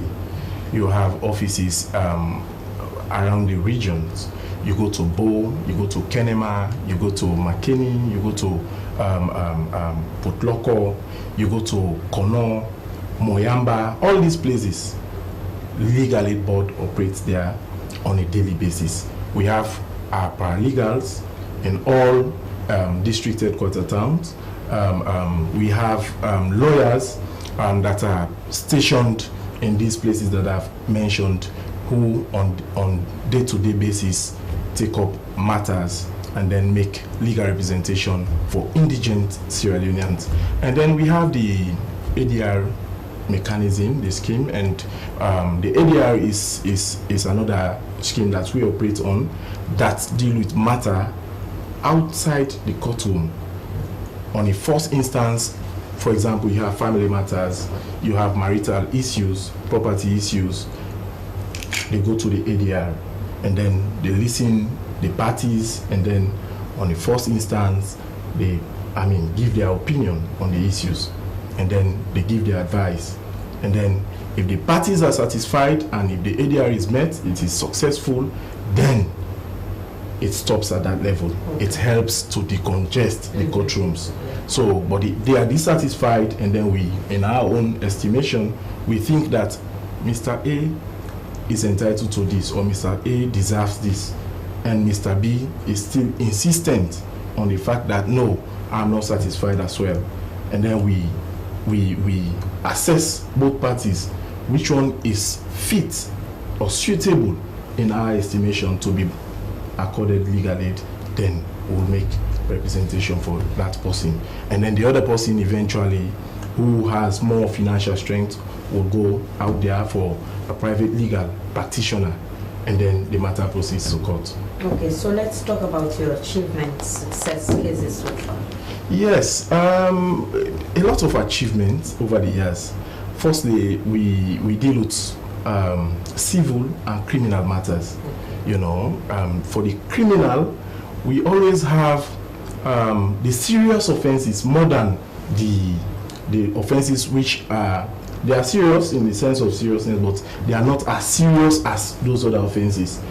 So for the offenses that are very, very serious, we have lots of cases of serious nature. So those are the kind of cases that come to us on a daily basis. Say, for example, you have murder, manslaughter, robbery with aggravation, robbery with violence, wounding with intent, lots of these cases. And even recently we had this treason, the court martial. So for those serious offenses, the offenses that are very serious in nature, our success rate, I can, if I am to examine that on 100% basis, is I will give 30 to 40% to the board. That's our success rate. For those other offenses, yes, we go 45-50% success rate. But for the civil, it has been success always. We have 60-70% success, both out of the courtroom and in the courtroom. Okay, so you do cases out of the Yes, that's the ADR. Okay, the ADR yes, you're the talking ADR scheme about. that I've mentioned. Okay, and also because we know in all of this there must be challenges, to work, because we know most lawyers after graduating, we know the expenses most of you people may have incurred when you were in school, all what you spent. Most would not want to work for less, because I don't think it's free. Maybe you're being paid by the legal aid board. So how do you source lawyers to represent these people? Yes, like you rightly said, the legal aid board is a government institution. So we are being paid by the government of Sierra Leone. So for lawyers who are employed and they are with the board, they have office space in the board, and then simply they are employed by the board, the government of Sierra Leone pays them. So we have other lawyers that are contract lawyers that handle in most cases, civil matters that are of complex nature, So those kind of lawyers, you will ask clients, to pay minimum instead of the usual fees or the normal fees that they will have paid a private legal practitioner, because there is an understanding between us and those contract lawyers or partners. So, we give that on a daily basis. So in essence, it's not totally free. Well, no, it's totally free. For criminal, it's totally free. Just for, civil matters are civil, there are matters, they are categorized. For some, they are totally free. But if they are above the threshold of those cases that we consider that they should be free, then we send to our partners or contract lawyers for them to handle for reasonable fees. Okay, so now just take us through the process of people getting to you. Like if I have a case now and I want to have a legal representative from the legal aid board. Okay, so firstly, you have to know the address of our offices, both within the western area and across the county. We are everywhere. So once you get the address, you approach the board, you approach the institution, and then you make your reports. If it's marital issues, maintenance issues, and then family disputes, you make your report, and then we hear you, we assess the case if it falls within our mandate or realm to deal with. That is firstly. And then after that, we proceed to the next stage. If you yourself, you are competent and you are fit to be given legal aid. So we put you, we scrutinize you. And once that is done, if you are qualified to be given legal aid, then you enter the form. We enter your details in the form, and then we certify you to be an indigent. We take it from there, and then we proceed with your matter. Okay. Well, thank you so much. Continue to stay with us in the program. He is the Human Resource Manager, Legal Aid Board, Ibrahim Bangura Esquire. Well, the program is going for a short break. When we return, we shall be having an interview with the EDSA Director General on load shedding.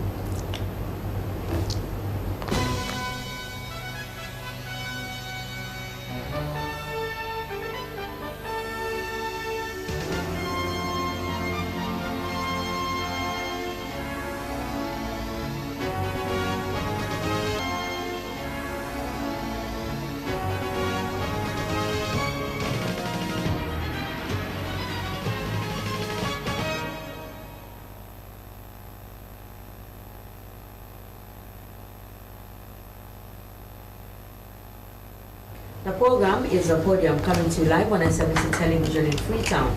Be part of the program. Send your messages to 030-073-719. Another issue this afternoon, the Director General, Electricity Distribution and Supply Authority, EDSA, has told the SLBC that measures are being taken to restore normal power supply as soon as possible. Dr. Joe Lahai Sumano said due to the current erratic power supply, load shedding will be implemented, prioritizing hospitals and strategic areas. He assured that no customer would go without electricity for more than 3 days. Load shedding is not really new to EDSA operations, right?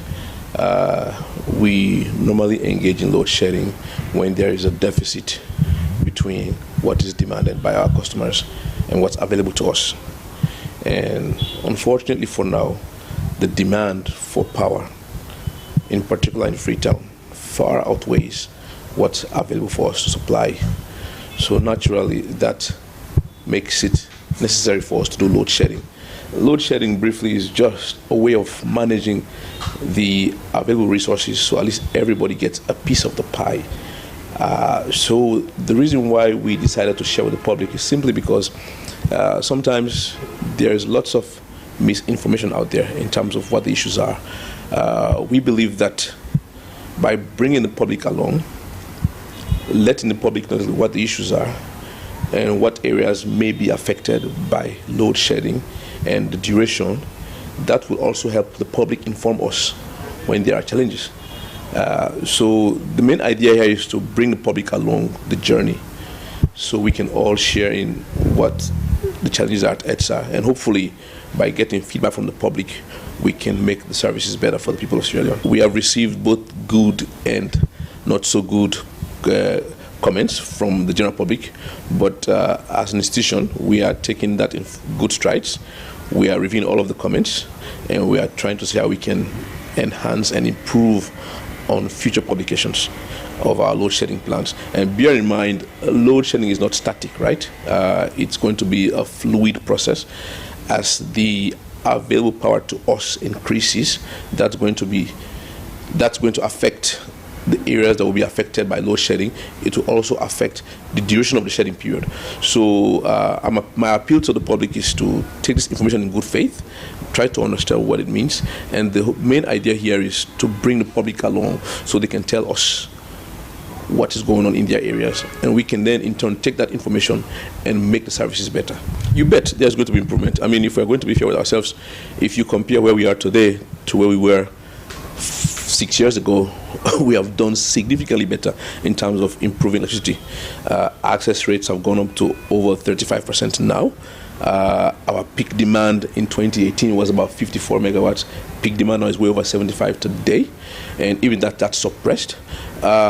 In terms of the load shedding improving, if you recall, what I said earlier was it's the gap between the available power to us to distribute and what is demanded by the public.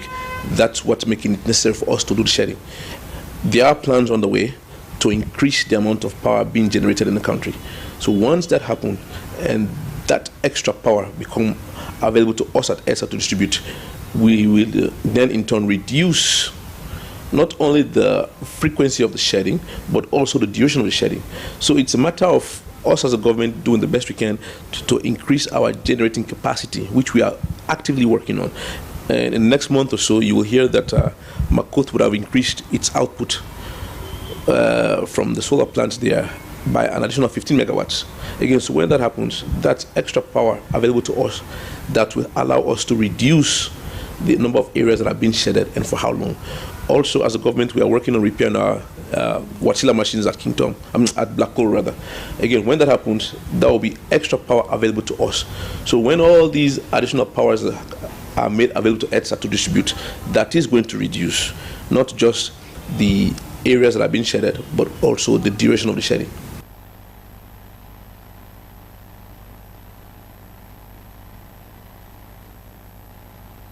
Well, that was the Director General of EDSA, Dr. Joe Lahai Sumano. Well, still with me in the studio, I have the Ombudsman, Tijak Ahmed Israel Ja Esquire.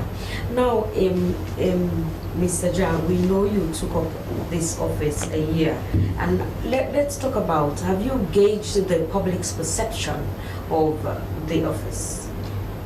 Well, what do you do? We haven't.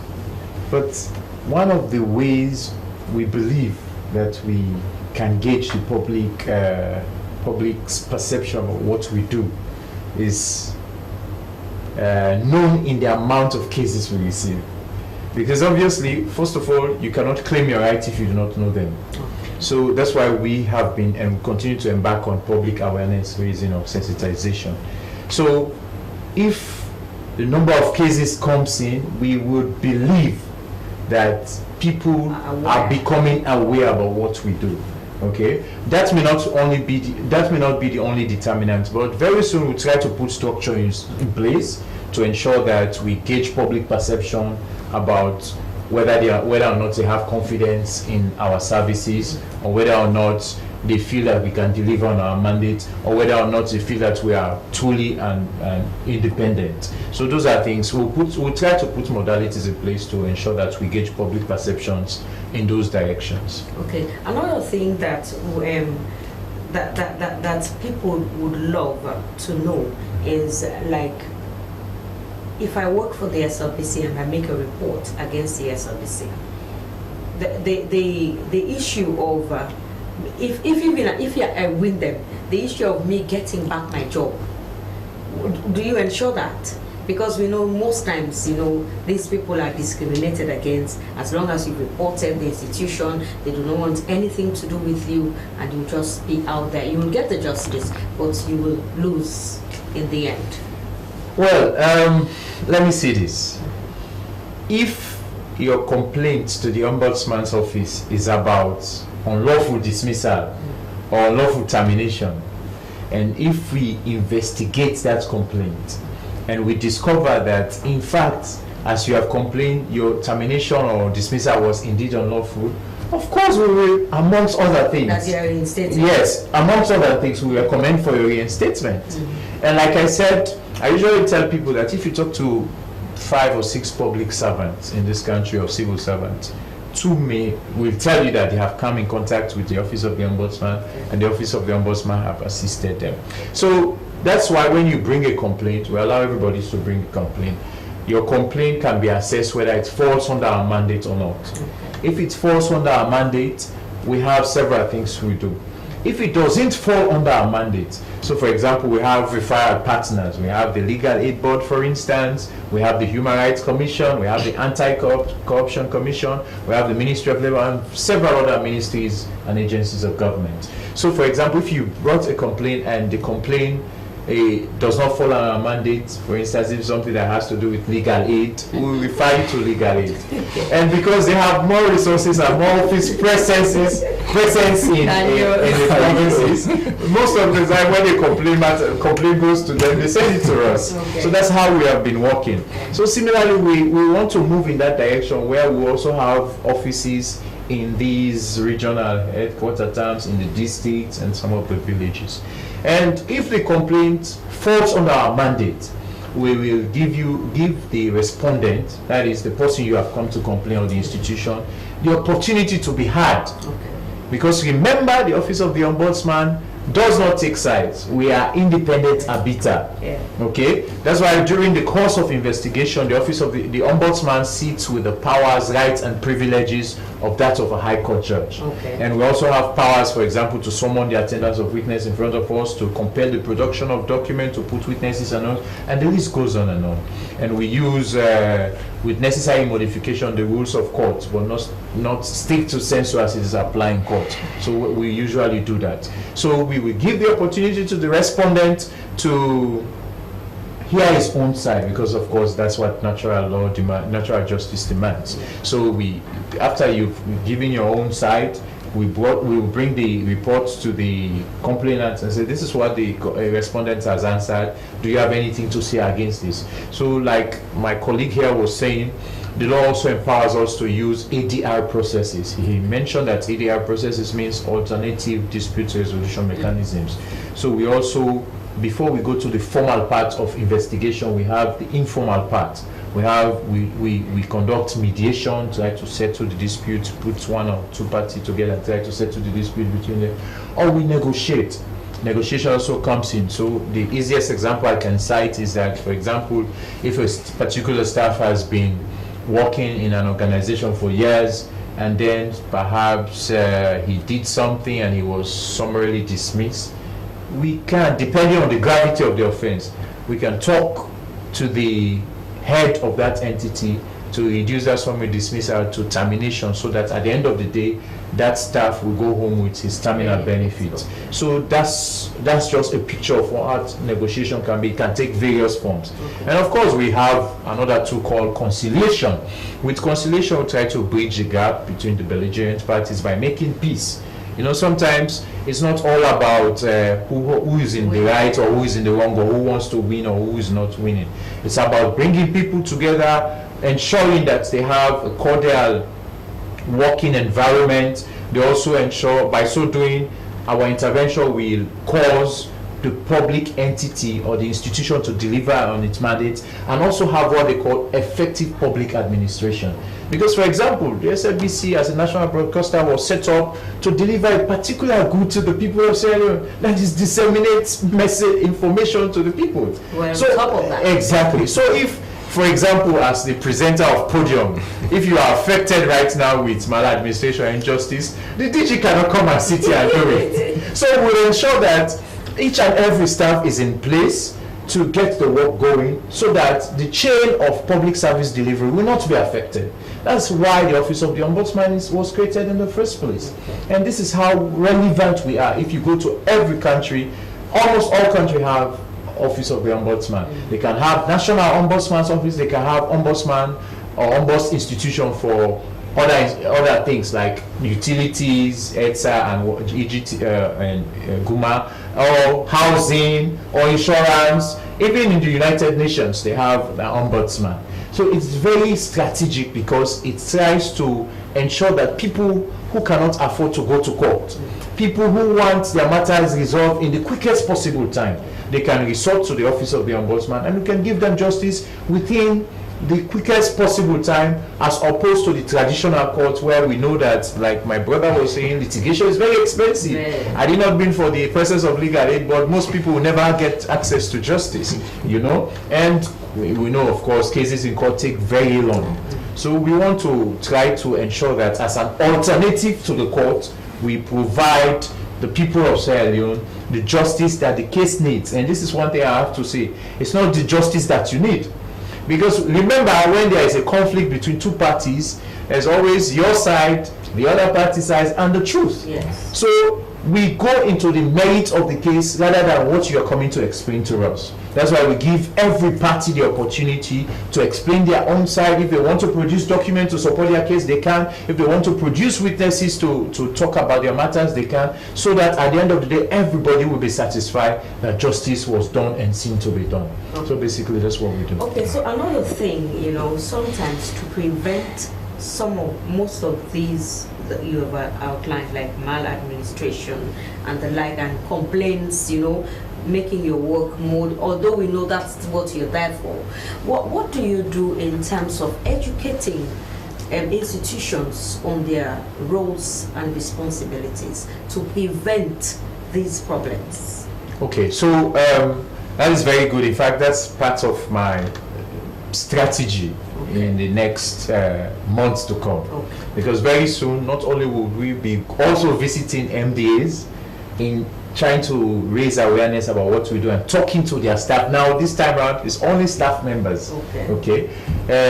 We'll also be working with the HR department and management to ensure that we put structures in place to address grievances that may arise in the course of administration generally. You know, that's why sometimes we advise parties that you need to exhaust your internal grievance redress mechanisms. Or sometimes we are not saying don't take disciplinary action against staff. We do not say that. You can take disciplinary action against any staff anyhow, not anyhow, but as per rules provided. You may have your staff handbook, staff rules and regulation, and the likes. So follow that procedure. So, for instance, for the revised Civil Service Code of Conduct, we did work with the Civil Service and the HRMO office in general, particularly the Director General.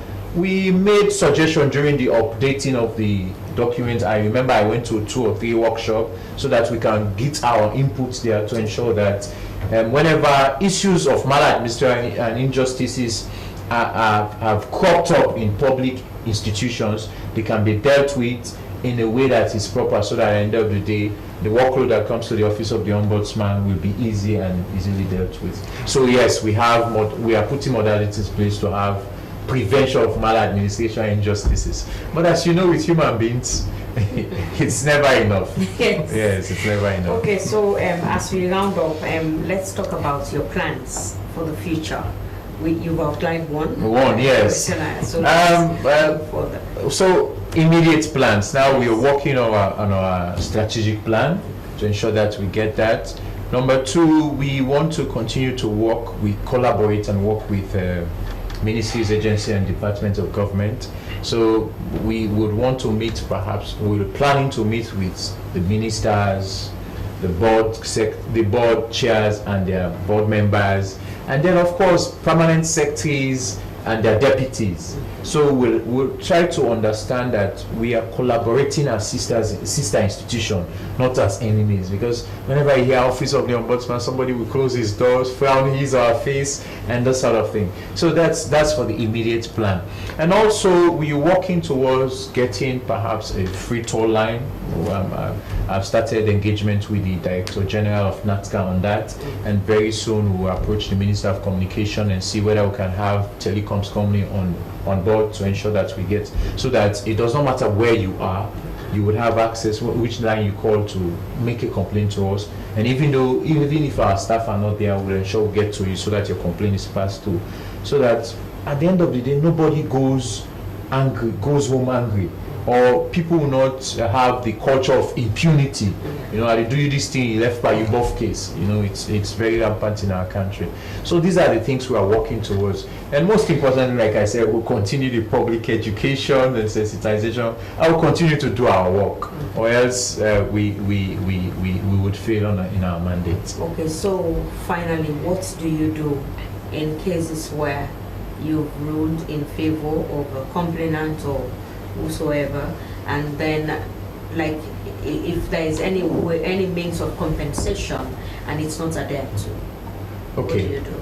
So this is what happens. So if we fail at the informal level if mediation fails, negotiation fails, or conciliation fails between the parties, we launch investigations. So after we've gone through all the details, searched through all the documents, watched the relevant laws, we then make our report and recommendation. Report as to what happened, what led to what occasioned the problem or the injustice or maladministration, and then we take it from there. So let's say the complaint was against the DG of SLBC, and and the complaint came from one of the junior staff, and so we'll do our report and recommendation to the DG, and then copy the board chair and or the minister. So if the DG fails to implement our recommendation, then we'll call upon the minister to ensure that the DG implements our recommendation. That includes the issue of compensation. Okay. If you want to compensate, that person is saying, I've been injured in the process of my work, they have not compensated me, or something has been done wrong to me and Ombudsman has approved or recommended that they compensate. So a lot of things will arise, including reinstatement and the like. So if that happens, then our recommendation will strictly say that compensate this person, this is the amount, or we can agree on the amount. If they don't, then we take it to the president. Oh, okay. The law allows the president for us to show the recommendation to the president, so that he has 3 months within which he will have to implement it. Okay. And if the president fails, we brought to Parliament, but we have never had a situation where the President has done it. So that goes for ministers as well and their deputies, that goes as well for permanent secretaries and their deputies. So this list goes on and on, heads of parastatals and the likes. Okay, so basically that's what we do. Okay, thank you so much. And now to Legal Aid Board. We know that people misuse some facilities, especially if they're free. Like, what do you do in cases of repeated offenders?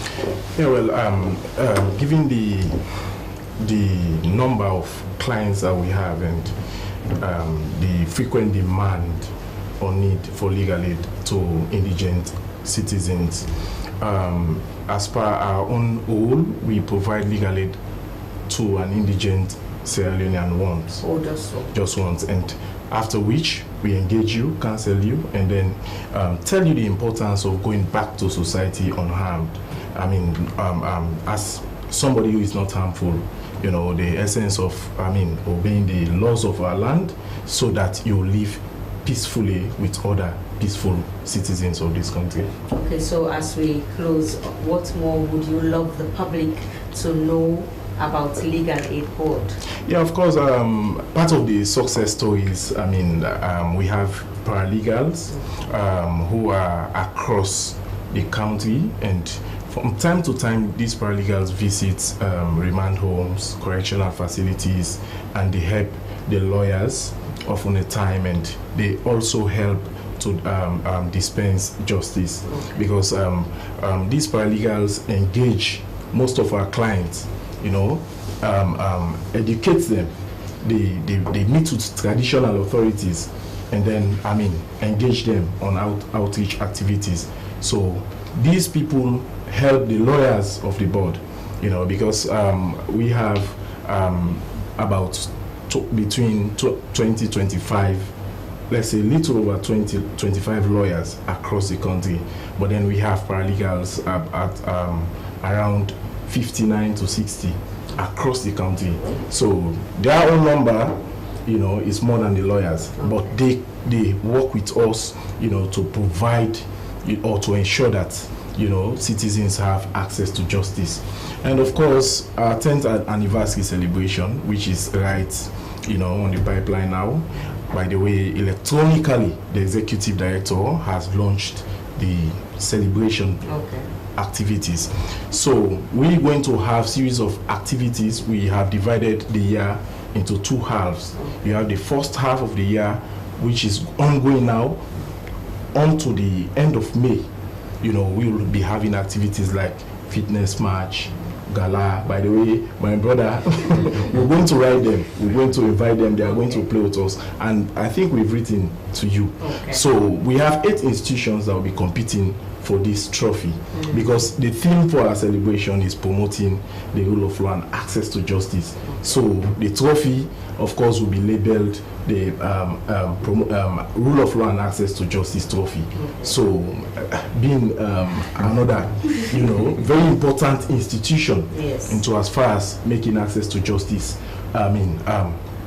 achievable for all Sierra Leoneans, we will write them, and we'll write some other partners and other institutions that will be competing in that particular competition. And after that, we have community outreach programs, we have town hall meetings, and then we'll have float parade. Then we'll have our church and our mosque, prayer services, and then we'll invite key stakeholders to join us to celebrate the board. That's for the first half. Then you have the second half that will be spanning from November going to December. You have activities like dinner, and then we'll invite them.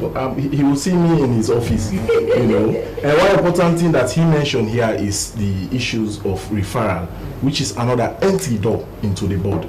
They refer matters to us, and then we have matters that are referred to us from the police station and from other MDAs even, who, within their knowledge, know that those matters fall within our mandate. They send them to us. So the last of the activities will be our award, the Champions Award, which will happen in December.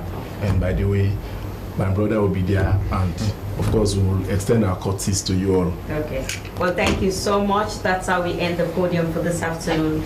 Many thanks to my studio guest, the Ombudsman, Tijan Ahmed Israel Jah Esquire, and the Human Resource Manager, Legal Aid Board, Ibrahim Bangura Esquire.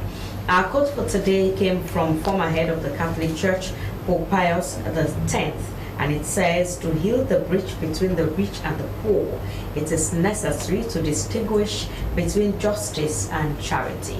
My producer has been Salma Taba. My name is Daphne Zainab Kamal. The podium returns tomorrow, same time. Goodbye.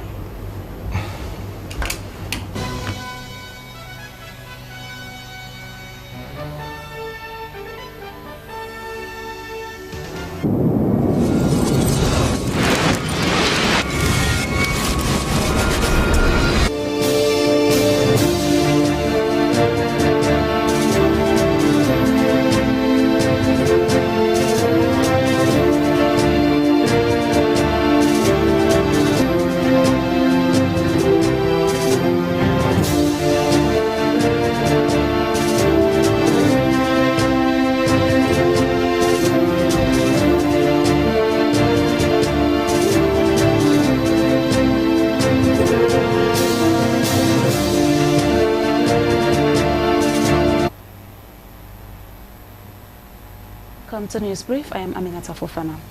President Julius Maada Bio has departed Sierra Leone to attend 2025 Sustainable Energy for All Global Forum, which will be held in Barbados. The president would join global leaders to discuss accelerating sustainable energy solutions. During the high-level event, President Bio is expected to deliver a statement highlighting Sierra Leone's energy transition and green growth plan, which prioritizes a shift towards renewable energy, reducing reliance on biomass and oil. His speech would emphasize the country's commitment to hydropower and solar energy, aligning with the Fit Salon strategy, the National Development Plan, and global climate goals. The forum, hosted by the government of Barbados, would bring together heads of state, policy makers, and industry leaders to drive collective action toward an inclusive energy transition. President Bio's participation underscores Sierra Leone's leadership in climate resilience and sustainable energy development. Parliament has enacted the Counter-Terrorism Act 2024. The legislation provides for the establishment of a National Counter-Terrorism Coordination Committee and terrorism-related matters. Being an act to provide for the establishment of a National Counter-Terrorism Coordination Committee, to provide for offenses of terrorism and related matters, to provide for enforcement measures of terrorist funds and other assets, to provide for enforcement measures of terrorist funds, and also prohibition of financial support to terrorists, and to provide for other related matters. The deputy leader of the opposition, Honorable Daniel Brahma Kroma, said its provisions do not target dissenting voices. He said that there were exceptions in the legislation relating the definition of Terrorism Act, noting that in any of the provisions in the law, it shall not be considered as terrorist act if an act is the result of advocacy, protest, dissent, or industrial action. This was further reinforced by the leader of the opposition, Honorable Abdul Kagbo, who later addressed members of the press gallery, cited that with the necessary exceptions put forward in the exemption clause, they were confident that there were sufficient safeguards. While making inputs to the debate before the enactment of the law, the leader of government business, Honorable Matthew Numa, said that they were in doubt of certain clauses in the statutory instrument number 14 of 2024. Overcrowding remains a dire situation in Sierra Leone's correctional centers. Many of the country's prisons are brimming with inmates far beyond their normal capacities. However, as part of his efforts to ensure efficient access to justice, the Chief Justice has pledged to decongest the correctional centers in Bo, Justice Combat Commander made the pledge during a brief stopover at the Southern City's correctional centers after commissioning the first sexual offense model court in that part of the country. Built for a little over 80 inmates, the male correctional center in Bo is currently holding over 200 detainees, including convicts and those on remand. This number is inclusive of those who are already serving their jail terms and those on remand. During the stopover at both male and female correctional centers, the Chief Justice told inmates that there were ongoing efforts to decongest correctional centers across the country.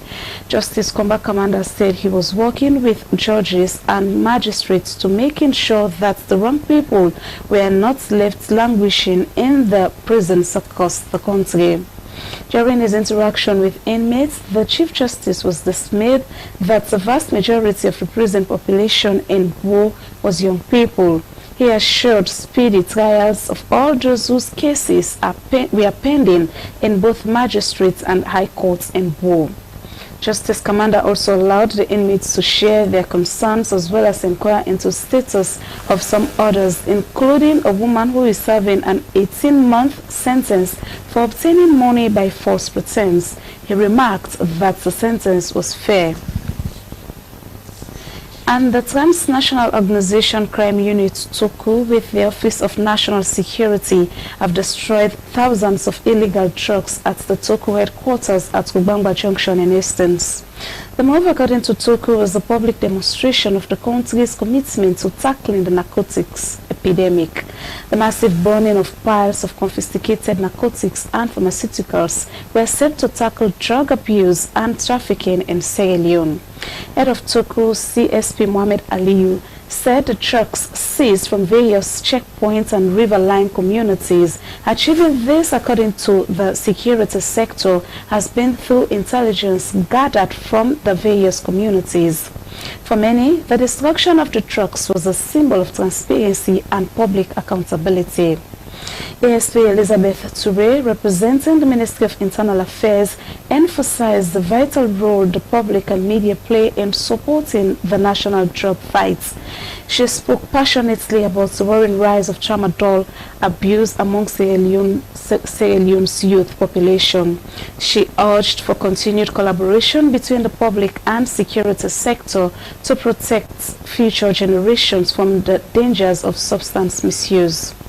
Office of National Security Sheikh Ahmad Ba noted the importance of holding such open events to reassure citizens of the integrity of the operation.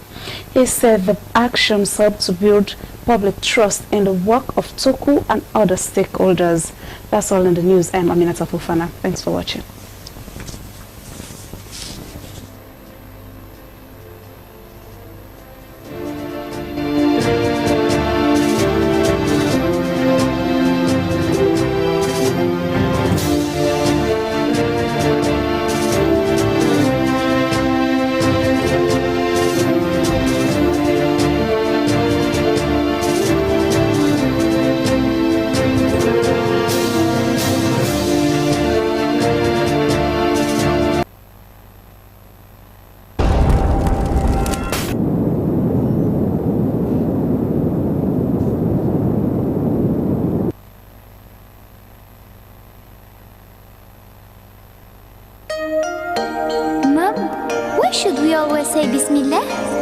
Because when you say Bismillah, Allah is with you and put barakah in all what you do.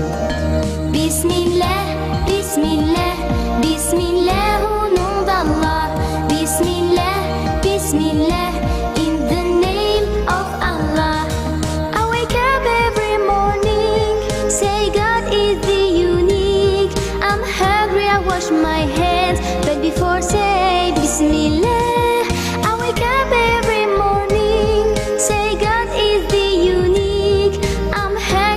My hands, but before say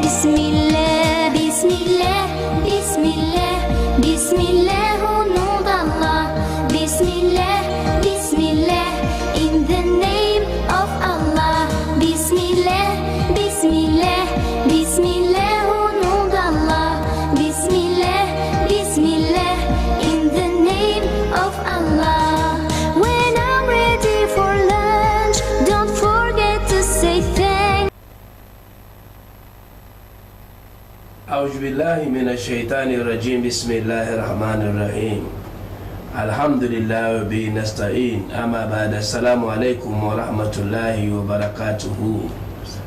Yes, Papa de Mama dem, this na CPED hour, a woman organization where it targets na for enlighten people them, man them, woman them, the nation on the values of individual, family, home, and national stability, when at the aim of the values of Islam and a CPED.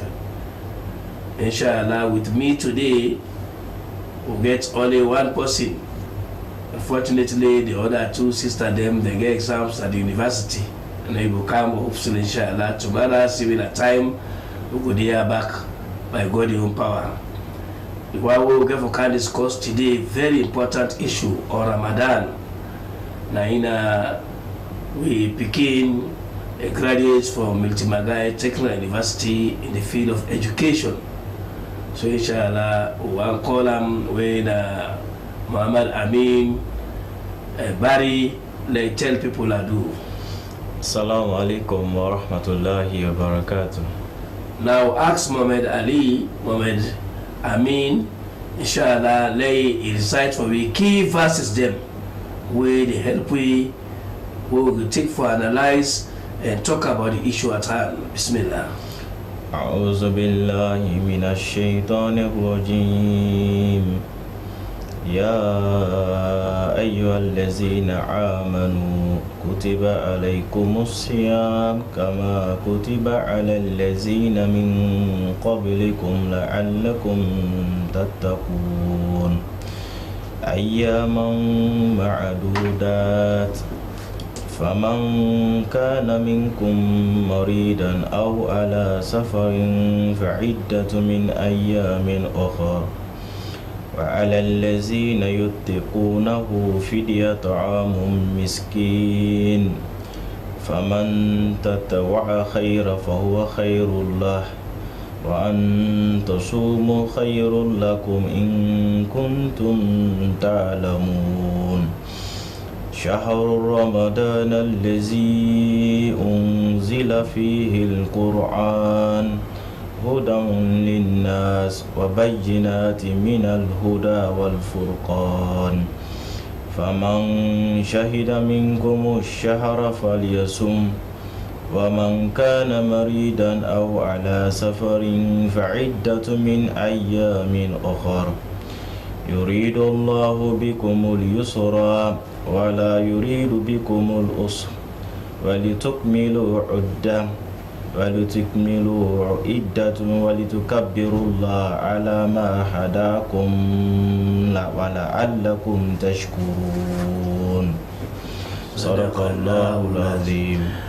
Boku thank you to Allah, we tell Allah subhanahu wa ta'ala thank you once more that Allah will give you another chance, another rare opportunity for see this month here. Some people they see they're not able fast. Subhanallah. Some them see are not able fast at all. We for able see at the same able fast, we want to tell Allah thank you. We ask Allah subhanahu wa ta'ala for help you for tell and thank you for giving another rare opportunity. Will help you as individuals them, help families them, help communities them, help nation and help the group as a whole. Ramadan a package of values them. But for them past this year, since Ramadan starts, inside this wonderful institution where I can always tell you about a new institution, Slbc, alhamdulillah, pray for them, the leaders them of this wonderful institution, the cameraman them, all the record, very good people them. So they are for talk about Ramadan, so that it will sink in our mind to the believers them, and also to the one they way not to Muslim them. They will understand this Muslim position, because we understand person position. Now it will make you talk about tolerance and living together with him. So we need complete enlightenment thanks to the CPED. Now we'll break this material like how we started. Before we talk today about a very, very institution, very important institution where they inside Ramadan when they call prayer, how prayer starts, how they do them. Now go back quickly. Ya ayyuhalladhina amanu kutiba alaykum siyam kama kutiba ala alladhina min qablikum. Then chapter 2 verse 183. Chapter 2 verse 183. Now a common verse when they can bring. What in the ya ayyuhalladhina amanu? And what is significant to this one? Ya ayyuhalladhina amanu. Before you talk about even fasting, what is the implication? Where Allah says, Ya ayyuhalladhina amanu. Oh, una believe. Yes? No, Yaliba. Alhamdulillah. Wa salatu salamu ala rasulillah. Rabbi ishrah li sadri wa yassir li amri wa hlul uqdatan min lisani yafqahu qawli. Alhamdulillah. We tell Allah subhanahu wa ta'ala thank you as we don't begin the Ramadan. We still continue for pusher. We ask Almighty Allah, we good deeds them, we effort to they make, may Almighty Allah accept them for we, and also we fall short, may Almighty Allah forgive we and rectify for we. Amen. Alhamdulillah, Almighty Allah start off for call and batter them. People them we elect so much, where the people are then special Torah. And Ibn Masud radiallahu anhu, we established the first school of tafsir na Iraq. In say whenever una hear this particular call, ya ayyuhal lezina amanu, he say make una tinap, make una listen keenly. He say because message they come to una them people and they we believe we will benefit una. And them people here Allah subhanahu wa ta'ala is special to Allah. So now the more Almighty Allah care about. Now that make you know say ya ayyuhan nas. Listen to the general people they call. You say ya ayyuhal muslimun. But Almighty Allah call say ya ayyuhal lezina amanu. Because what Almighty Allah can tell we, not to every person they take them. Not to every person go do them. Series of excuses they come based on what Almighty Allah can tell we. But the people that we get faith in Allah, we believe in Allah, we they know say Allah na created the naya. And then they are for certain time, and then give for komoya to certain time. We that time they nobody know. Then people are then special to Allah. So Almighty Allah say, Ya ayyuhal lezina amanu. Oh, una we be so now God conscious, because you not just call on believers them. The people who are saying God conscious of Allah subhanahu wa ta'ala, they know say Allah na bring it in naya. Allah na get in sustenance. Allah na get everything we didn't do now this world, Allah they take record of them. Then people are then special to Allah. So you see, ya you are lezina amanu. Oh, una be say una God conscious. It's a kutiba alaykum siyam. Allah don't can tell them people that we believe now say He don't prescribe for them within the month of Ramadan. You don't prescribe for this particular month here.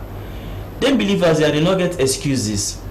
They need to go take medical paper for give excuse for the month of Ramadan. No, because they know the values. They know what in this particular month the goodness we entails. What in this month they can do in their life. So therefore, them people here then believe in Allah and they want to work with the prescription one metal I don't bring down to them. They say kutiba alaykum siyam. I don't prescribe for now the month of Ramadan for fast.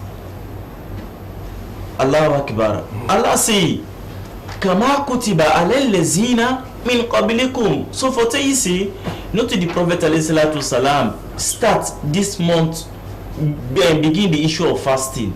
The Prophet alayhi salam not to start.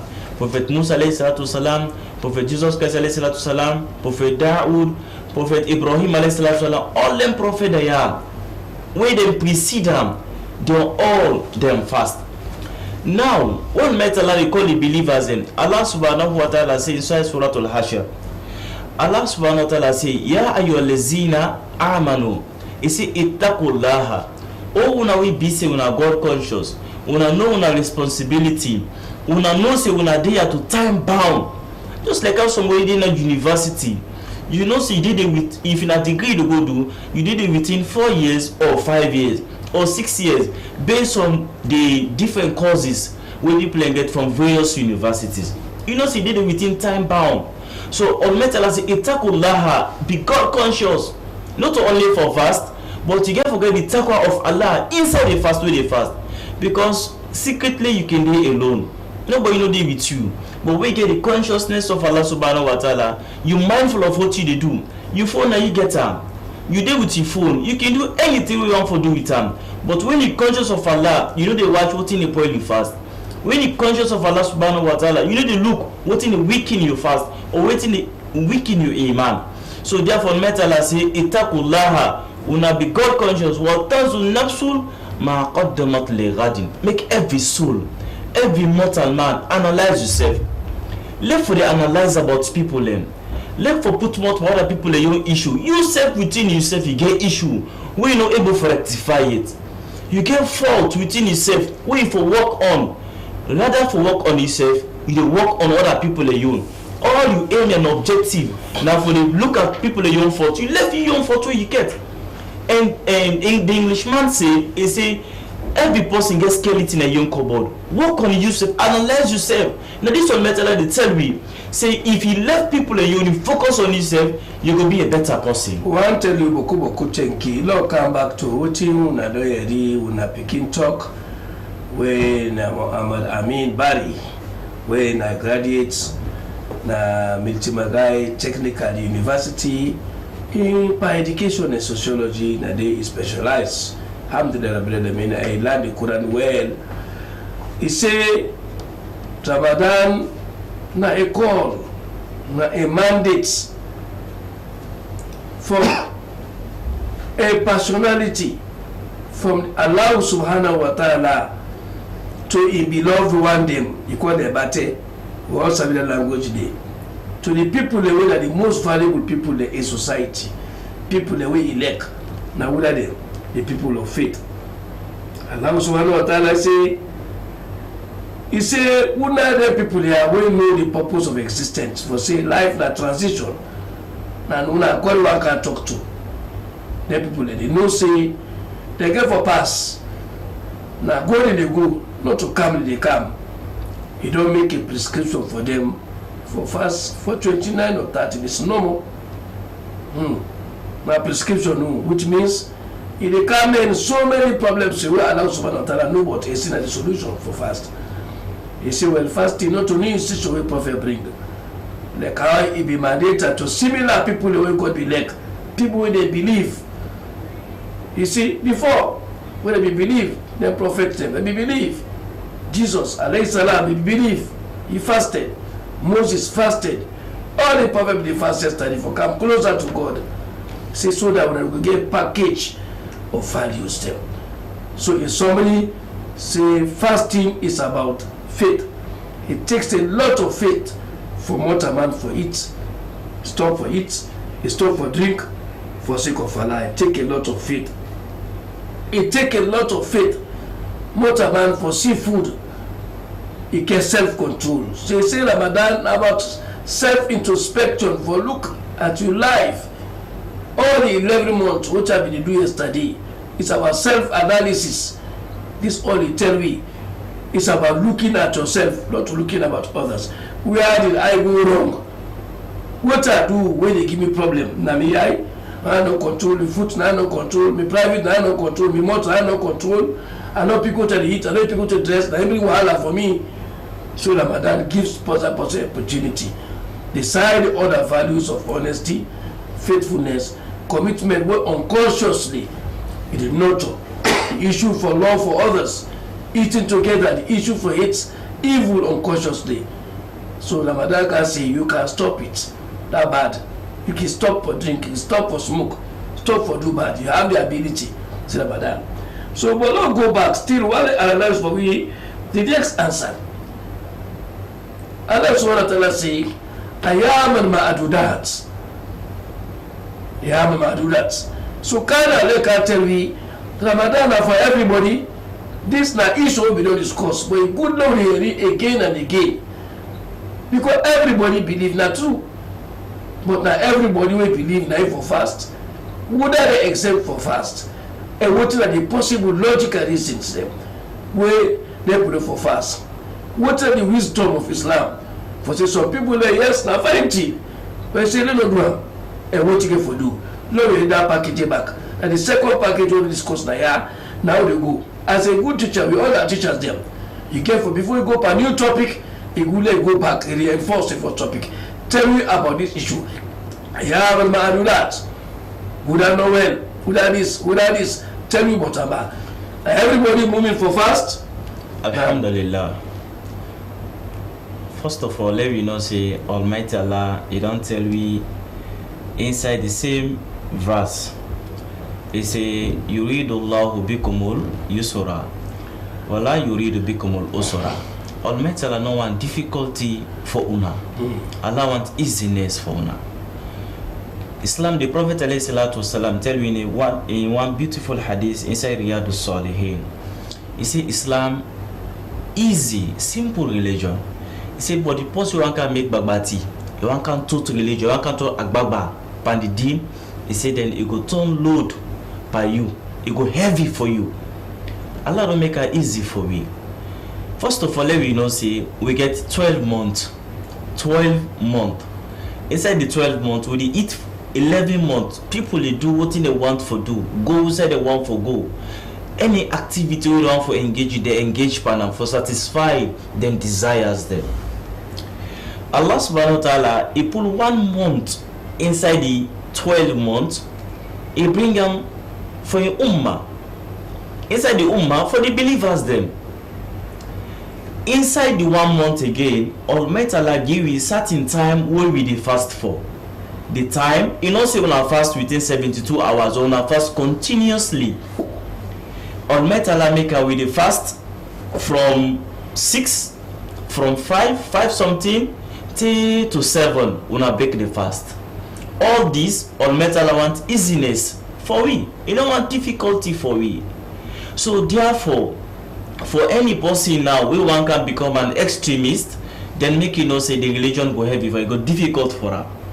Then inside 10 days then day, for the 29 or 30 days who they fast for inside the month, Allah subhanahu wa ta'ala He exempt certain people then for sure with the kind of love we will get for in creation. Allah they show we the kind of love, however we parent the lequi, you know, equivalent to the love of Allah subhanahu wa ta'ala to in creation. Subhanallah. Allah subhanahu wa ta'ala start off for saying any person will say a day on a journey, the person they travel. No matter how the distance we they go, how far it might be. If you, according to your strength or your ability, you think say you will fast from here for go Kailao, for go Kenema, you know, without not disturb you fast, alhamdulillah you can fast. Because Almighty Allah creates we, but inside this creation here we all varies. He tell me this, he say we all different. Some people what are you able for do, some man not able for do. So if me think say from here to Kenema, I'm not able to fast, maybe because of the desert sense, they disturb me or they feel upset, then Allah don't make it easy for you, not fast. Not fast at all, because me no go one for inconvenience yourself, make this difficult for you, they inconvenience another people them. Allah don't want this at all for you. But for you, we know so you able for fast, don't then tell the way you travel. As we Ustaz been tell me, it will come on Nigeria for Sierra Leone. It be fast because you able. So for therefore so you know able, Islam not become incumbent upon at all for make it fast. Another group who they look at again, we look at the old aged people them. This all we don't look at them. The old one them, you know, but all past old. Certain old parent day, certain old mommy day, still them strong past some young boy and young girl them. So young boy in the way Sam doing the day, the way they make as if he and Malikal mouth they don't be so rude. No, so mommy day is strong, is still strong, still able fast. It can fast. But maybe this person we don't old, maybe don't fall sick, you know, and he get for go through medication. Allah don't want to make you fast at all, because may not kill yourself, and that if you kill yourself now suicide for say I'm fast for please Allah. Not true, but you know so you're not able. You will be able for doing. Now we're not able, alhamdulillah, you not can fast at all. Another category what we look at the young picking them, the small one them, underage picking them. Islam no incumbent upon that at all for make them fast. Ramadan no be pop up and naked picking in day. But today for you don't do 5, 6, 7, you can encourage them. You fast from morning to 12, you know, small, you did take now for make it used to, you know, but you're not incumbent upon at all for make it fast. You know, mandate you upon them. Another group again will be look at saying that the ill people because we get sick and we get ill people. The people ever say they're sick, somebody just say be in the heart, you know, and they feel weak, you know, malaria. Like there are sick people in that one day. But again, the ill one, they will go to hospital. Even for grapping, even for grapple say done. Everything pass the help arm for make it grab, for make it go do harm for himself. So therefore, they get people in there. Islam exempts them for make them not fast during the time because you need medication, and medication they go with food. You need food as well for make it sustain you safe. So we not go say power papa and that sick baby you go fast unless if you die for Allah. No, that extremism that one day you not for do at all because you need medication and you need food for make you continue your medication we they take. Now another people and again will be look at that na the female side who say my sisters have been touched. Among them the one for say it is so cool. You know, woman for say it is so cool. You know, though some people in the way they so cool, they still able fast. Alhamdulillah. So on the way they so cool, you able because you need beaucoup food for it, and you know we able deprive the pikin for the girl dry breast. The pikin need milk, so the food where they eat, Alhamdulillah, it help for manufacture more milk than the breast for the pikin, and the pikin need that nutriently for make insect go survive. So you know go suffer yourself and can suffer the pikin. That you know Islam no accept them at all. Another group again will be look at the somebody for sleep and belly. You know, certain belly, not to like say at that young one. So the way young, you see the sick too much, enable. So the back even way young, you will fast. Alhamdulillah. You go fast based on how you inspect yourself. If you inspect yourself, you see say you able. Alhamdulillah. But when the pikin don't begin to grow at the belly, enough for fast at all. Because the reason is the pikin need food for make it sustain at the womb. So if you they go take if you they fast, the pikin will be able to survive and you go not disturb the pikin, you go discomfort at the womb. So therefore Islam not be incumbent upon them at all for make it fast. Then can woman in day. Another group again we look at the woman they for say they hand the deep and water. If you hand deep and water, Alhamdulillah, you know for fast. This is clearly stated inside the Quran. Because on Metal Senses Surah Al-Baqarah say they can ask you, where woman, yes, aluna kanil mahidi, woman they see the moon. You know, woman yandi pawata, yes, how is it? On Metal say, cool, who are Azza. Tell us that a difficult time that one day, you know, is at all, we sisters, we mama them, we until them, they see the moon, that will make the difficulty, the torment, the stress, pain, you know, doing them, sending them. So Islam exempt them for making our fast at all. You know, so all the category they are, Allah subhanahu wa ta'ala exempt them from fasting based on how Almighty Allah want to make things easy for them and no one difficulty for them. Yes, Boku thank you. You was ask questions 079 183 183 079 183 183.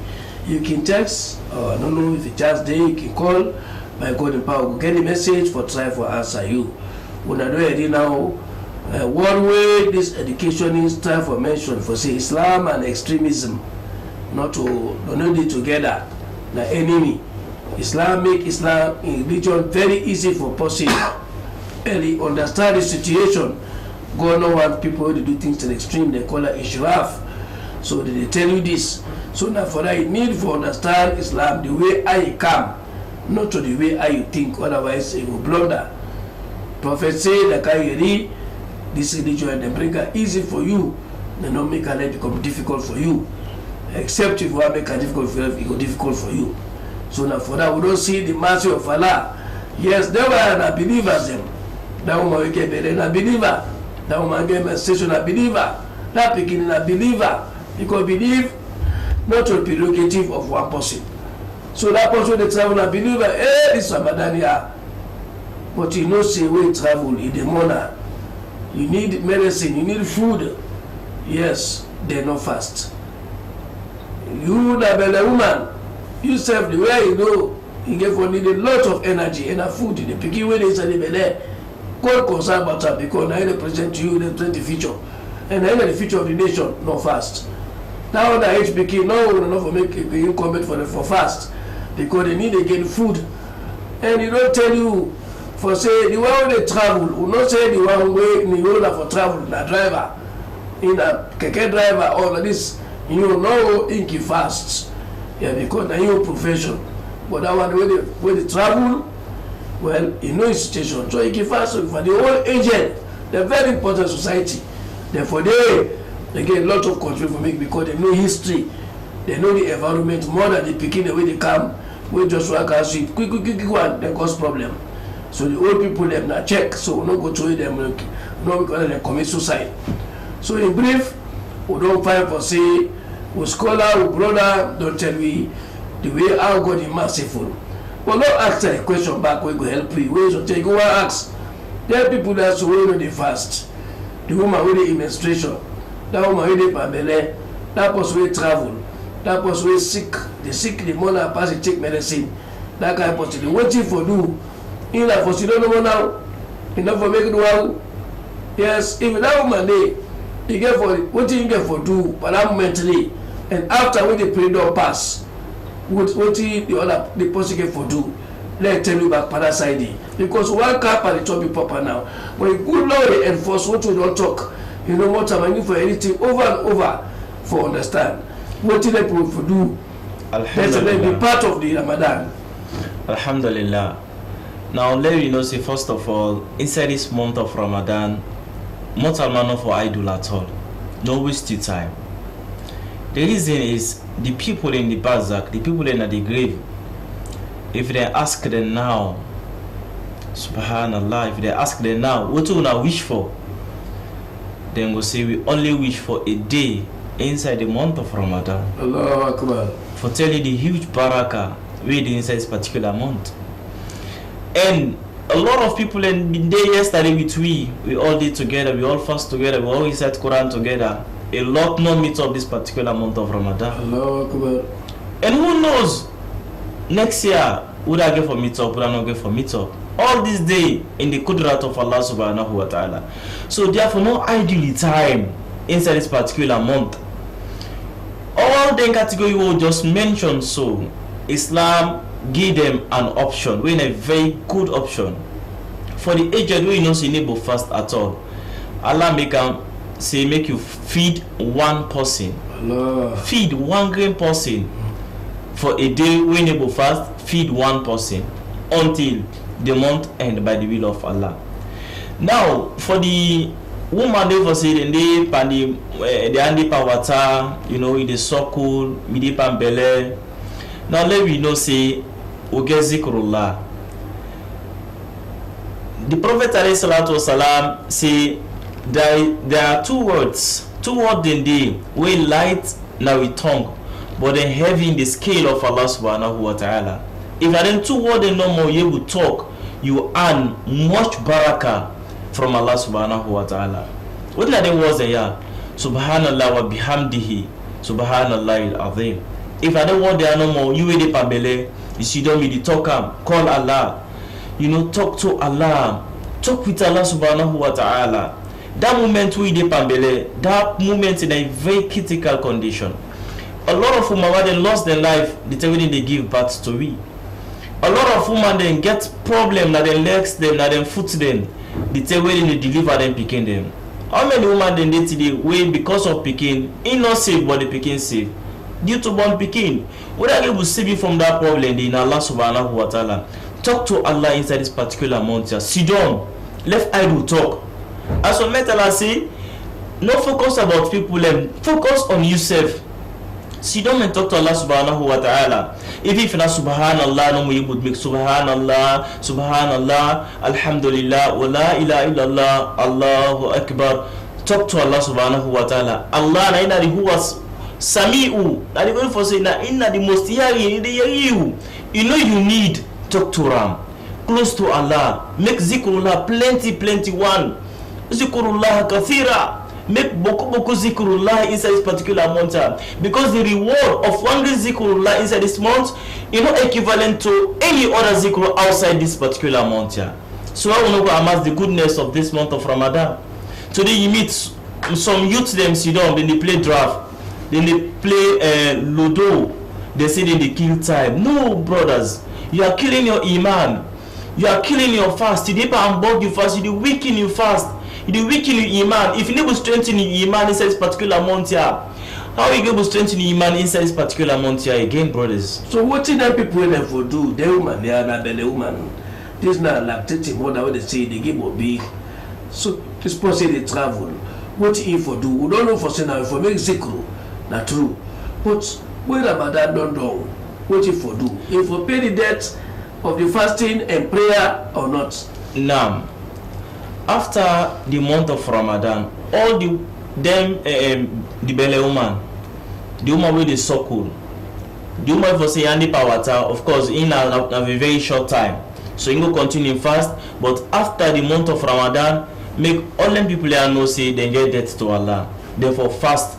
The days for say not being fast, then for fast time after the month of Ramadan. If at the rest of the month the person not being fast, they make you know say he gets a whole month again. We for fast before the coming of the next Ramadan. So we go. Thank you very much for this very podcast. But let me know say the prayers the one for say the yandi pawata, the prayer for say not being prayed, then they get for prayer at all. So you not get for nafila at all. They not get for nafila. They go pray the 5 minute prayer. Not at all. For the one way for say yandi pawata, you not be able to pray. Or for that one for say just born, doing anything the Islamic say that one not for pray because of what you go on like system. But after you don't stop for the woman for say you belly, you don't born. After that time for the suckling mother in Islam say for pray. The prayer in they up on them still. But for the fasting after the month of Ramadan they will continue for pay the month for say not be fasting, but the whole month they for fast time again. But the prayer for say they miss, they not get for repay them again. Very thank you. Thank you.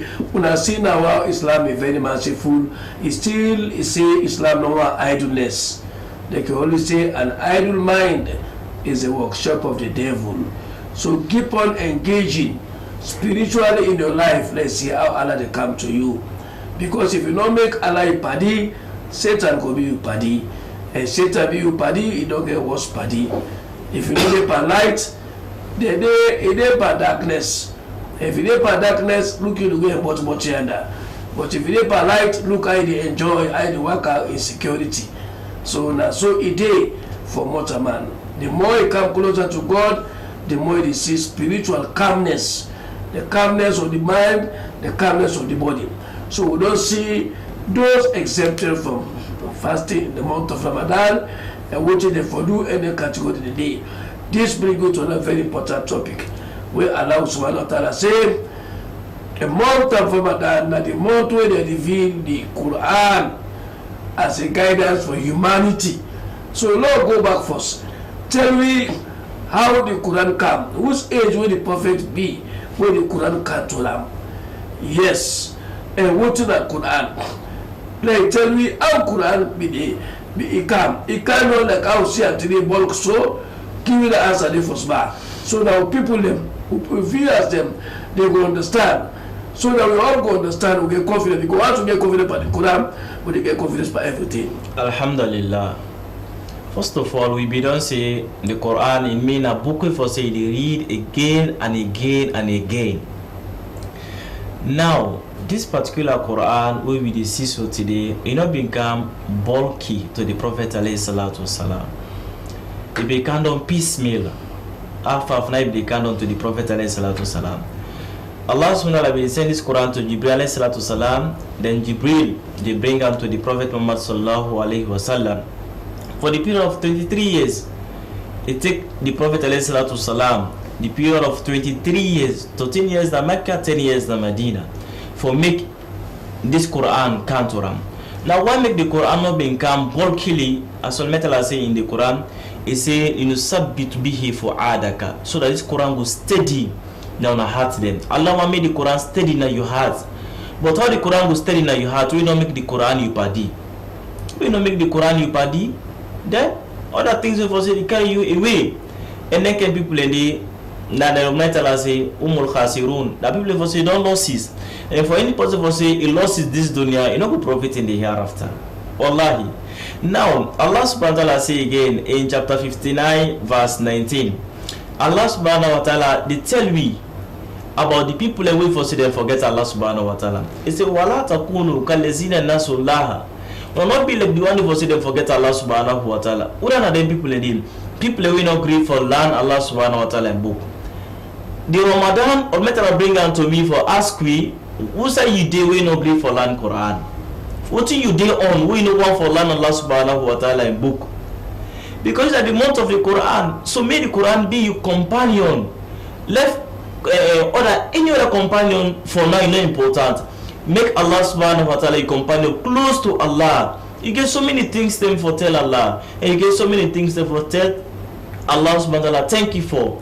Because for the past years what Allah don't do for you to now, subhanallah. Imagine the accident the Allah subhanahu wa ta'ala don't save you from, the problems you won't met Allah don't save you from. So don't bad. Think about them things then they. If that need to all be happen by now, who say for day? So therefore take the Quran, make a your companion. Read the Quran. No matter how many surahs they sabi, sidom, read them. Make the Quran you party because these are the month of the Quran. So therefore, Almighty Allah says, "Wala takunu kalazina nasullah." No fiber, no time like the one they for say then turn them back from Allah subhanahu wa ta'ala. Because they don't want they are then turned away from Allah. Allah says, "Fansahum anfusahum." Allah subhanahu make themselves even they forget themselves. They don't get time. We see 4 o'clock, you don't come out. You know they can take 12 o'clock. Subhanallah, you don't get time for us. Even for it, now small way you eat. Why? Because you don't become so attached with the dunya. Before you attach yourself with Allah, you attach yourself with the dunya. And the Prophet ﷺ said, Allah subhanahu wa ta'ala tell the dunya not only create you, he say bala, he say yes. He say any person for say yagba for you, yagba yam, muntu, he say wutu wam, ton am. Now make some people like when they run after the dunya. If you look at how he not get time for anything, body not fine. All they run after the world. He say dunya not only create you, he say bala, he say na you. He say any person for say he obey me, he obey me commandments. You know, they worship me, they for him. Put yourself down for him. Now no camper, you tell me say the Quran in no kind of bulk. It kind of small through intangible for a period of 23 years. Now, we ask a question. Now, how the Quran now then present? How whose method will become? How be the kind of whose method will become? Wait till today we can't get the Quran like I get so. That compilation, what happened during the time of the Prophet? Tell me small bar. Alhamdulillah. The time when the Quran be the canon to the Prophet alayhi salatu salam, he dey read them. When you read them, he dey memorize them. Now from this, he dey tell his Sahaba them, he dey teach them. Then say them read the Quran. They command the one for say them sabi right when I elite them. He say make them right. But the question is, who said them be write this Quran? Because we all know say by then, China not be don't invent paper. So they be write up on back of trees, pan makanda, pan leaf, pan board, pan stone, pan bone. Now they didn't be write this particular Quran here. So therefore the Prophet ﷺ, before he passed away, he left a personal copy, give in wife in a Hafsa, when the daughter of Omar radiallahu anhu. So after the Prophet ﷺ don't pass away, would have become into power. Now Abu Bakr Siddiq radiallahu anhu, instead become a rule for 3 years. He became rule for 3 years. So by then Abu Bakr Siddiq radiallahu anhu became it up huge trial, huge test. What are this trial? Yeah, the people that they just accept Islam. When they come into Islam, they come into this issue of zakat. So then tell Abu Bakr Siddiq, make you exempt them from zakat. I say zakat not to me you prerogative that one day. He said Allah subhanahu wa ta'ala then put them, so not to me for Kampula. So this then lead to a riot where they be killed 70 who fast them. This are during the battle of Yamama. You know them be killed and 70 who fast, and the people of Sebi don't memorize this particular Quran here. But Umar radiallahu began to Abu Bakr Siddiq. He said this alone no sit down. The people of Sebi don't memorize the Quran and they kill them this way.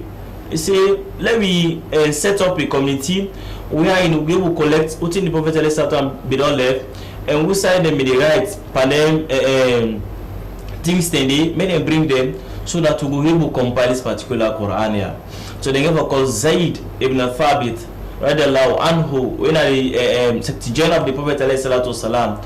So they all they come from that community.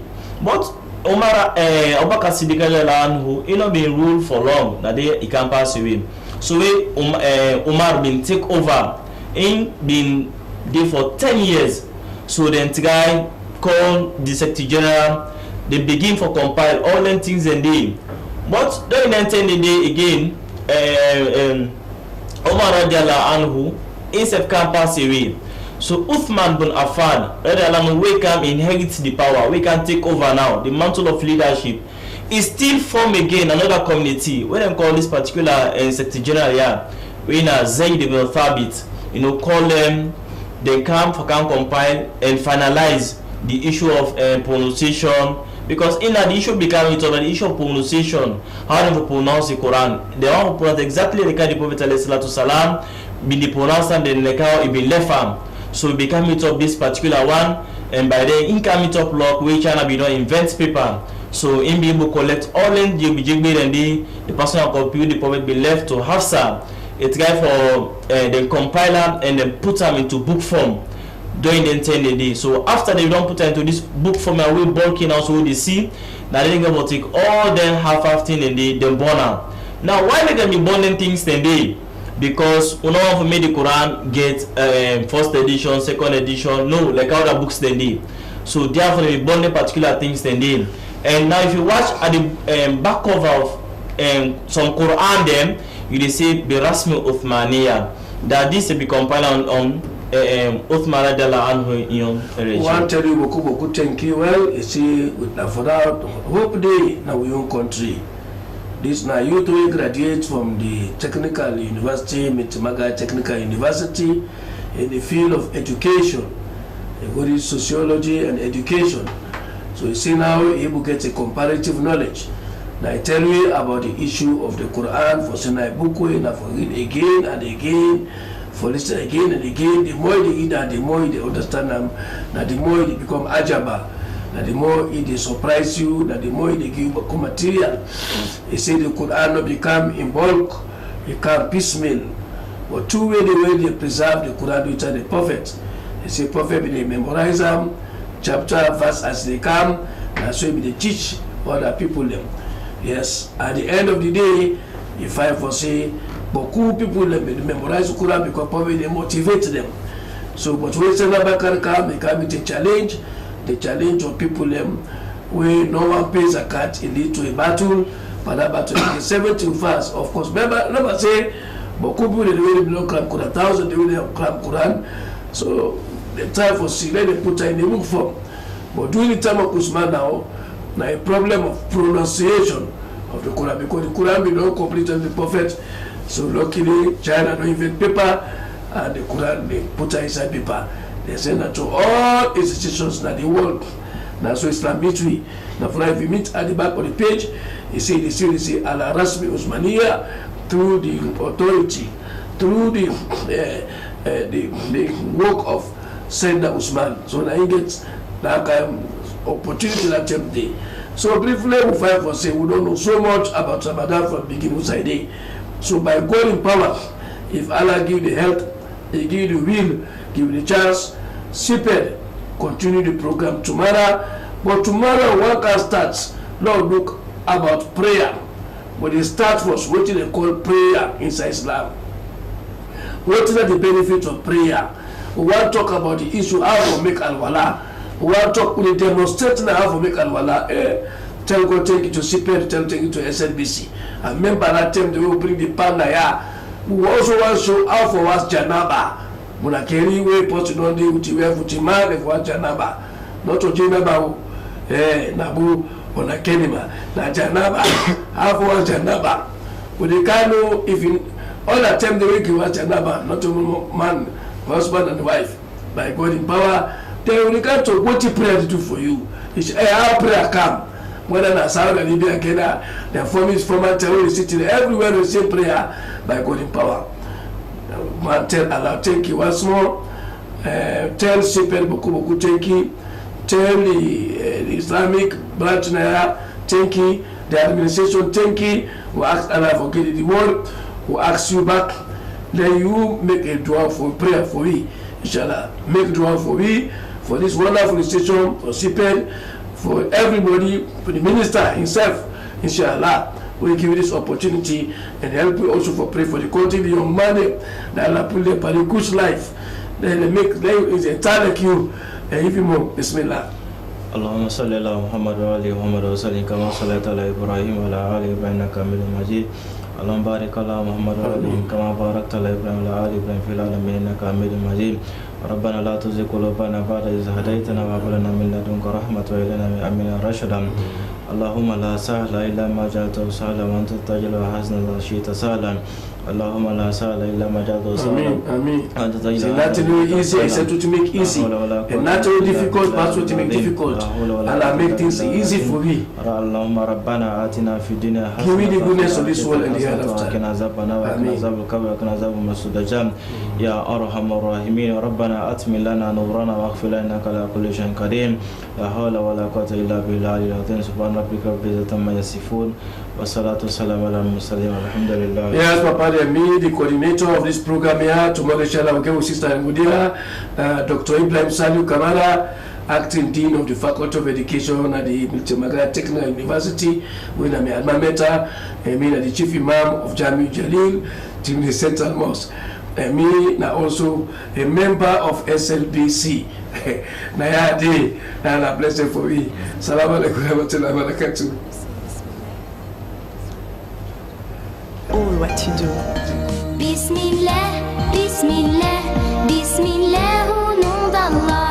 Bismillah, Bismillah, in the name of Allah. I wake up every morning, say God is the unique. I'm hungry, I wash my hands, but before say Bismillah. I wake up every morning, say God is the unique. I'm hungry, I wash my hands, but before say Bismillah. Bismillah, Bismillah, Bismillah, au nom d'Allah. Bismillah, Bismillah, in the name of Allah. Bismillah, Bismillah, Bismillah, au nom d'Allah. Bismillah, Bismillah, in the name of Allah. When I'm ready for lunch, don't forget to say thanks to those who fed me well, but before say Bismillah.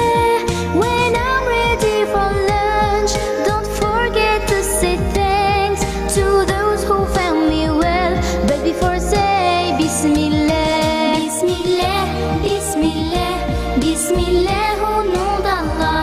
Bismillah, Bismillah, in the name of Allah.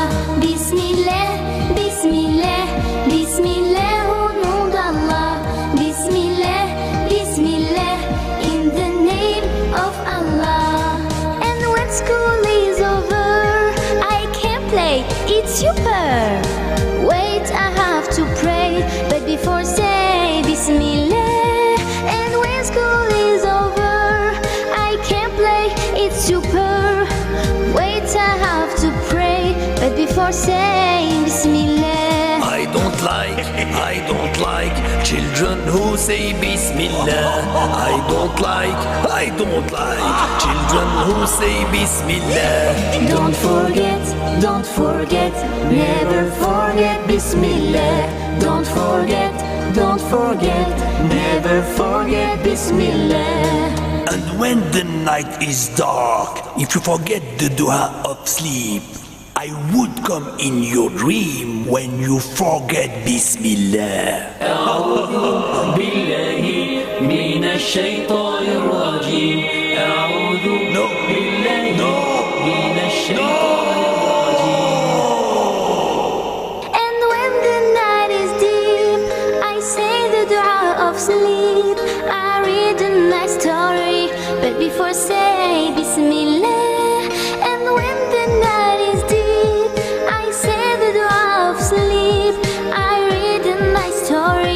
But before say Bismillah, before sleeping, before living, before sitting, before drinking, before singing, before playing, before reading, before writing. Bismillah, Bismillah, Bismillah, au nom d'Allah. Bismillah, Bismillah, in the name of Allah. Bismillah, Bismillah, Bismillah, au nom d'Allah. Bismillah, Bismillah, in the name of Allah.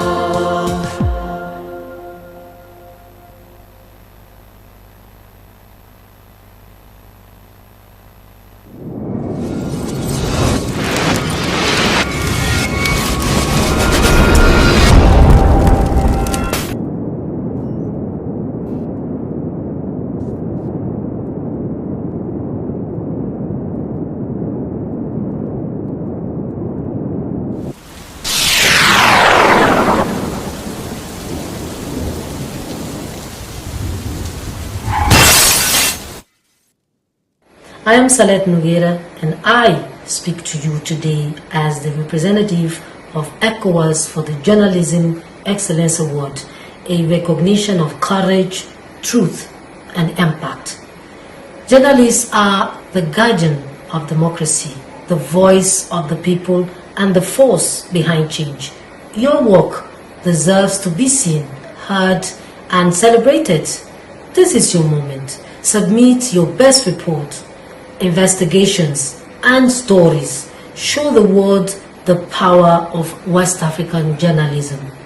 The deadline is March 20th. Do not miss this opportunity. Apply now and let your voice shape the future.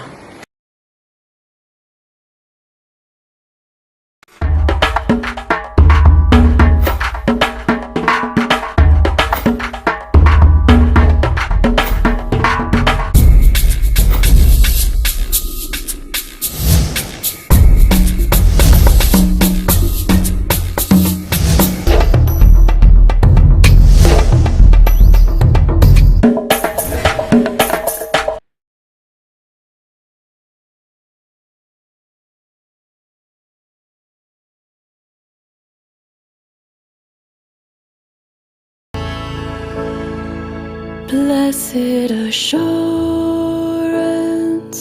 Jesus is mine. Oh, what a foretaste of glory divine, heir of salvation, purchase of God, born of His Spirit, washed in His blood. This is my story, this is my song, praising my Savior all the day long.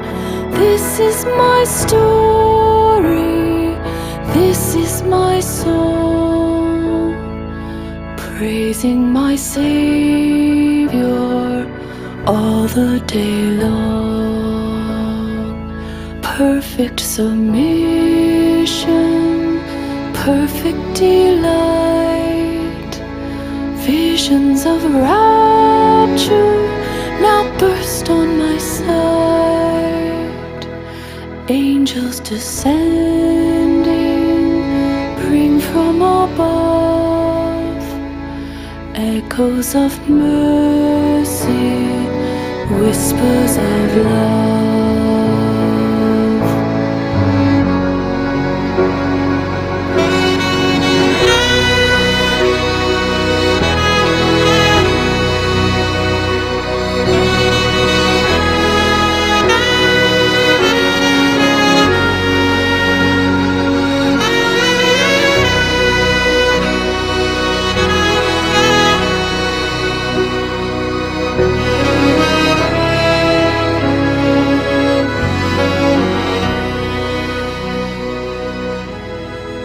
perfect submission,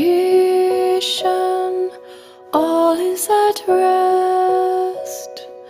I in my Savior am happy and blessed, watching and waiting, looking above, filled with His goodness, lost in His love. This is my story, this is my song, praising my Savior all the day long.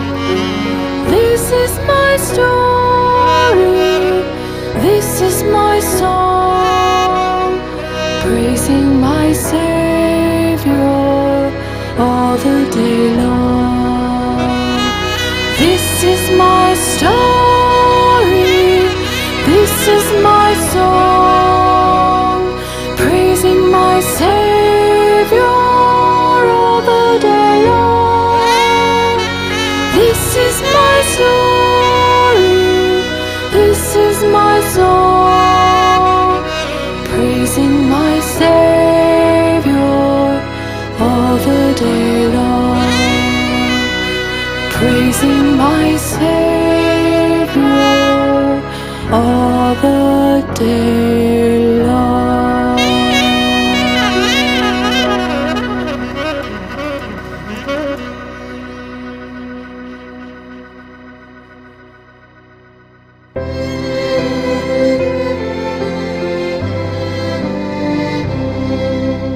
When upon life's billows you are tempest tossed, when you are discouraged thinking all is lost, count your many blessings, name them one by one, and it will surprise you what the Lord has done.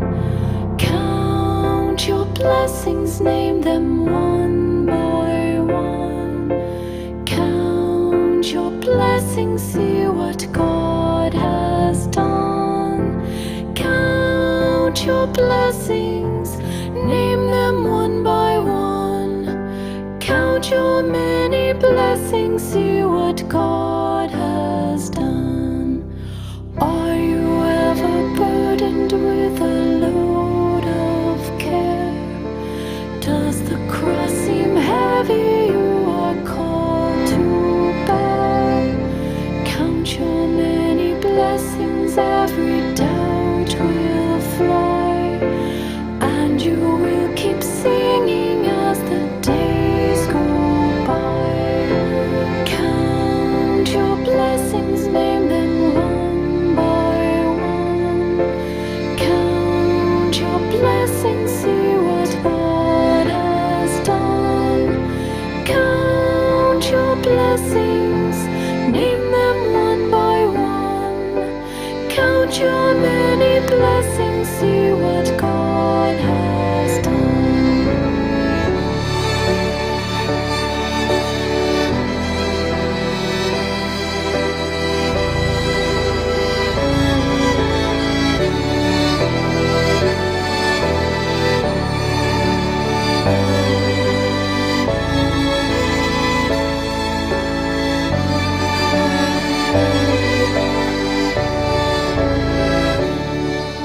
So amid the conflict, whether great or small, do not be discouraged, God is over all.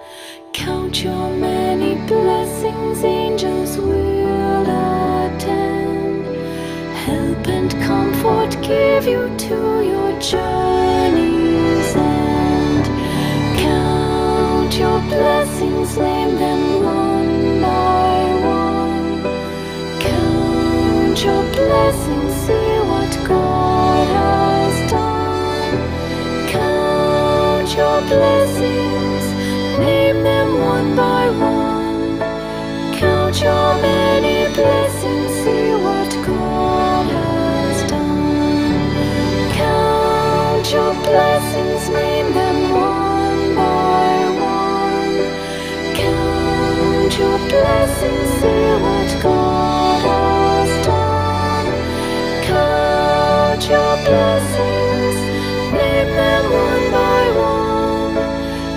Count your many blessings, see what God has done. Count your many blessings, see what God has done.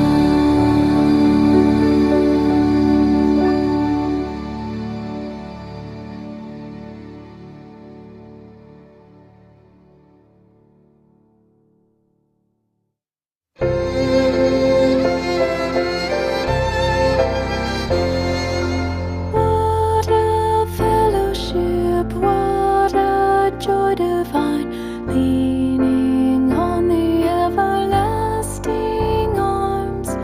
What a blessedness, what a peace is mine, leaning on the everlasting arms. Leaning, safe and secure from all alarms. Leaning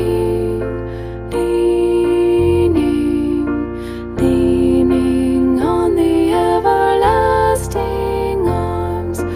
Oh, how sweet to walk in this pilgrim way, leaning on the everlasting arms. Oh, how bright the path grows from day to day, leaning on the everlasting arms. Leaning, safe and secure from all alarms. Leaning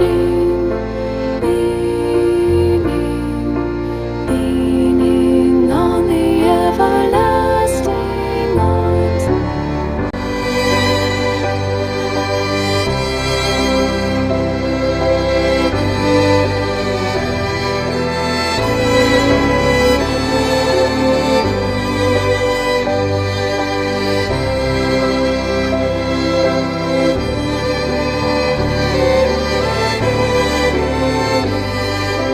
What have I to dread? What have I to fear? Leaning on the everlasting arms. I have blessed peace with my Lord so near, leaning on the everlasting arms. Leaning, safe and secure from all alarms. Leaning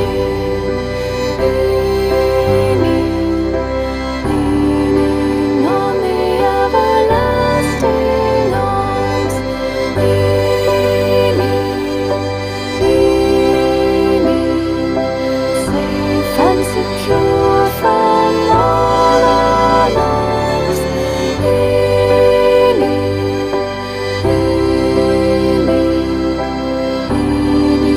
on the everlasting arms. Leaning on the everlasting arms.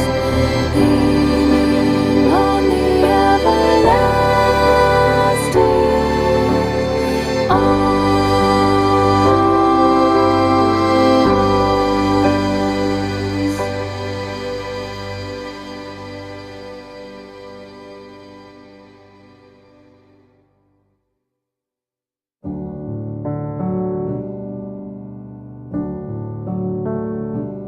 When we walk with the Lord in the light of His word, what a glory He sheds on our way.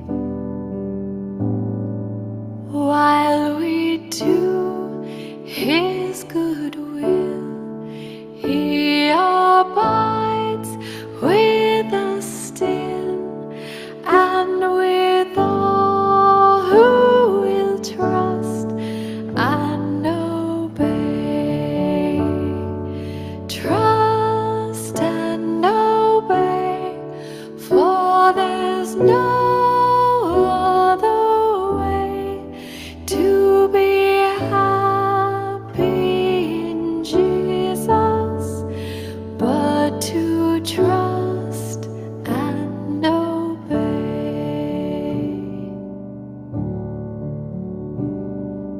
Not a shadow can rise, not a cloud in the skies, but his smile quickly drives it away.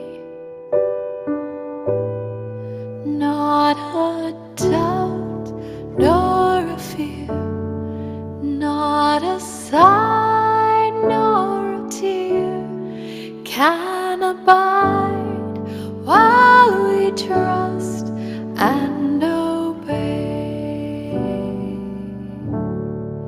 Not a burden we bear, not a sorrow we share, but our toil he doth richly repay.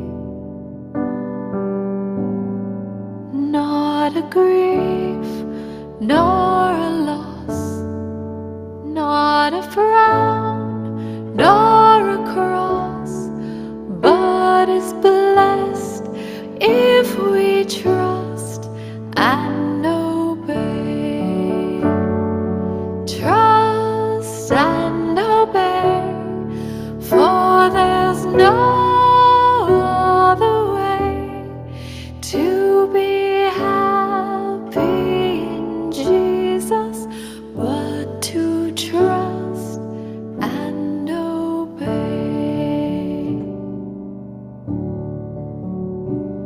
But we never can prove the delights of his love until all on the altar we lay. For the favor he shows and the joy he bestows are for them who will trust and obey.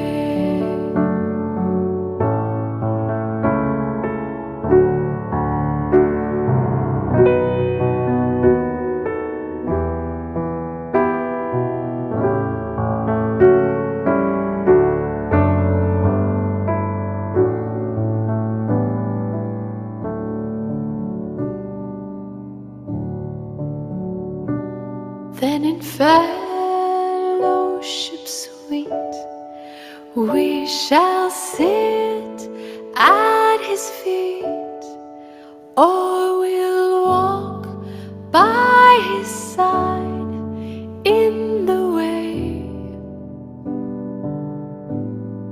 What he says we will do, where he sends we will go. Never fear, only trust and obey. Trust and obey, for there's no other way to be happy in Jesus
sin not in part, but the whole is nailed to the cross, and I bear it no more. Praise the Lord, praise the Lord, oh my soul. It is well.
Rejoice, rejoice, Emmanuel.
A place cannot produce poems.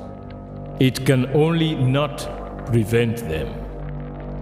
And Freetown is good at that, for Freetown has its own sudden elegances. People are slow to leave it, quick to return. And there are others who come for a year or two and stay for a lifetime, sensing that they found a city that is in the world, yet sufficiently on the edge of it to have a different resonance. Let me tell you something about this city. All of us, we're all just passing through, and we've all been here forever. Those who came, those who stayed, those who never returned.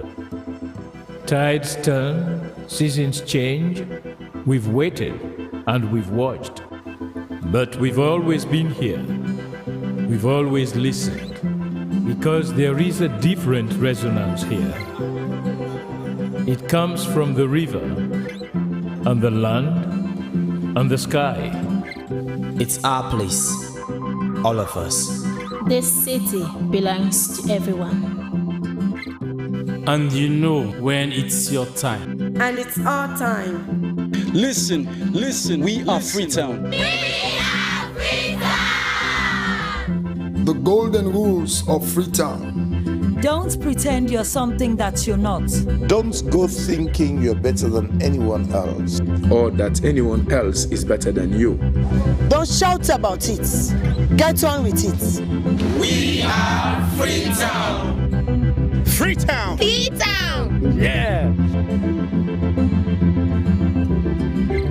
We found our voice again. I'm from India and Freetown.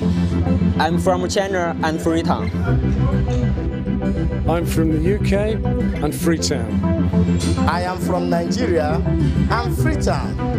I am from home and Freetown. This city belongs to everyone. The fishermen, The taxi driver. The barber. the drummers, the dancers. All of us. All of us. Everybody.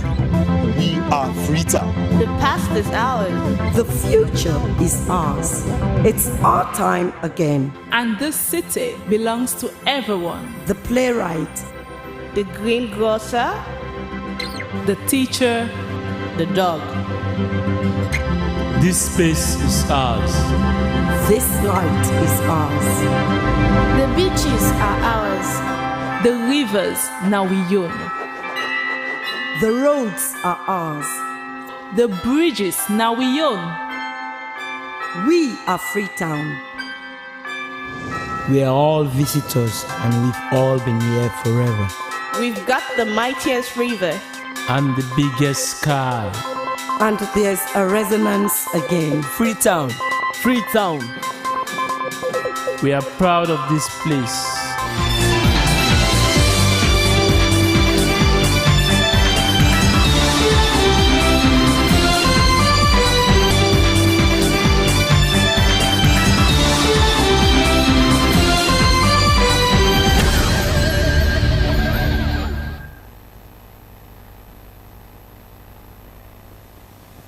Good afternoon and welcome to News Hour. I am Aminata Fofana. Coming up in this edition of the news, residents at Kamakumba Village, Koinadogo District, appeal for proper health facility and water.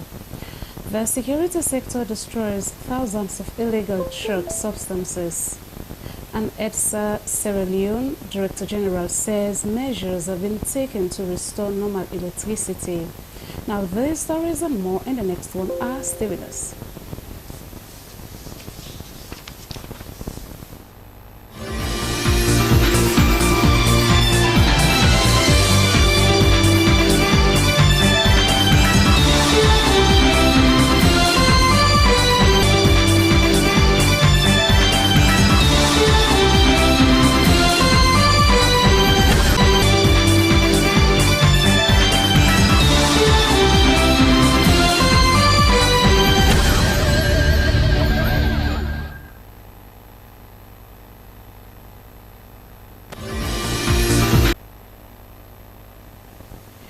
Welcome back. Now, the Deputy National Secretary General of the All People's Congress Party has resigned his position from the APC. Honorable Usman Timbo said he is resigning because he wants to maintain the integrity of the party secretariat as he wants to embark on another leadership journey. Here is an excerpt of his resignation statement. Today, on this 12th day of March 2025, in this holy month of Ramadan and Lent, I address you with a heart full of gratitude and a strong commitment to our shared dream of making Sierra Leone better. After deep reflection and a sense of duty, I officially announce my resignation from my position as Deputy National Secretary General of the APC, effective immediately. My journey in this esteemed position has been one of service, learning, and dedication to advancing our party and our nation. This decision to step aside at this moment has not been an easy one, especially considering the pivotal role I have been playing, but it is a necessary one. I have always lived by the principle of fairness, and with the upcoming activities within the party, I believe that stepping down from this position will help maintain the integrity of the Secretariat and ensure a fair and level playing field for all. Let it be known that I am not leaving politics, nor am I leaving the APC. I remain fully committed to the APC and will continue to do my best to support and strengthen the party. Although my time as Deputy National Secretary General has come to an end, this marks the beginning of a new chapter in my political journey. I will focus on my next steps and look forward to engaging with party members, stakeholders, and the general public in the coming days and weeks. In the next few weeks, I will inform the nation about my next steps.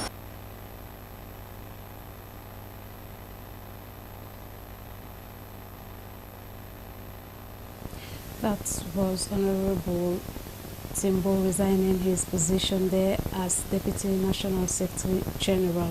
And our access to proper health care and other basic social amenities remains a huge challenge for many people and communities across Sierra Leone.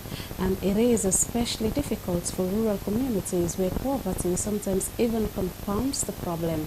Here is the exact problem that people at Kenema, Koinaduga district are faced with: a community of 18 villages where can only boast of a tiny, under-equipped and under-resourced health post there. So this is the new travel to Kenema and compiled the support. This is Kapaki Maternal and Child Health Post in Kenema village, a facility meant to serve thousands, yet it is not only tiny and under-equipped, it is also struggling for essential medical supplies. The whole village itself is short of connectivity, making communication difficult if not impossible. Patients from surrounding villages have to walk more than 8 miles to get here. Before the construction of this health post, people at Kenema and those in nearby villages used to walk for miles to get to the nearest health center. That journey was particularly painful and dangerous for pregnant women who will often go into labor on their way to the facility. It may not happen Sunday when they put on on the way from Obafu, they either die in a road or Ibona road. The previous time, na waka then they waka from here to Obafu, they went at 12 miles. Ramatuleman Sare said she gave birth on her way to the clinic because she couldn't reach on time. They suffer back here for hospital. Na village they are born, not going to hospital because the place is far. There are no proper beds. Patients have to be laid down on wooden benches and pregnant women in labor have to be laid down on raffia mats due to the lack of delivering beds. Medications are scarce, making treatment almost impossible. So we no get no furnitures, no get bed. The woman we want get and drape as soon as they sit on a bench, then we improvise. Don't if you want deliver, look the matter and now they pray it deliver. Nurse in charge of the health post, Miri Kamara, said the situation was critical. Without internet, it is extremely difficult to communicate with the headquarters in Kabbalah town during emergencies. Adding that, they sometimes have to climb up hills just to get a signal. Well, they claim this Celia about 1.5 miles. Now they will get internet because not get internet. About 2 hours before then they reach here. At times they take 3 hours because in the rainy season the road is terrible. The shortage of healthcare is not the only problem the people of Kamakumba village are faced with. The community also lack access to clean water. Presently, the village has a single source of water which is not even good for human consumption. Where woman born safe, now that water the way they run, now they go get for let the woman see but in safe. Now they wash the woman out. Where be say the water not safe. Now they drink, now they brew. But who they now so when they sick na typhoid because of the water. Belly they distend, the belly they make like they swell. Because the water warms then they on the typhoid. That's it, all the money they now. Chief Idrissa Mansare said his people are suffering, and he called on government and organizations to ease their situation. Consider the passing green pants up stick, go up before you get network. All them villages are waiting there around now. Only this hospital and they hope. So we move about 20-something villages, no hospital on the past year. The people of Kamakumba village are appealing to government and NGOs for immediate intervention before it is too late. SLBC News, Nando Toronka reporting. The Transnational Organized Crime Unit Toku and the Office of National Security have destroyed thousands of illegal trucks at the Toku headquarters at Ugbangba Junction, Hastings. The move, according to Toku, was a public demonstration of the country's commitment to tackling drug abuse. Esther Sako witnessed the event and now reports. The massive burning of piles of confiscated narcotics and pharmaceuticals was said to tackle drug abuse and trafficking in Sierra Leone. Head of Toku, CSP Mohammed Ali, said the drugs seized were from various checkpoints and riverine communities. Achieving these, according to the security sector, has been through intelligence gathered from the various communities. Comprised of tramadol, cocaine, kush, and assorted pharmaceutical drugs. We comprise of antimeter drugs, acetone, and other injectable medicines that are illegally possessed. For many, the destruction of the drugs was a symbol of transparency and public accountability. ASP Elizabeth Toure, representing the Ministry of Internal Affairs, emphasized the vital role the public and media play in supporting the national drug fight. She spoke passionately about the worrying rise of tramadol abuse among Sierra Leonean youth. She urged for continued collaboration between the public and the security sector to protect future generations from the dangers of substance misuse. Office of National Security Sheikh Ahmed Ba noted the importance of holding such open events to reassure citizens of the integrity of the operation. He explained that the actions help to build public trust in the work of Toku and other stakeholders. We try to make things as transparent as possible so everybody gets to see the fruits of their efforts and to what extent it has yielded.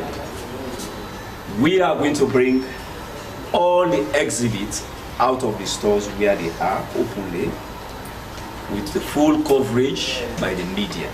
The burning also underscored the efforts being made by the Pharmacy Board of Sierra Leone to curb the influx of dangerous substances like tramadol. It was also said that the government had reduced the number of approved importers for tramadol to just 3, strictly for surgical purposes, in response to rising abuse. Deputy Executive Director of the National Drug Law Enforcement Agency, Prince Buluseni, reiterated the importance of such public burning exercise. He stressed that these actions not only help to reduce the availability of narcotics, but also sends a strong message to the youth that drug abuse would not be tolerated. It's time for all of us to search our consciences and make sure we don't facilitate. I want to re-emphasize that we don't facilitate, no matter how lucrative it may appear to you, so that we don't facilitate the production, the transportation, the sales, possibly the consumption of drugs if you don't need them. The public burning of drug, while a symbolic act, was a reminder that the fight against drug abuse is not just the responsibility of law enforcement. It is a collective effort that requires the vigilance and support of every citizen. Slbc News, Esther Sako reported.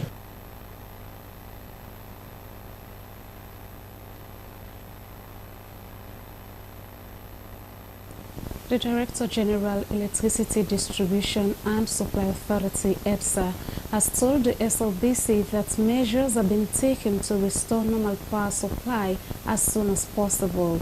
Dr. Julahai Sumanu said due to the current erratic power supply, load shedding will be implemented, prioritizing hospitals and strategic areas.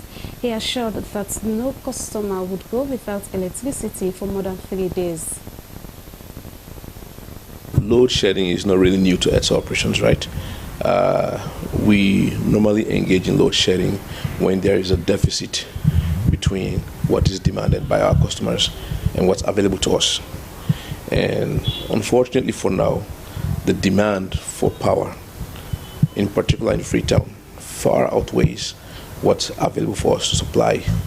So naturally, that makes it necessary for us to do load shedding. Load shedding, briefly, is just a way of managing the available resources so at least everybody gets a piece of the pie. So the reason why we decided to share with the public is simply because sometimes there's lots of misinformation out there in terms of what the issues are.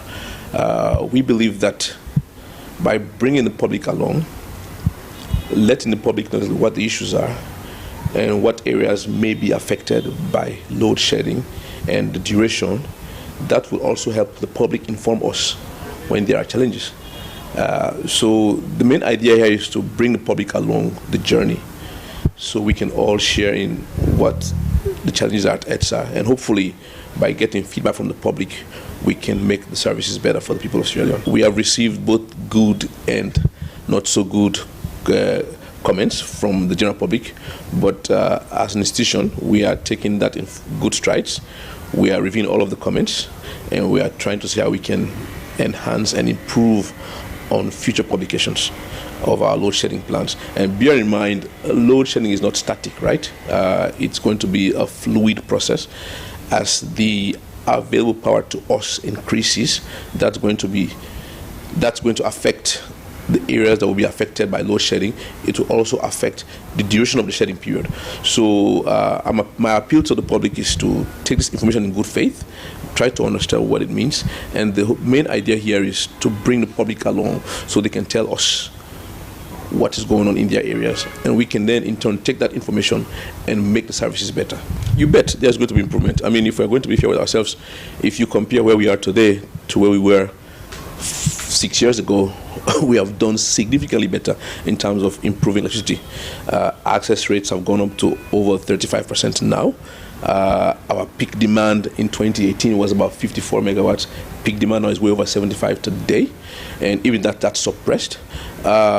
In terms of the load shedding improving, if you recall, what I said earlier was it's the gap between the available power to us to distribute and what is demanded by the public. That's what's making it necessary for us to do the shedding. There are plans on the way to increase the amount of power being generated in the country. So once that happens and that extra power become available to us at ESA to distribute, we will then in turn reduce not only the frequency of the shedding, but also the duration of the shedding. So it's a matter of us as a government doing the best we can to increase our generating capacity, which we are actively working on. And in the next month or so, you will hear that Makot would have increased its output. Access rates have gone up to over 35. You bet there's going to be improvement. I mean, if we're going to be fair with ourselves, if you compare where we are today to where we were 6 years ago, we have done significantly better in terms of improving electricity. Access rates have gone up to over 35% now.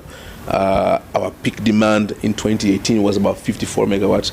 Peak demand now is way over 75 today, and even that's suppressed. In terms of the load shedding improving, if you recall, what I said earlier was it's the gap between the available power to us to distribute and what is demanded by the public. That's what's making it necessary for us to do the shedding. There are plans on the way to increase the amount of power being generated in the country. So once that happens and that extra power become available to us at ESA to distribute, we will then in turn reduce not only the frequency of the shedding, but also the duration of the shedding. So it's a matter of us as a government doing the best we can to increase our generating capacity, which we are actively working on. And in the next month or so, you will hear that Makot would have increased its output from the solar plants there by an additional 15 megawatts. Again, so when that happens, that's extra power available to us that will allow us to reduce the number of areas that are being shedded and for how long. Also, as a government, we are working on repairing our Wasilla machines at at Black Coal rather. Again, when that happens, there will be extra power available to us. So when all these additional powers are made available to ETSA to distribute, that is going to reduce not just the areas that are being shedded, but also the duration of the shedding.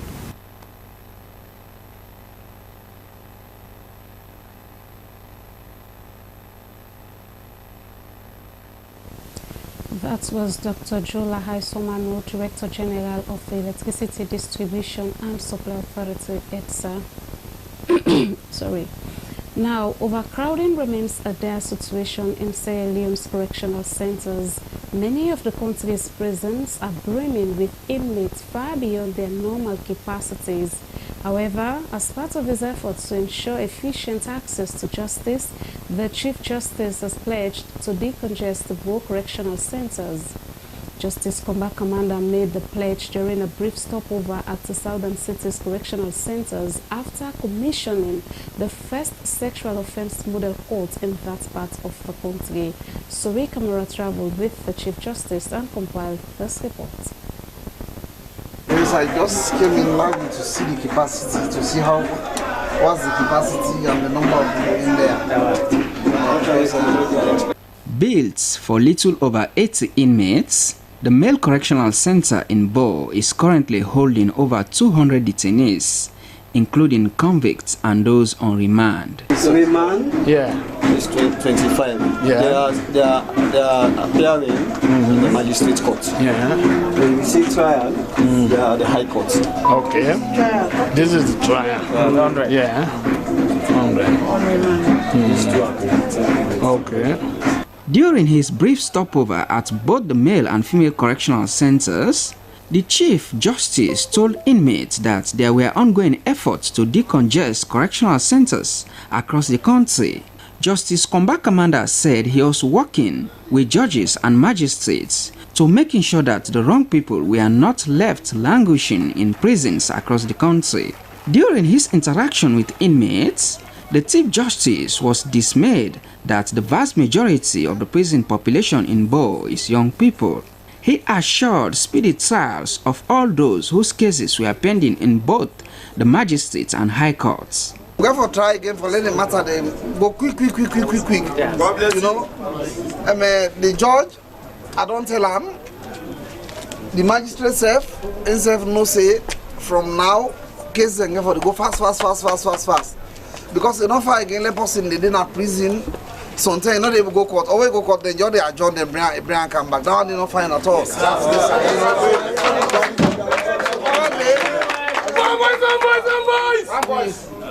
we get for make sure say that one now na the thing of the past. For you go there something 1-2 months you never go court, or when you go court you never for see appear before the court. You just go out, they go there. Just no, that one not there any longer. That not there any longer. That one they don't done now. Justice Commander also allowed the inmates to share their concerns as well as inquired into the status of some others, including a woman who is serving an 18-month sentence for obtaining money by false pretense. He remarked that the sentence was fair. As the CJ and his entourage left, amidst the chanting and singing, the inmates, especially those whose cases were pending in courts, felt hopeful for a speedy and fair trial. Overcrowding remains a dire situation in Sierra Leone's correctional centers. Many of the country's prisons are brimming with inmates, far beyond their normal capacities. Sori Kamara, Slbc News, Freetown.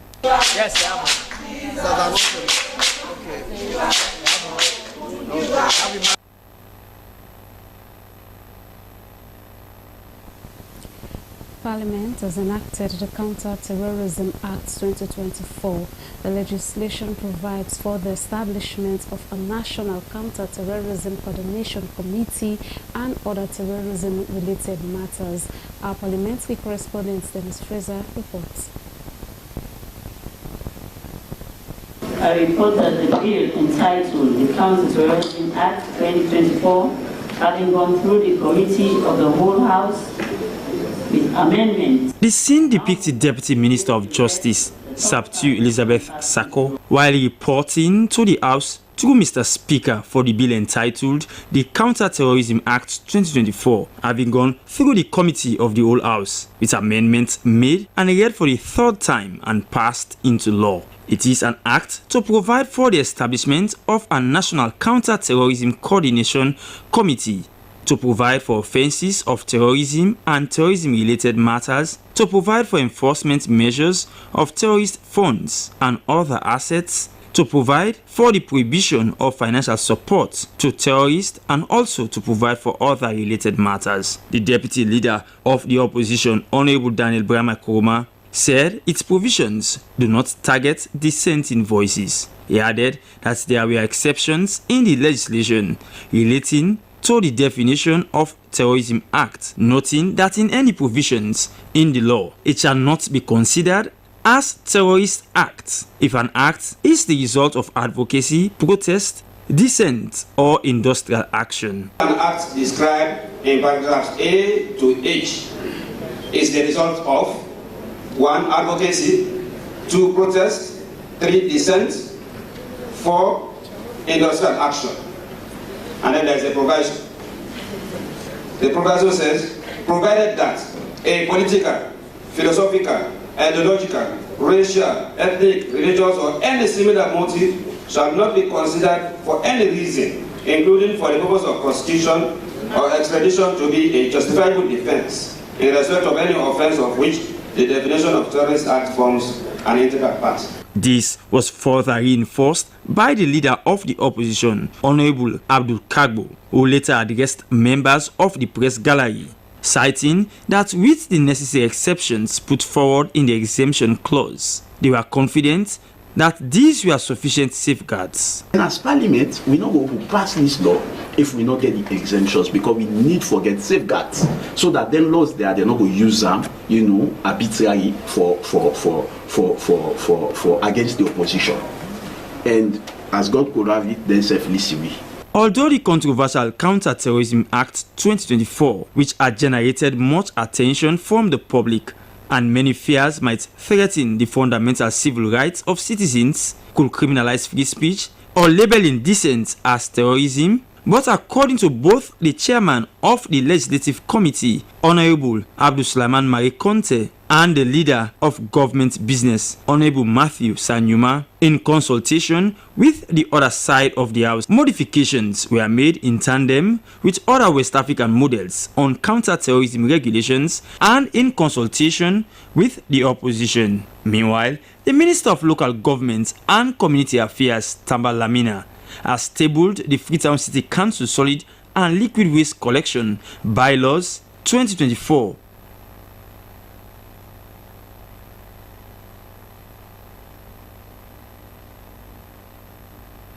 As part of efforts to strengthen financial accountability, Sierra Leone and Project Advocacy Network, with support from Irish Shade, have looked at various audit transparency and accountability mechanisms in 13 local councils across the country.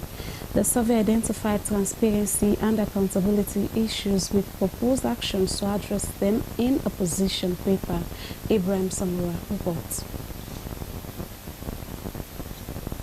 Local governments in the country played a crucial role in delivering essential services and fostering community development. But weak accountability mechanisms have led to inefficiencies, corruption, and mismanagement of public funds. Despite the 2022 Local Government Act, which contains provisions on financial oversight and auditing, gaps in the implementation undermines local governance, as captured in the Fixing Audit Survey authored by Sierra Leone and Budget Advocacy Network in 13 local councils across the country districts. Abdul Rahman Sisse is a Senior Program Officer, Budget Advocacy Network, or BAN. So we see a complete exclusion of the councillors that are inclusive of women not participating on audit accountability issues. And this is a legal provision established by the Local Government Act of 2022, which provides that elected councillors are to be put into subcommittees to help the operations of the local councils. Head of Governance and Gender in Sierra Leone, Brahma Mansouri, said the report underscored the need for public accountability and strengthening audit accountability at local government level in the country. We realized that for budget monitoring, only a handful of stakeholders are generally invited or specifically invited to by the councils in the budget preparation processes in all the districts that we visited, but exclusively they left the women. Many of the councils left a substantial number of the women out. Yeah, but mostly they can handpick one or two women that they include in those processes, which for us was also not good. As reported earlier by our colleague, we have established women governance networks across the 16 districts. The survey findings recommended that the Ministry of Local Government and Community Affairs and the Fiscal Decentralization Division in the Ministry of Finance should enforce the immediate formation of audit committees consisting councillors in all councils, as required by the 2022 Local Government Act. Local councils should prioritize the establishment of committees to ensure proper financial monitoring and governance. SLBC News, Ibrahim Samura reporting.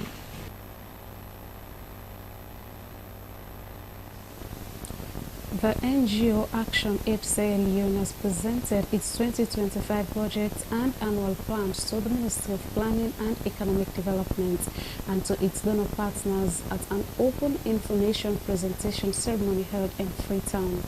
The action was part of the organization's accountability system to stakeholders in the development sector. Ibrahim Samura again. On behalf of development partners, all development partners supporting Action is present and not present. I am pleased to present the 2025 plans and budget of Action in Sierra Leone to you for onward transmission to their beneficiaries. The open information presentation was to enhance better understanding of ActionAid Sierra Leone operations, collaboration, participation, and holding ActionAid accountable to their commitments. Executive Director ActionAid Sierra Leone Fode Basi Soare said for the past 17 years they have been openly shared their budget and annual plans to their stakeholders to foster transparency and accountability. Their donors, the state and institution. Mr. Basi Soare catalogued their priority areas for 2025. The first area we'll look at is around our work on inclusive education. We'll also be focusing a strong work around our inclusive and participatory governance, because we believe we need the space, we need to create the mechanism for the state, non-state actors, citizens to have that interface in discussions that affect them, particularly that have to do with service delivery. Work on climate change and sustainable livelihoods is also very central to our work. Monitoring and Evaluation Manager, ActionAid Sierra Leone, Valrin Momo, gave a detailed presentation of their achievement for 2024. Noting ActionAid Sierra Leone has contributed to inclusive and empowering education, improving participatory governance for sustainable development, and climate resilient and sustainable livelihood. Madam Momo said their priority areas were aligned with the government's Big Five game changers. She also outlined their total budget of the government's Big Five game changers. The government of His Excellency the President, Brigadier Dr. Julius Madabio, plays a crucial role in promoting transparency, accountability, and inclusive development in the NGO sector through various policies, regulations, and partnerships. The government, through the Ministry of Planning and Economic Development, has institutionalized the NGO policy framework, which regulates NGOs to ensure compliance with national development goals. The government requires NGOs to sign the service level agreement with their respective line ministries on their projects and activities, fund resources, and ensure that at least 70% of funds goes to direct project implementation and at most 30% for administrative costs. Board Chair ActionAid Sierra Leone, Slango National Coordinator and representative from the Parliamentary Committee on NGO, appreciated ActionAid Sierra Leone for such an openness, while donor representatives from the EU, UNICEF, Irish Aid, and a beneficiary from the community lauded ActionAid Sierra Leone for demonstrating their commitment towards accountability. Ibrahim Samra, Freetown.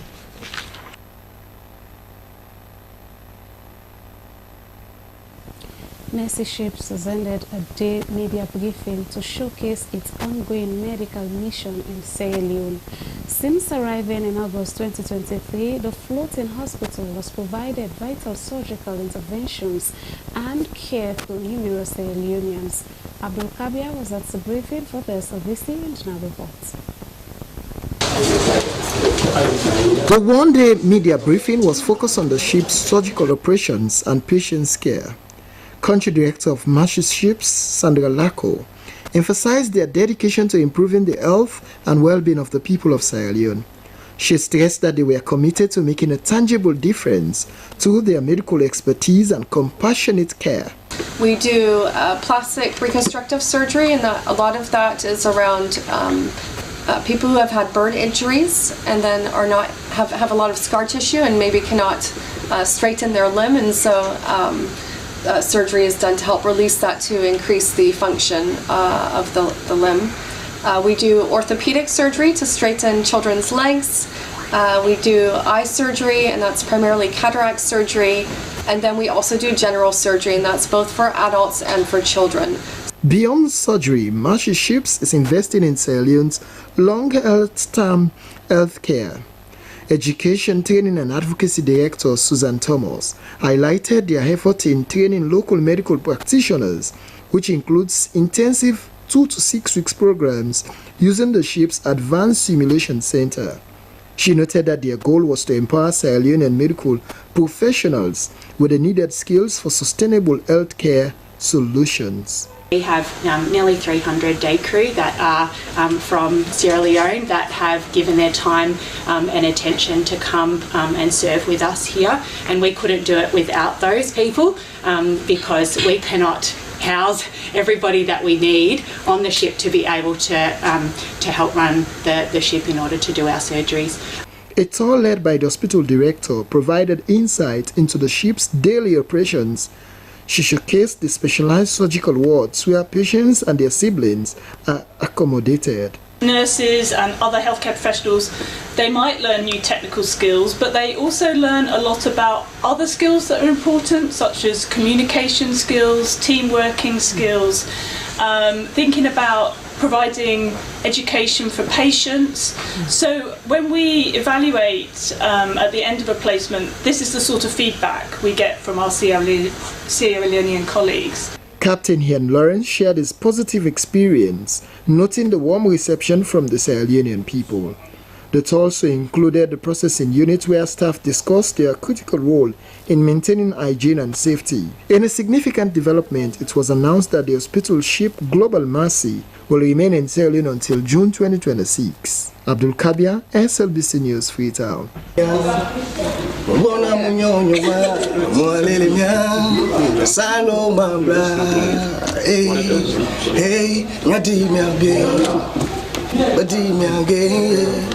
Mule matimanya mwima dwajile fa kroma Mule matimanya mwima dwajile fa kroma bukolo kegulu bilo abie biafugo bukolo keginya mulo abie manu nyama dwajile fa kroma mwalele.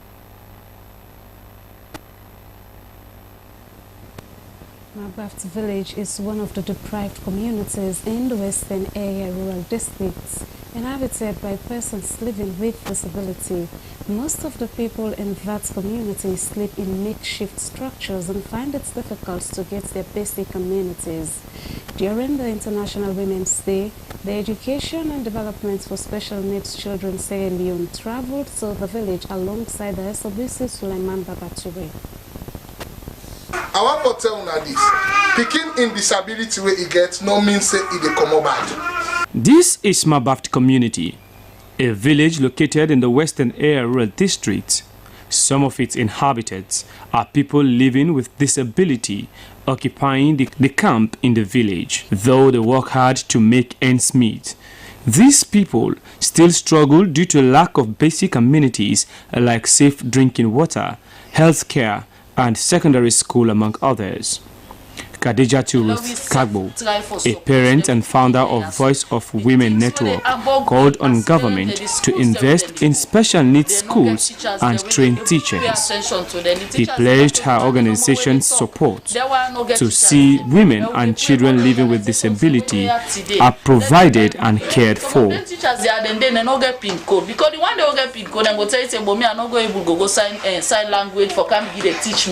Educating the people about her organization, founder and executive director, Education and Development for Special Needs Children, Sierra Leone, Yvette Cole-Smith, said she was proud of their endless effort to care for their children and empower themselves. She pledged continuous advocacy for special needs people and provide skills training and other empowerment opportunities for caregivers.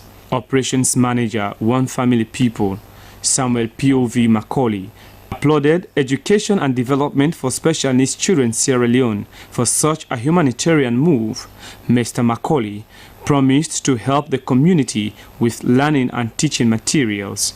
He educated the people on the Disability Act, their rights, and their mandate as a disability organization. Education and Development for Special Needs Children Sierra Leone is an organization established to advocate, raise awareness, and empower children, caregivers, and women with disability, including the popularization of sign language in Sierra Leone. SLBC News, Sulaiman Babature reporting.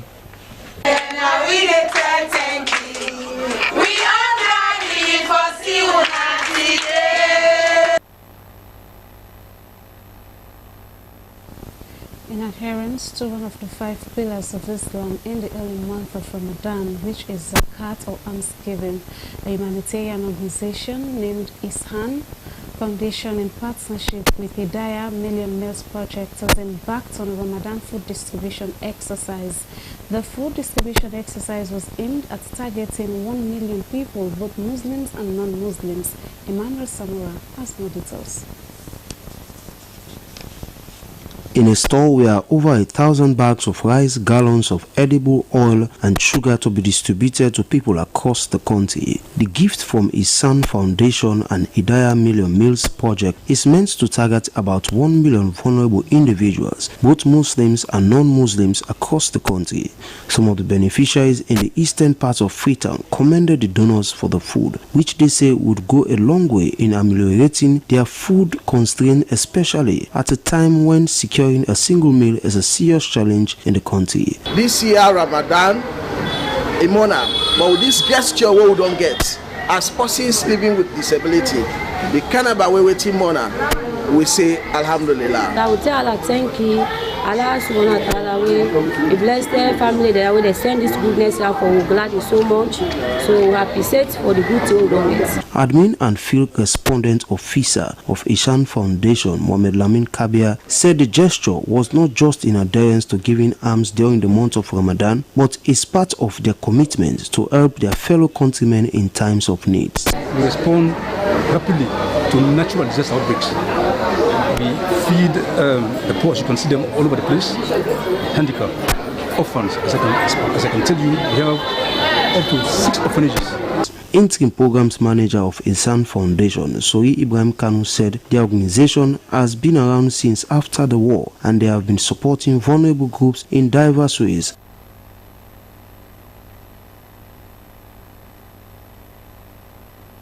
Has hosted its 145th annual conference. It brought together delegates from all 16 districts and those from the West Africa Central Conference. The event was held at the Brown Memorial UMC Church in Kese. Christina Kamara was there. And now officially open this conference in this opening program, the 145th session, in the name of God the Father, Son, and the ever-blessed Spirit. Let the church say amen. The theme of the conference is that they all shall be one, taken from the book of John 17, verse 21. It brought together delegates from all 16 districts and those from the West Africa Central Conference, as well as representatives from the General Board of Global Ministries. The 145th annual conference came after the inauguration of the new resident bishop of the Sierra Leone Episcopal area, the retired Reverend James Boyle Kolka, who was elected in December 2024 during the 10th quadrennial session of the West Africa Central Conference held in Accra, Ghana. The 6-day event was full of various activities, starting off with an executive and lay session, leading to a procession and the formal opening of the conference, which included a children's night. The following day marked the official opening of the annual devotions, fraternal greetings, and representative sessions culminating in a youth night. The other days were dedicated to sessions, daily devotions, and various themed nights, including Women's Young Adults Night and Men's Night. The conference concluded on March 9, 2025, with a Thanksgiving and ordination service at the Brown Memorial United Methodist Church, Kisii. The conference was particularly significant as it marked the first time in over 4 years that the United Methodist Church in Sierra Leone now has a resident bishop following the tragic death of the late Bishop Dr. John K. Yambasu. Bishop Boy Kolka was referred as the People's Choice, highlighting the renewed spirit among United Methodists to work together in building the church and fulfilling their mission of making the disciples of Jesus Christ. The UMC in Sierra Leone has long been committed to addressing both the spiritual and socio-economic needs of the community. The church operates a university with 2 campuses in Freetown, numerous primary and secondary schools, technical vocational institutes, maternal centers, hospitals and clinics, as well as an eye hospital in Kisii. Additionally, community development initiatives have revitalized agricultural projects in Manjama Board District, Paloko Western District, and Yonimbana Northern District. The church also runs a child reintegration center in Bo, which assists vulnerable children and youth by reconnecting them with their families and providing access to healthcare and education services. Furthermore, the United Methodist Church partners in operating Theological College and Church Training Center in Freetown to prepare leaders for churches and communities. Bishop James Boyle Kolka presided over the sessions of the annual conference, marking a new chapter for the United Methodist Church in Sierra Leone.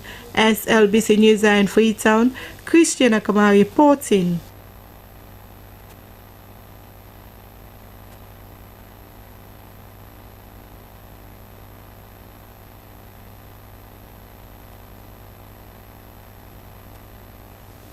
And it's now time for the international news.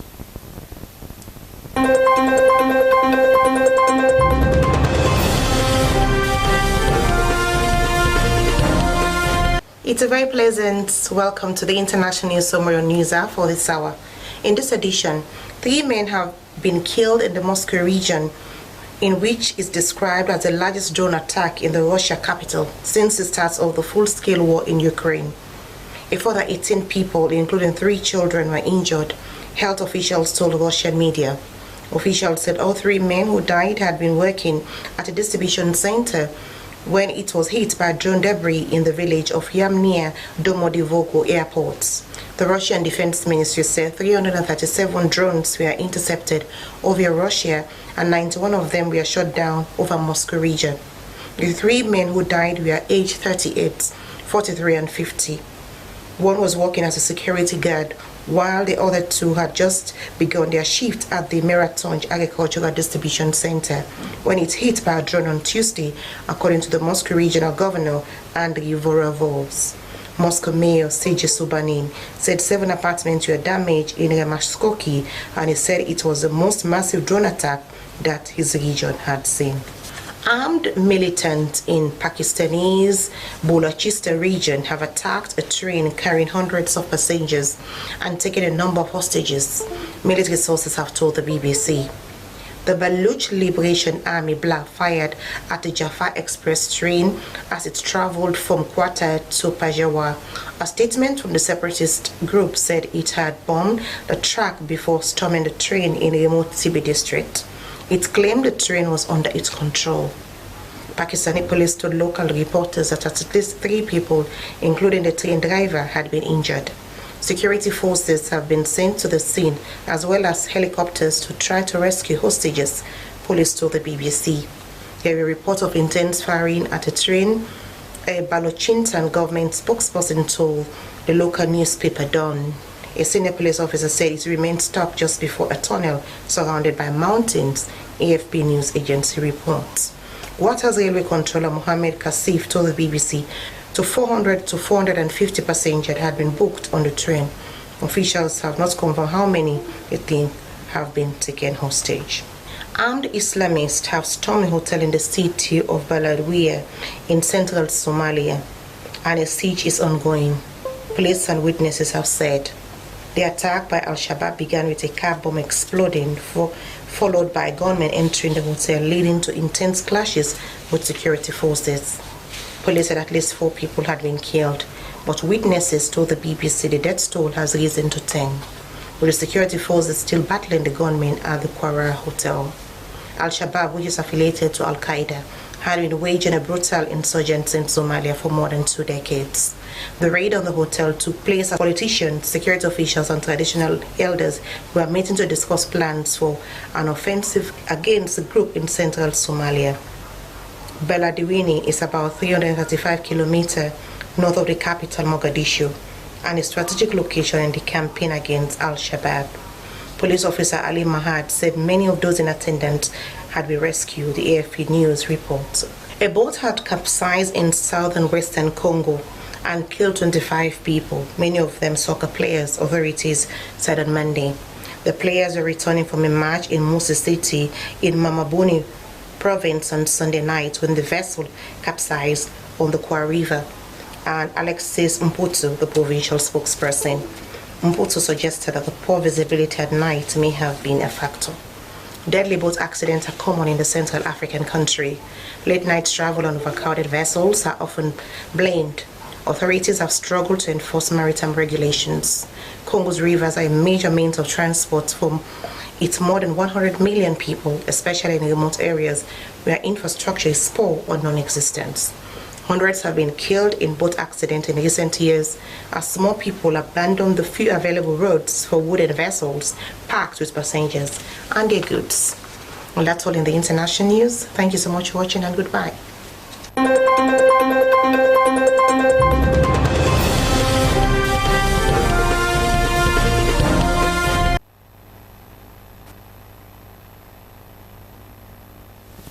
From the international news, we now move over to our sports text for the latest updates.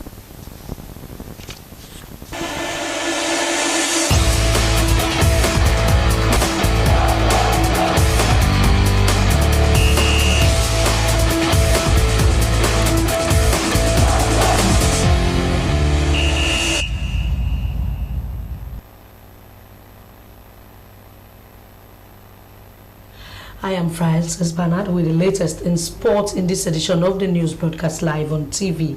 In sport this afternoon, South African Patrice Motsepe has been re-elected after he went unopposed to secure a second term as president of CAF. Abdul Kabir has more. Dr. Patrice Motsepe has been re-elected as president of the Confederation of African Football CAF, securing a second four-year mandate from 2025 to 2029. The election held at the 14th CAF Extraordinary General Assembly in Cairo, Egypt, confirmed Motsepe's continued leadership. The South African billionaire is now expected to accelerate the development of African football with a strong focus on women's football and grassroots initiatives. Many anticipate significant improvements to the African Cup of Nations and aiming to elevate its prestige and address the criticism of the African game. Congratulations, Motsepe.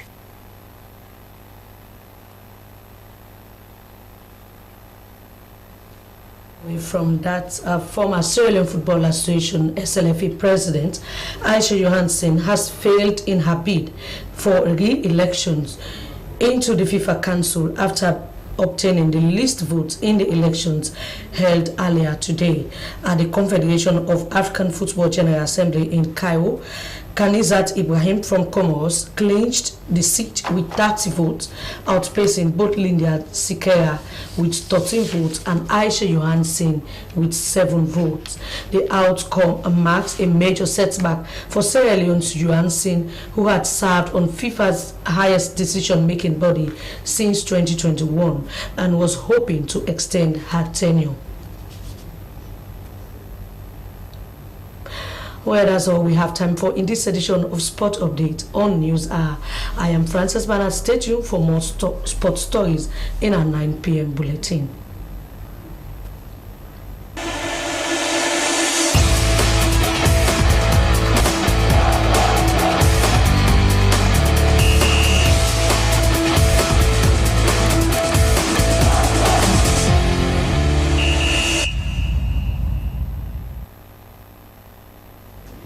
Thanks, Francis Bundo. With that, we end the news. But before we go, here is a recap of the main points.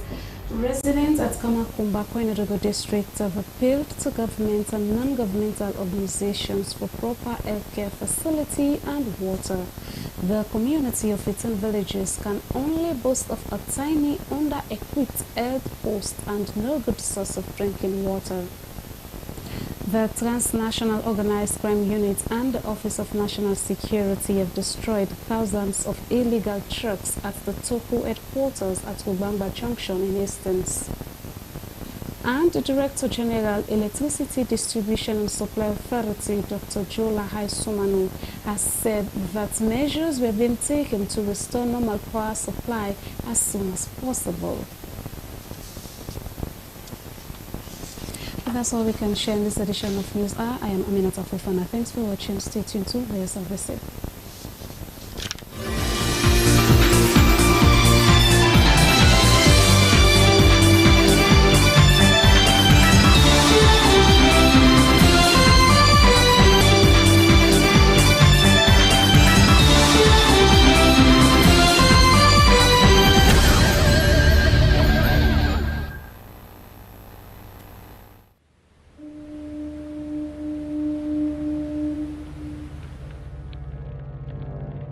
A place cannot produce poems. It can only not prevent them. And Freetown is good at that, for Freetown has its own sudden elegances. People are slow to leave it, quick to return. And there are others who come for a year or two and stay for a lifetime, sensing that they found a city that is in the world, yet sufficiently on the edge of it to have a different resonance. Let me tell you something about this city. All of us, we're all just passing through, and we've all been here forever. Those who came, those who stayed, those who never returned. Tides turn, seasons change. We've waited and we've watched. But we've always been here. We've always listened. Because there is a different resonance here. It comes from the river, and the land, and the sky. It's our place, all of us. This city belongs to everyone. And you know when it's your time. And it's our time. Listen, we are Freetown. The golden rules of Freetown. Don't pretend you're something that you're not. Don't go thinking you're better than anyone else. Or that anyone else is better than you. Don't shout about it. Get on with it. We are Freetown. Freetown. Freetown. Yeah. We found our voice again. I'm from India and Freetown. I'm from China and Freetown. I'm from the UK and Freetown. I am from Nigeria and Freetown. I am from home and Freetown. This city belongs to everyone. The fishermen, The taxi driver, The barber, the drummers, the dancers. All of us. All of us. Everybody. We are Freetown. The past is ours. The future is ours.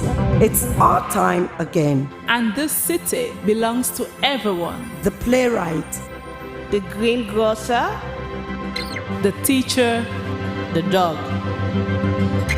This space is ours. This light is ours. The beaches are ours. The rivers now we own. The roads are ours. The bridges now we own. We are Freetown. We are all visitors and we've all been here forever. We've got the mightiest river. And the biggest sky. And there's a resonance again. Freetown. Freetown. We are proud of this place. We love this city. And we want you to love it too. We are proud of this place.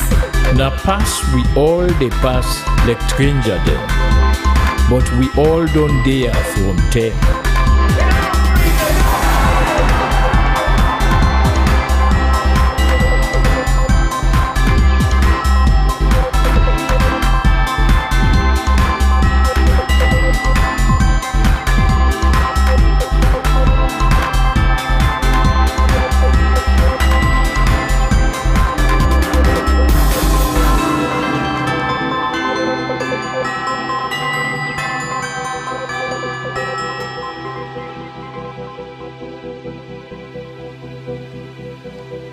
Come here, and you'll feel it, that end of the line sense of freedom. Say yes to Freetown. Say yes to freedom.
Way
Hi, I'm Dr. Scott Hahn, and I want to welcome you to the St. Paul Center, down in our studio, surrounded by my co-workers.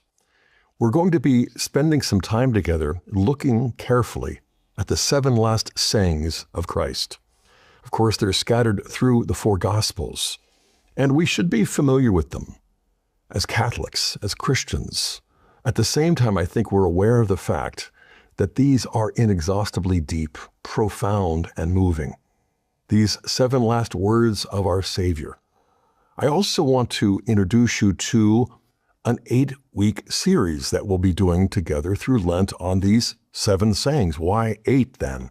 Well, the first episode is going to be an introduction and an overview, just to refamiliarize ourselves with this great tradition. So when we speak of the 7 last sayings of Jesus, what are we talking about? Well, first I want to walk through them with you, just so you get the lay of the land.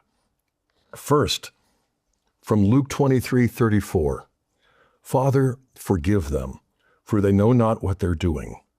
Second, Luke 23, verse 43, truly, amen, I say to you, today you will be with me in paradise.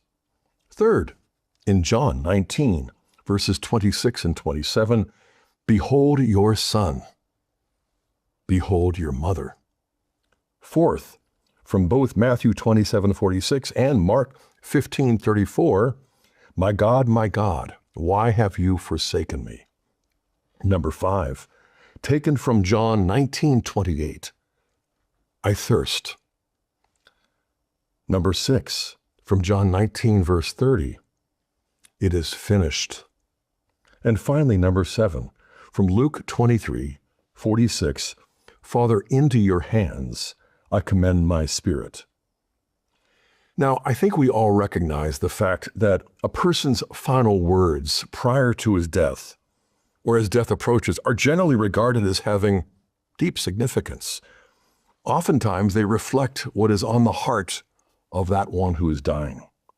Jesus, as you recall, remained relatively silent for the hours he hung on the cross, and no wonder, because of the excruciating pain. And literally, I mean excruciating, since crucis, cross, is at the heart of the term. But what he did say was obviously not mere banter. These are not sound bites. These are, in fact, words from his sacred heart. These are, in fact, prayers, not only to his Father, but also to those around him. They have a depth of meaning. They also have the quality of mystery. Indeed, I think we'll discover that they are relatively inexhaustible for our Lenten meditation. And just parenthetically, I would say as an aside, if you ever want to really feel inadequate, tackle the project of teaching on the 7 last words. Now, in the Bible, you probably know that 7 is the number of perfection, going all the way back to the perfection of the work of creation, the 7th day. And so the 7 last words, I would propose, can be seen not only as the fulfillment of creation and the primordial covenant that was established there on the 7th day.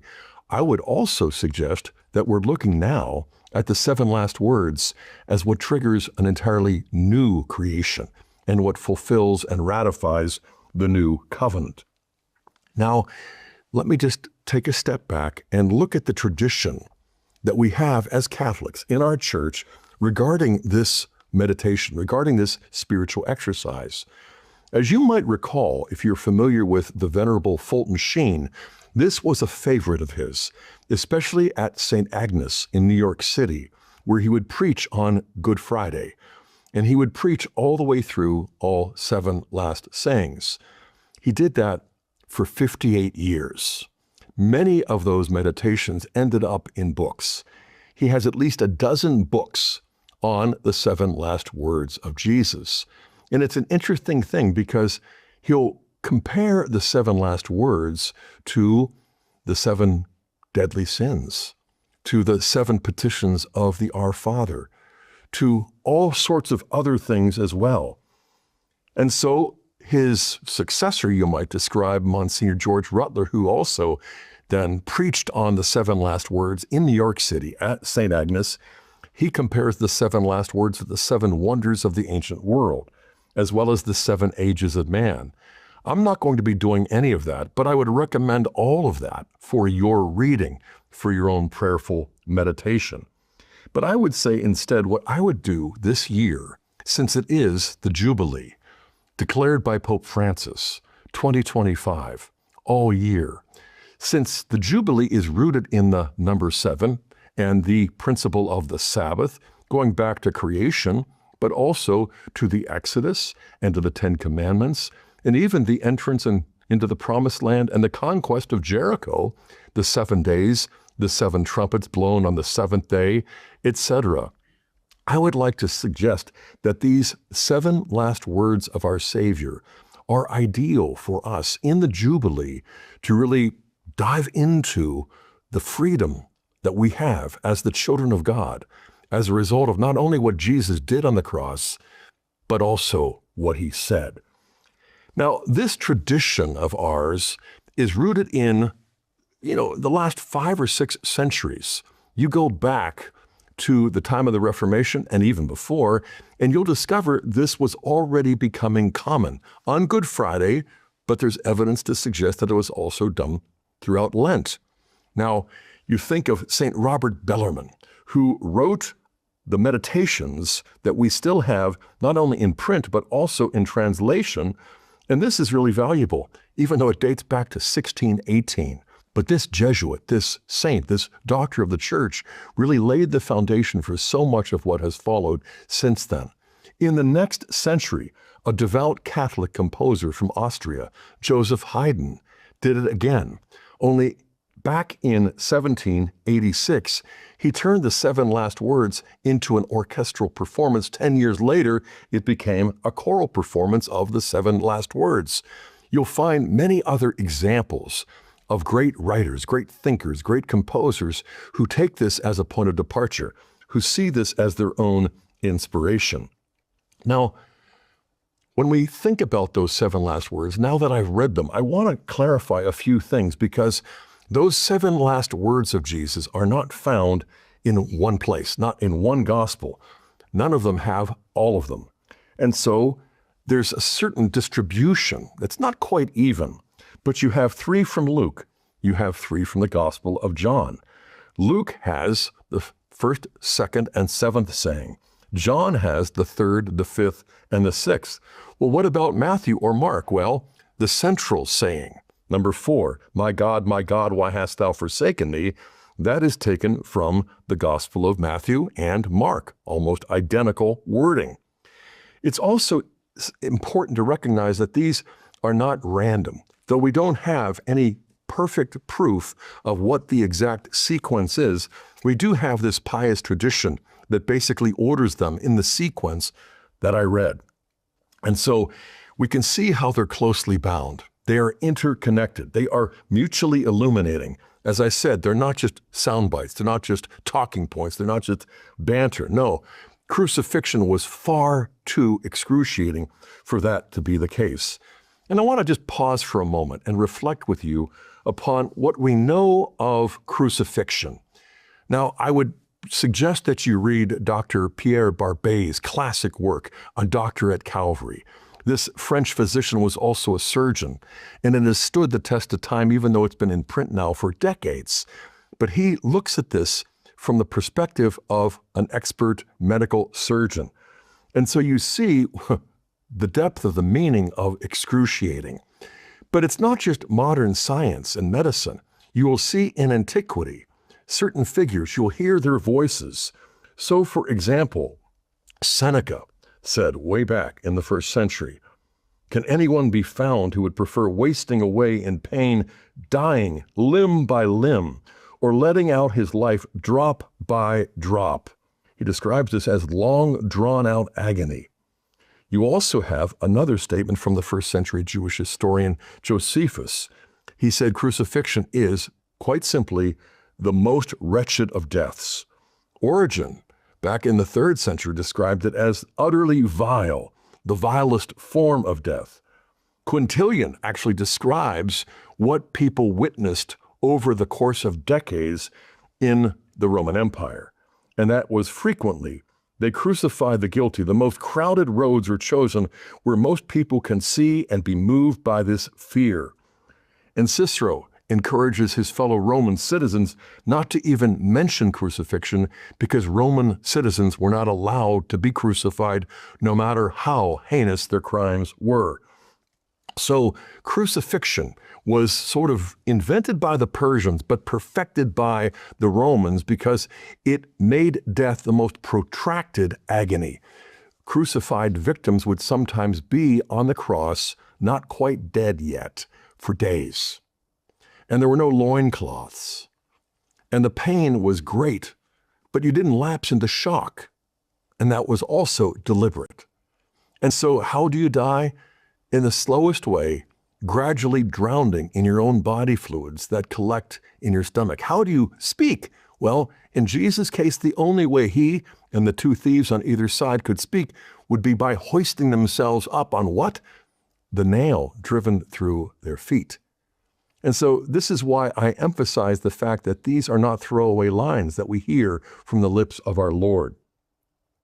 So what initial conclusion can we draw from the cross, from crucifixion, or what St. Paul refers to as the word of the cross?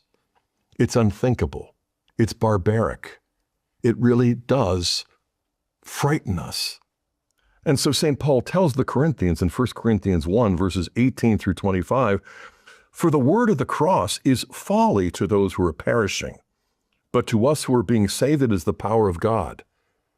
But it's hard for us to even imagine this connection between the cross on the one hand and the power of God unto salvation. We're so accustomed to it. It's a sort of ingrained habit of thought, a spiritual instinct. But it wasn't in the first generation. In fact, it wasn't until a second century passed that Christians were even putting the image out there because it was so unthinkable.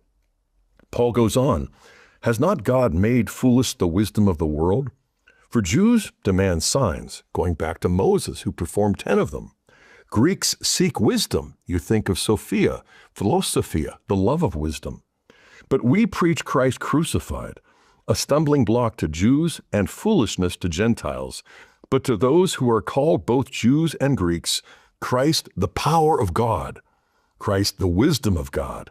For the foolishness of God is wiser than men, and the weakness of God is stronger than men." So eventually Christians did realize that the cross, though shameful, nevertheless evokes deep gratitude. And when we think about this, we recognize that the crucifixion of Jesus, even for unbelievers, evokes such a deep and wide range of emotions. You'll find in the writings of atheists and agnostics an expression of sympathy for what Jesus underwent voluntarily, knowing in advance, predicting it 3 times to the disciples in his own public ministry. But believers, or people who are simple seekers, recognize that in this agony and in these utterances, you have a whole range of emotions evoked.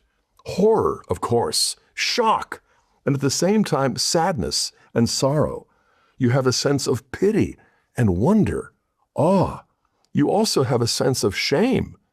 And ultimately, it's meant to evoke deep repentance for the believers back then, but also for the eyewitnesses and even the soldiers, the executioners, as well as the spiritual and political leaders who perpetrated this most grievous of crimes. And so we recognize that these 7 last words, scattered as they are from the 4 Gospels, all constitute prayer. That is not just conversation that Jesus has with the thieves or with his mother and others. It really is prayer. From the very beginning, "Father, forgive them, for they know not what they're doing." And the last one too, "Into your hands I commend my spirit." So first and last, but not only that, but all of these expressions are from the heart of our Lord. They are in fact prayer. And so he's turning his suffering into sacrifice. He's turning his death into the supreme self-offering. He's turning pain into passion. And this is something, again, deeply ingrained in our hearts and our minds. But I would suggest that if the Catechism is right in describing the Lord's Prayer, all 7 petitions, as the most perfect of prayers, I would then say that in the 7 last words of Jesus, what we have is the most perfect man praying as the God-man to the Father for us, and also praying loud enough for us to hear his heart and nothing less. And so when we hear these 7 words, we recognize Scripture. He's not only addressing the Father, he's also quoting Scripture. Well, where does he do that? In the 4th and the 7th of these utterances. So number 4, my God, why hast thou forsaken me, is straight out of Psalm 22, verse 1. And then likewise, the 7th saying, what is that? Father, into your hands I commend my spirit. Likewise, that's from Psalm 31, verse 5. If you take a close look, you'll see that both of these quotations from our Lord are taken from the first of the 5 books of the Psalms. 150 Psalms are divided into 5 books. The first book basically is all the Psalms that are written by David, and many others too. But these both are what you describe as Psalms of lament, sometimes described as Psalms of complaint. And why? Because they begin with a cry of dereliction. They begin with a cry of lament. My God, why hast thou forsaken me? And yet they end in a tone of thanksgiving and sacrifice, but thanksgiving and triumph. And so this is not losing your life. This is making your life a gift of love and saying those things that really write that upon our hearts and hopefully will transform our lives. And so I'm going to be using the Jubilee as the background because of the 7 last sayings and also the significance of the number 7. But what I'm going to foreground is really what is at the heart of all of the sayings, but also all of the details that we have heard all of our lives. And what is that? The Paschal mystery. I've been alluding to it already, but I want to circle around it and zero in on it because Paschal, that of course refers to the Passover. But if you look more closely, you'll also discover that the term Paschal refers to the suffering of Jesus. Not just the Passover that he is celebrating one last time with the disciples in the upper room prior to Good Friday, but also the passion itself that we'll be focusing on as the centerpiece of his own self-offering, Good Friday at Calvary.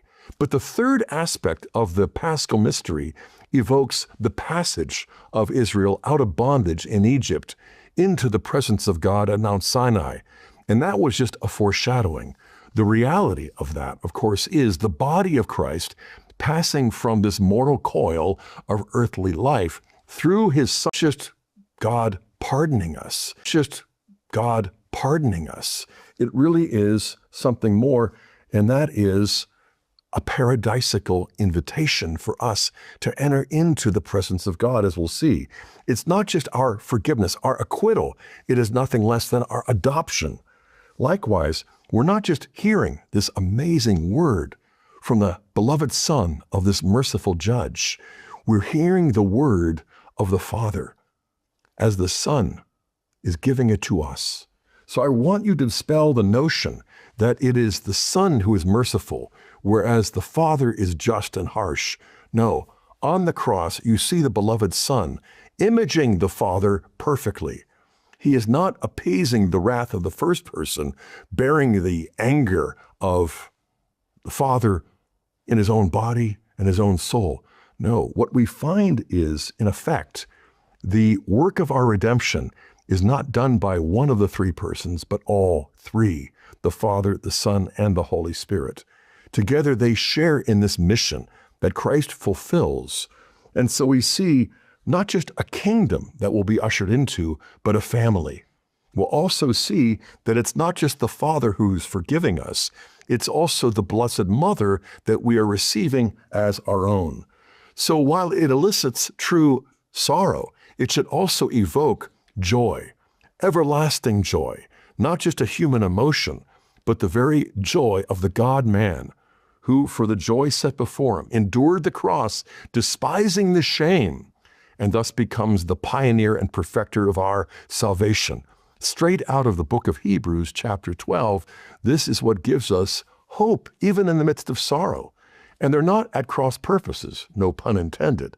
They really do stoke each other. They feed each other. They reinforce that the more we enter into the sorrows of Jesus' Sacred Heart and the Blessed Virgin Mary, the more we're going to share a deep joy that goes beyond a sense of relief.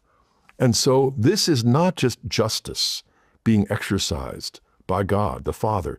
This is also justice being fulfilled by God the Son through the power of the Spirit. So I want to point to the Paschal Mystery as we begin wrapping up for one primary purpose, and that is to dispel this notion that what we have in the Paschal Mystery is a sort of tug of war between justice on the one hand and mercy on the other. When humans try to balance justice and mercy, it's practically impossible. And no wonder, because the more you enforce justice,